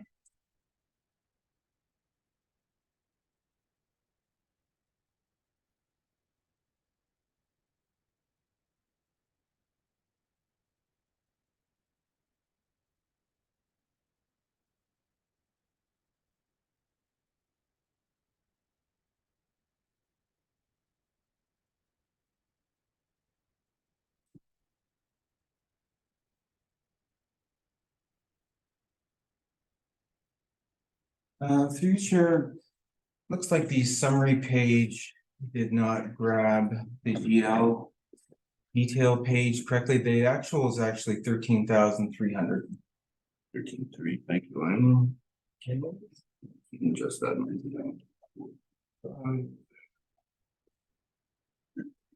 So what, Ooh, I felt different then. Okay, I'm really confused. So let's move on, education training. Pete, you're there, yes. Yes, through you, Mayor Martin, yeah, that, I didn't realize it was at 39,000, my apologies for that, but 26,000, it covers all our staff. Actually, we just signed up with the county for some chainsaw courses, for some handling courses, through our AORs, like our road school, which is a 3-day, to get to your CRS designation. So, yeah, so there's, and it covers. Okay. That range. So the 4,300 for last year, is that kind of typical, or like, do we have years where we do a lot more training? Like, that's what I'm getting at. Well, through you, Mayor Martin, again, it was the COVID that's just cut us back, so no one went anywhere. We did a couple online things, just to try to stay up on some training, but. Do you think you'll use the whole 26 yet, or close Well, to? I don't, It's I'd be okay down with from last shaving year. it, I'd be okay with shaving it down to 20, I'd be fine with that, but yeah, no, we are gonna do some more training this year for sure, so. Yeah, definitely, yep. We haven't, yep. I'll give you one chance to keep the money. Want the $6,000 or not? Because I'll take it. Sure, no, definitely, I'll take the 26,000, but yeah, I'm willing to give a little bit on that for sure, but we definitely will be doing more training this year, 100%. Yeah. Okay, I'll leave it there, because like I said, you're down 13 from last year, so that's good. A couple other numbers though, we're going the opposite way. So last year, building repairs, maintenance, budget 5,500, we're at 14,3. We're back to 5,500. So was there something? What drove it up last year, basically? Can we be asking for a little bit more than 5,500 this year? Through you, Mayor Martin, I think that can, as Ray just pointed out, I think that had a lot to do with the Midtown property. Okay. It's a lot of bringing the facility up to a safe, like exit signs, and doors.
you got an hour left, wait, how much?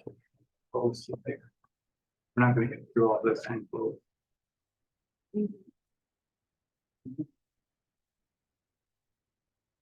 Yeah, it's true. Hold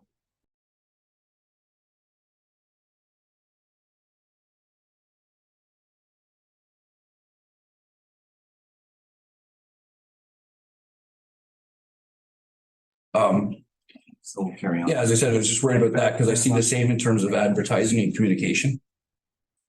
So 9,500, but we're up to almost 13,000 last year. We're back down to 95. Is that just, we did a lot? Is that because of the storm? Maybe we're.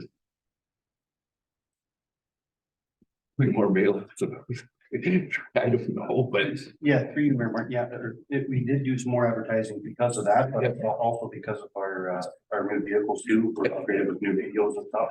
I'm just saying, so the 95 that you had from last, you figured that would be enough. Okay, all right. Like, not asking you again on this. Okay. Thank you, Pete. Thank you, Peter.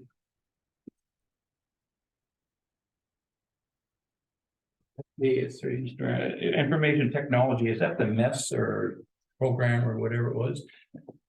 Mesh software, Martin, that's our mesh software program. So it was in 22's budget. We didn't pay for it last year, but we're gonna pay for it this year, or I'm confused. Just help me out here. It was in a capital, because it was brand new to us last year, so we've switched it over to an operating. Okay, good, thank you.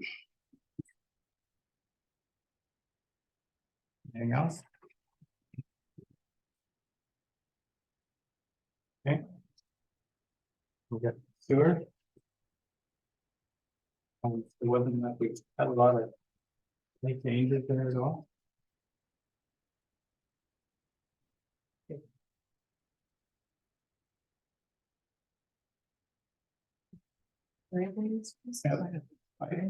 Number 104, that you missed it too. Yeah, I know what you're looking at. Yeah, You go back to public. I liked it. Okay, I missed the page. okay, page 104, Yeah. okay. Okay, sorry, we're gonna go back to page 104. Okay, Can I start? yeah, yeah, Sorry, Pete. We'll ask him, so. no? But what, And you felt him. He laughed last time. oh, Hey, no, sorry, no. salting and sanding, I brought it up last time there, Pete. Yeah. You told me, I think it was maybe. I thought it might be a heavy year because of the snow, but you say we use less during years like that, so. I will defer to you. We did reverse 3-year memory. We went back to 2019. 2019 was 251,000. 2020 was 175,000. 2021 was 147,000, and 2022 was 146,000. We're going, seems like we're steadily going down. We're That two. Costs are going down, the budget's going this way.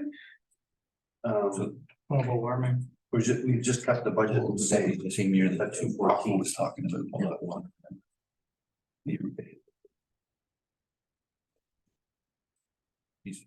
So which year we was 251, 2019, 2019, and then the rest were 179, 147, and 146. 175, 147, and 146. Okay, so they're all pretty static.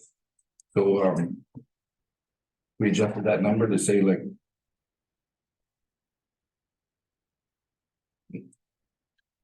I was gonna say that, but it's a little low, 190. I don't know, just like, I guess it's up to us, but I'm just Yeah. saying. Like, only the 1 year we've really been hit with the.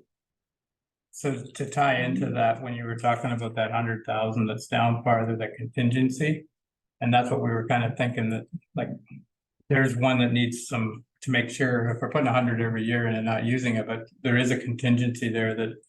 You know, with what Deputy Mayor Webb's saying, if we did go over or whatever, we do have a contingency fund there.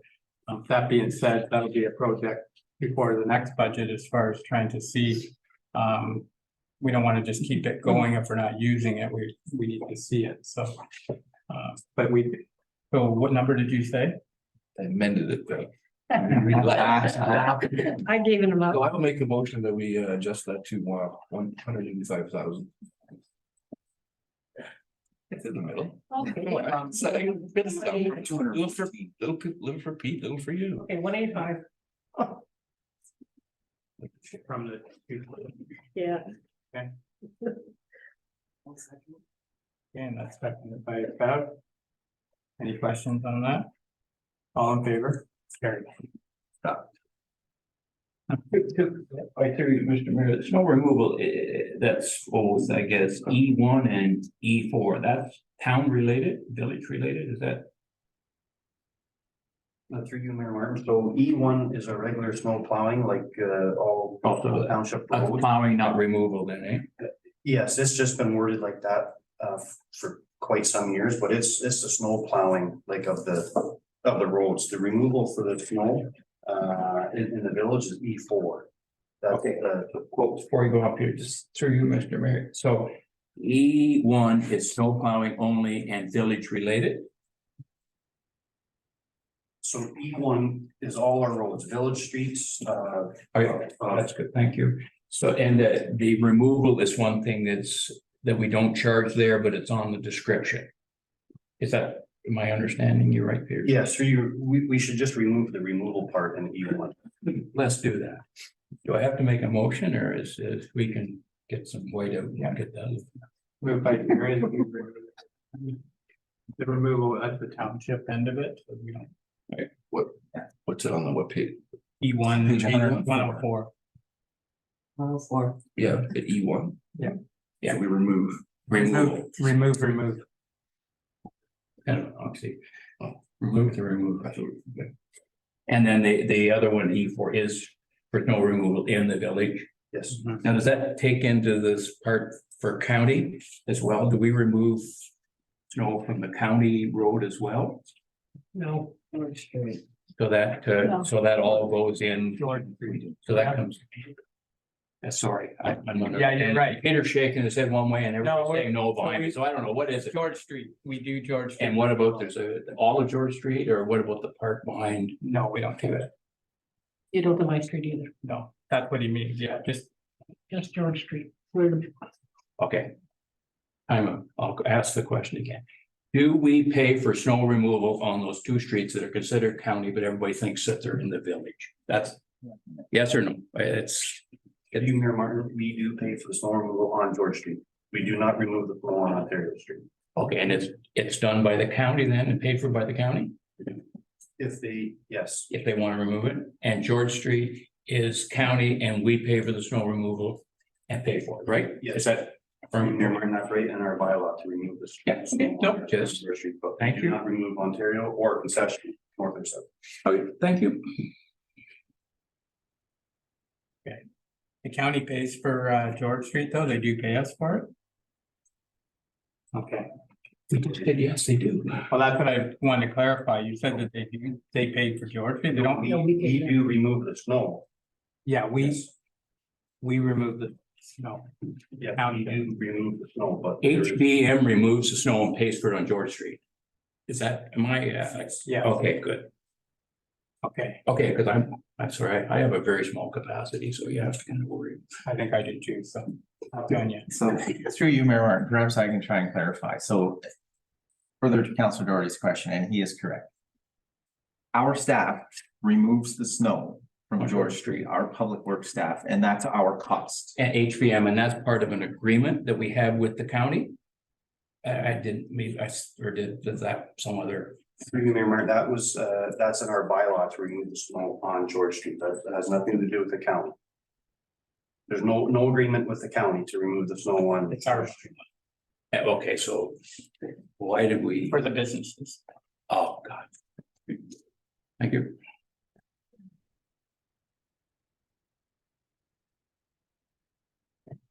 Anything else in there? Through you, Mayor Martin, we have a mover for E1 removal. Oh, I don't have a seconder for that motion. Deputy Mayor Webb seconded it. Okay. All in favor? There you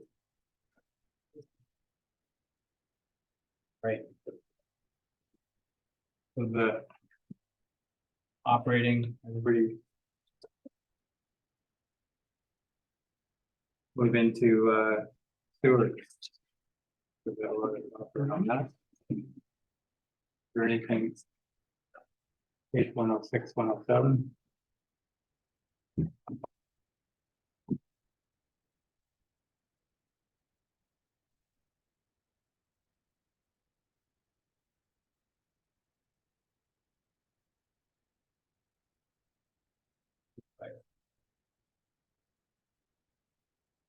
Is there anything on the sewer?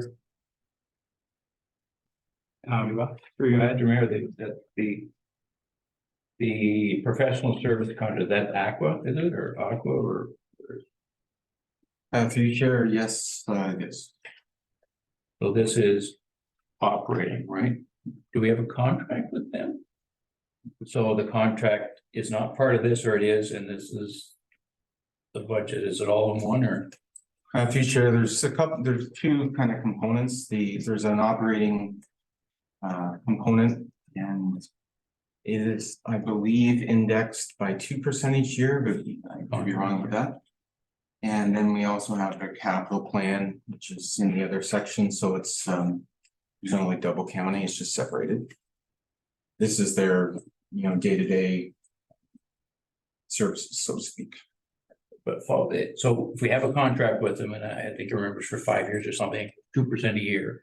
So we budgeted 203, 2% of 203 is 178, and then we go to 206. I'm just don't know about the math. What is our contract with Aqua? And I can do the 2% on. Future, I'm gonna go back again and see what other GL accounts are included here, so. So it's just 470.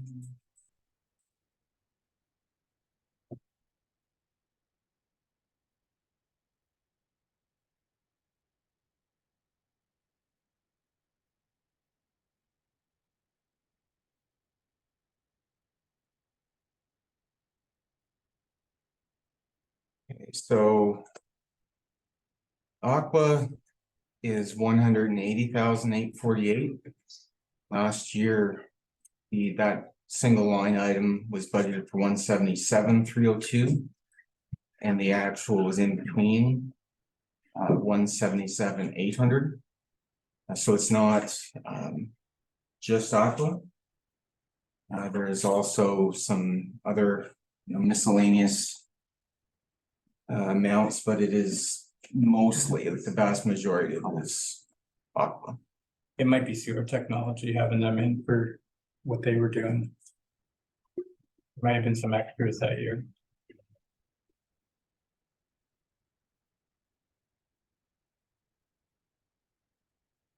So you're comfortable with what's in there, and like that's okay then, Peter, it went up. Well, 203 with budget, and it's 206. But 188, sorry, through your. Yeah. If the budget's 188, 2% doesn't get us to 206. I guess that's, I have a math problem, but there's other costs you said that are. Yeah, through your, sorry that I maybe wasn't explaining it overly clearly. So the 2002 and 2023 budgets both include items other than Aqua. So in 2023 column, the amount for Aqua is 180,848. And the 2022 budget was 177,302. So, roughly $2,500 there increase. Okay.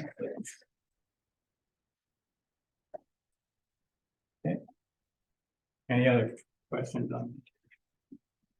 Right. Wasted men, page 119. That's gonna be it.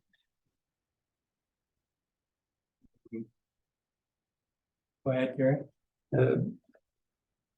Remember that the waste administration, the revenue, it's going to be somewhat changed if and when the scales open. Like I think what I heard with the proposal for the scales was that it was going to increase the revenue, and we're going to get payback in years. Number 1, 2, 3, or 4. I forget what we actually, or you guys actually settled on. Yeah, through your memory, that was what the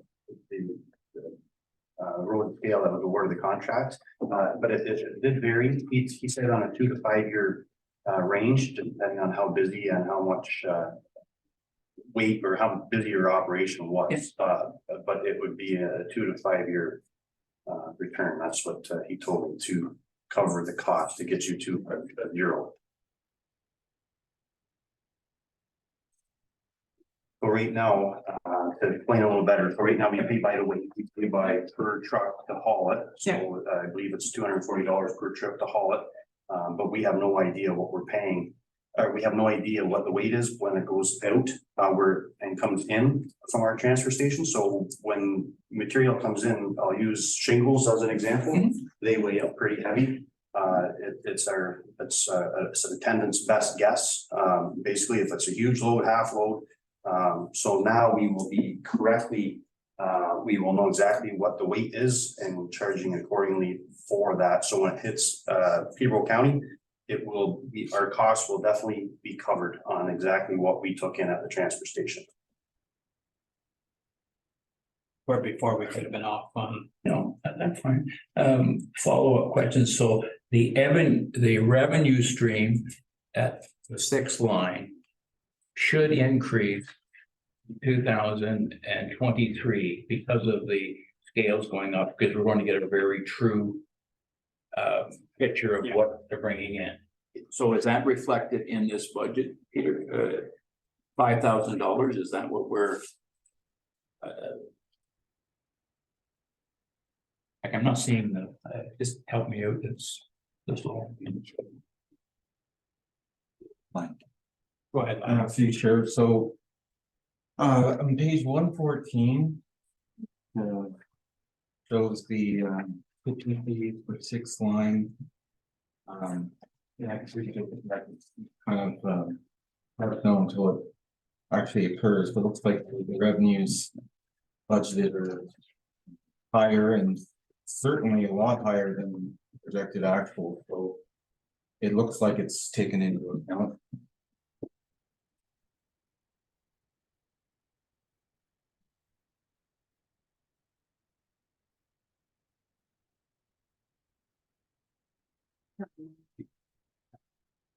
To you, Mayor Martin, the bag tags says actual for 2022 was 23,000.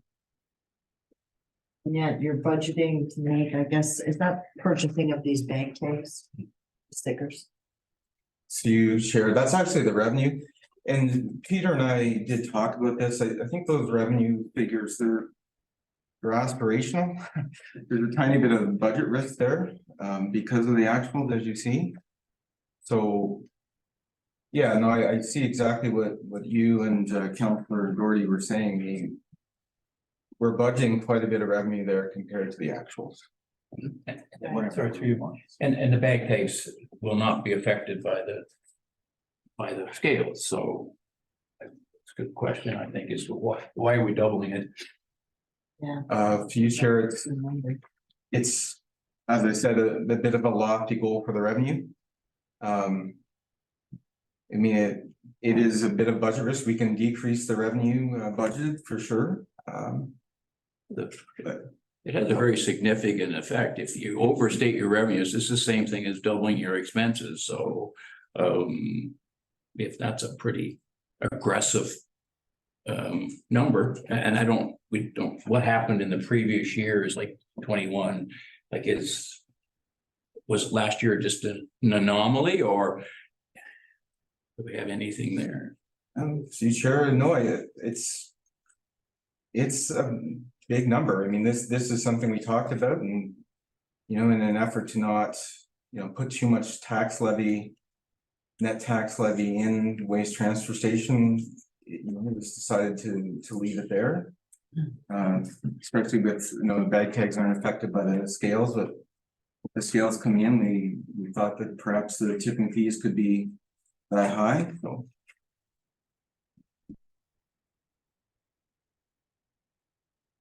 Follow up? For you, Mr. Mayor, just a question for Councillor Doherty. Would you like that amended?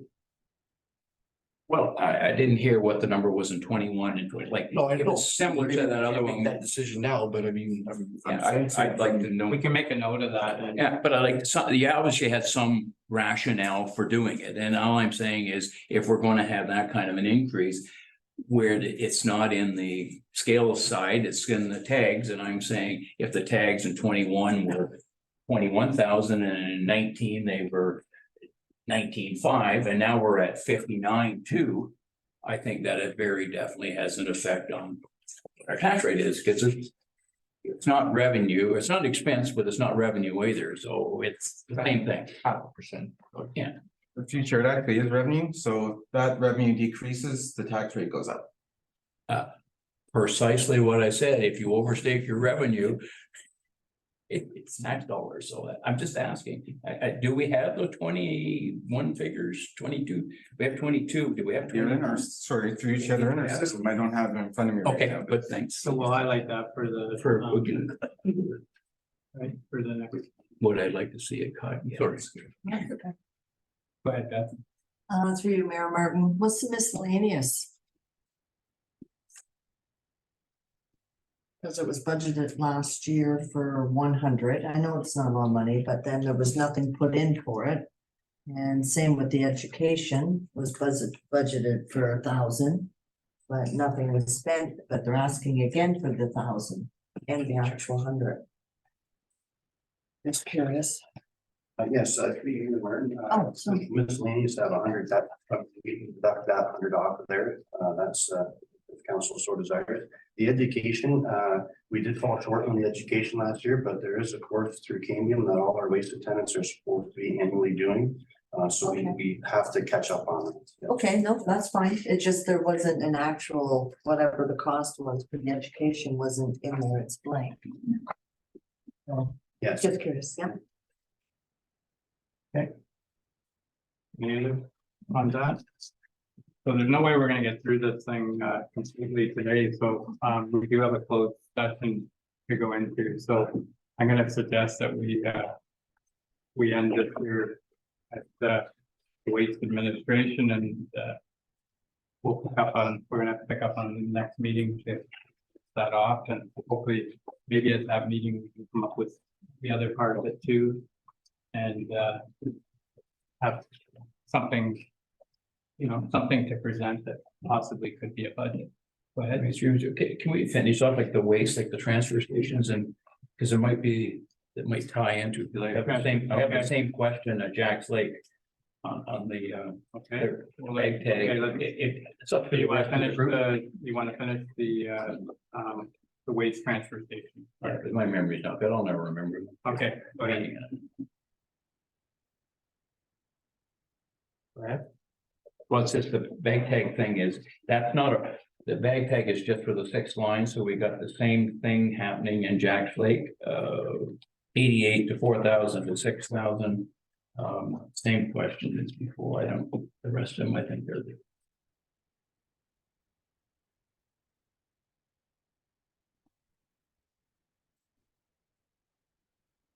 I don't have anything to compare it to. No.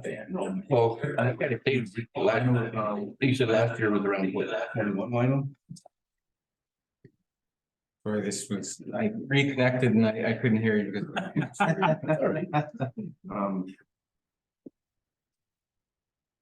Bag tags last year, was it last year? It was around 21,000. And sorry, which transfer station? 6 line. Sorry, yeah. No. 114. Shift line, I'm just saying, let's do all this. 23, yes. So similar to what we were talking before, it was basically an effort to keep the tax rates low by being a little bit aggressive on the revenue. So yeah, we can bring back some actuals from prior years. I think, yeah, sorry, to Councillor Doherty and Councillor Flagler's, I mean, probably needs to be adjusted somewhat, like, if not quite a bit. But, I don't know, as it says, to your point, until I see more than 1 year, right? Because I don't know, with what we've been going through, maybe maybe it's been dipping during COVID and maybe it's gonna come back. I don't know, Pete, but do you have any insight on that in terms of like, if the dump, to me, the dump would stay relatively the same year after year, no, like.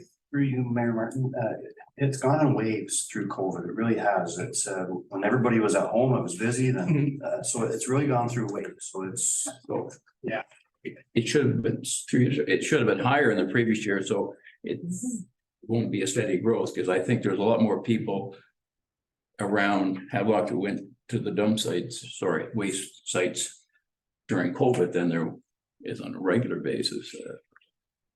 And then I think we had the Amazon people that's not garbage, but styrofoam and stuff goes in there. I think it needs it, but I think Mr. Mayor, I don't know what the number should be, but I think it should be reduced for sure, and I just don't know what that number would be. So until we see the previous numbers, we can, like, that can be highlighted and come back to. Oh, want to get one? Yeah, like, I'm sorry, just to keep it moving along, Okay. because we could go through these and have a meeting for Yeah. almost every one of them.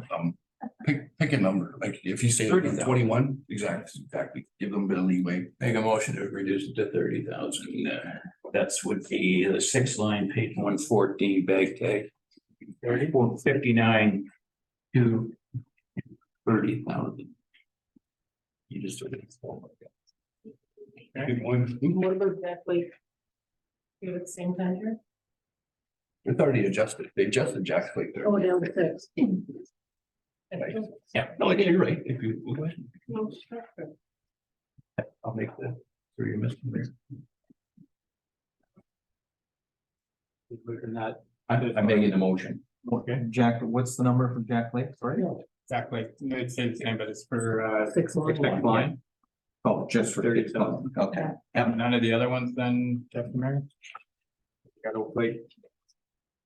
I was, I'll open up there at the council. I was all right. I think that, sorry, I was just looking at Jack's Lake, but it was adjusted from 88 down to 6. Would like to leave a bit of leeway there. So,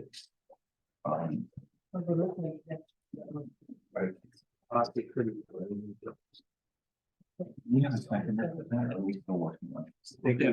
I'm gonna make sure that all of. Okay. I'm just saying, All this is these- that line, do them all. it don't work. I like, like, Find what page is it on? They're gonna be integrated in water. It's on 113. Okay, it's back. Because we talked about revenue, take 29.2 off the revenue, that's 58,400 for tax. I just added 29,000 to the tax. Yeah, that's right, you actually double it, Thank because you don't have the revenue and We you're were at, working and stuff. yeah. No, I guess they're cutting. These are raised 30. Does anybody want to second that, or am I just Yeah, throw well, that number out for So my? that's the only thing we're worrying about then, just the one number there, so I need a seconder for that. If somebody wants to second it. Start seconding it. Okay. All in favor? And that, carried. All right. So with the weight at 30. So the transfer stations, is that it then, Jerry? Well, no, Is that all you were considering? well, no, it's nice to get through the way stations and then we're done, we can start a new pilot. Yeah. I'm probably getting tired of answering the same question. Okay, so we got the waste transfer station, we're down to there, so I'm gonna say that we're gonna break it off now and we'll come back to those others because we do have a closed session to go into, so. We'll look for a motion to we want to set this meeting down then. Yeah, we'll adjourn the budget meeting and stuff. Okay. Okay, so motion to for the meeting coming back. Yes, please. Confirming bylaw. Very. Hard. Very close to. Well, we're, yeah, we're.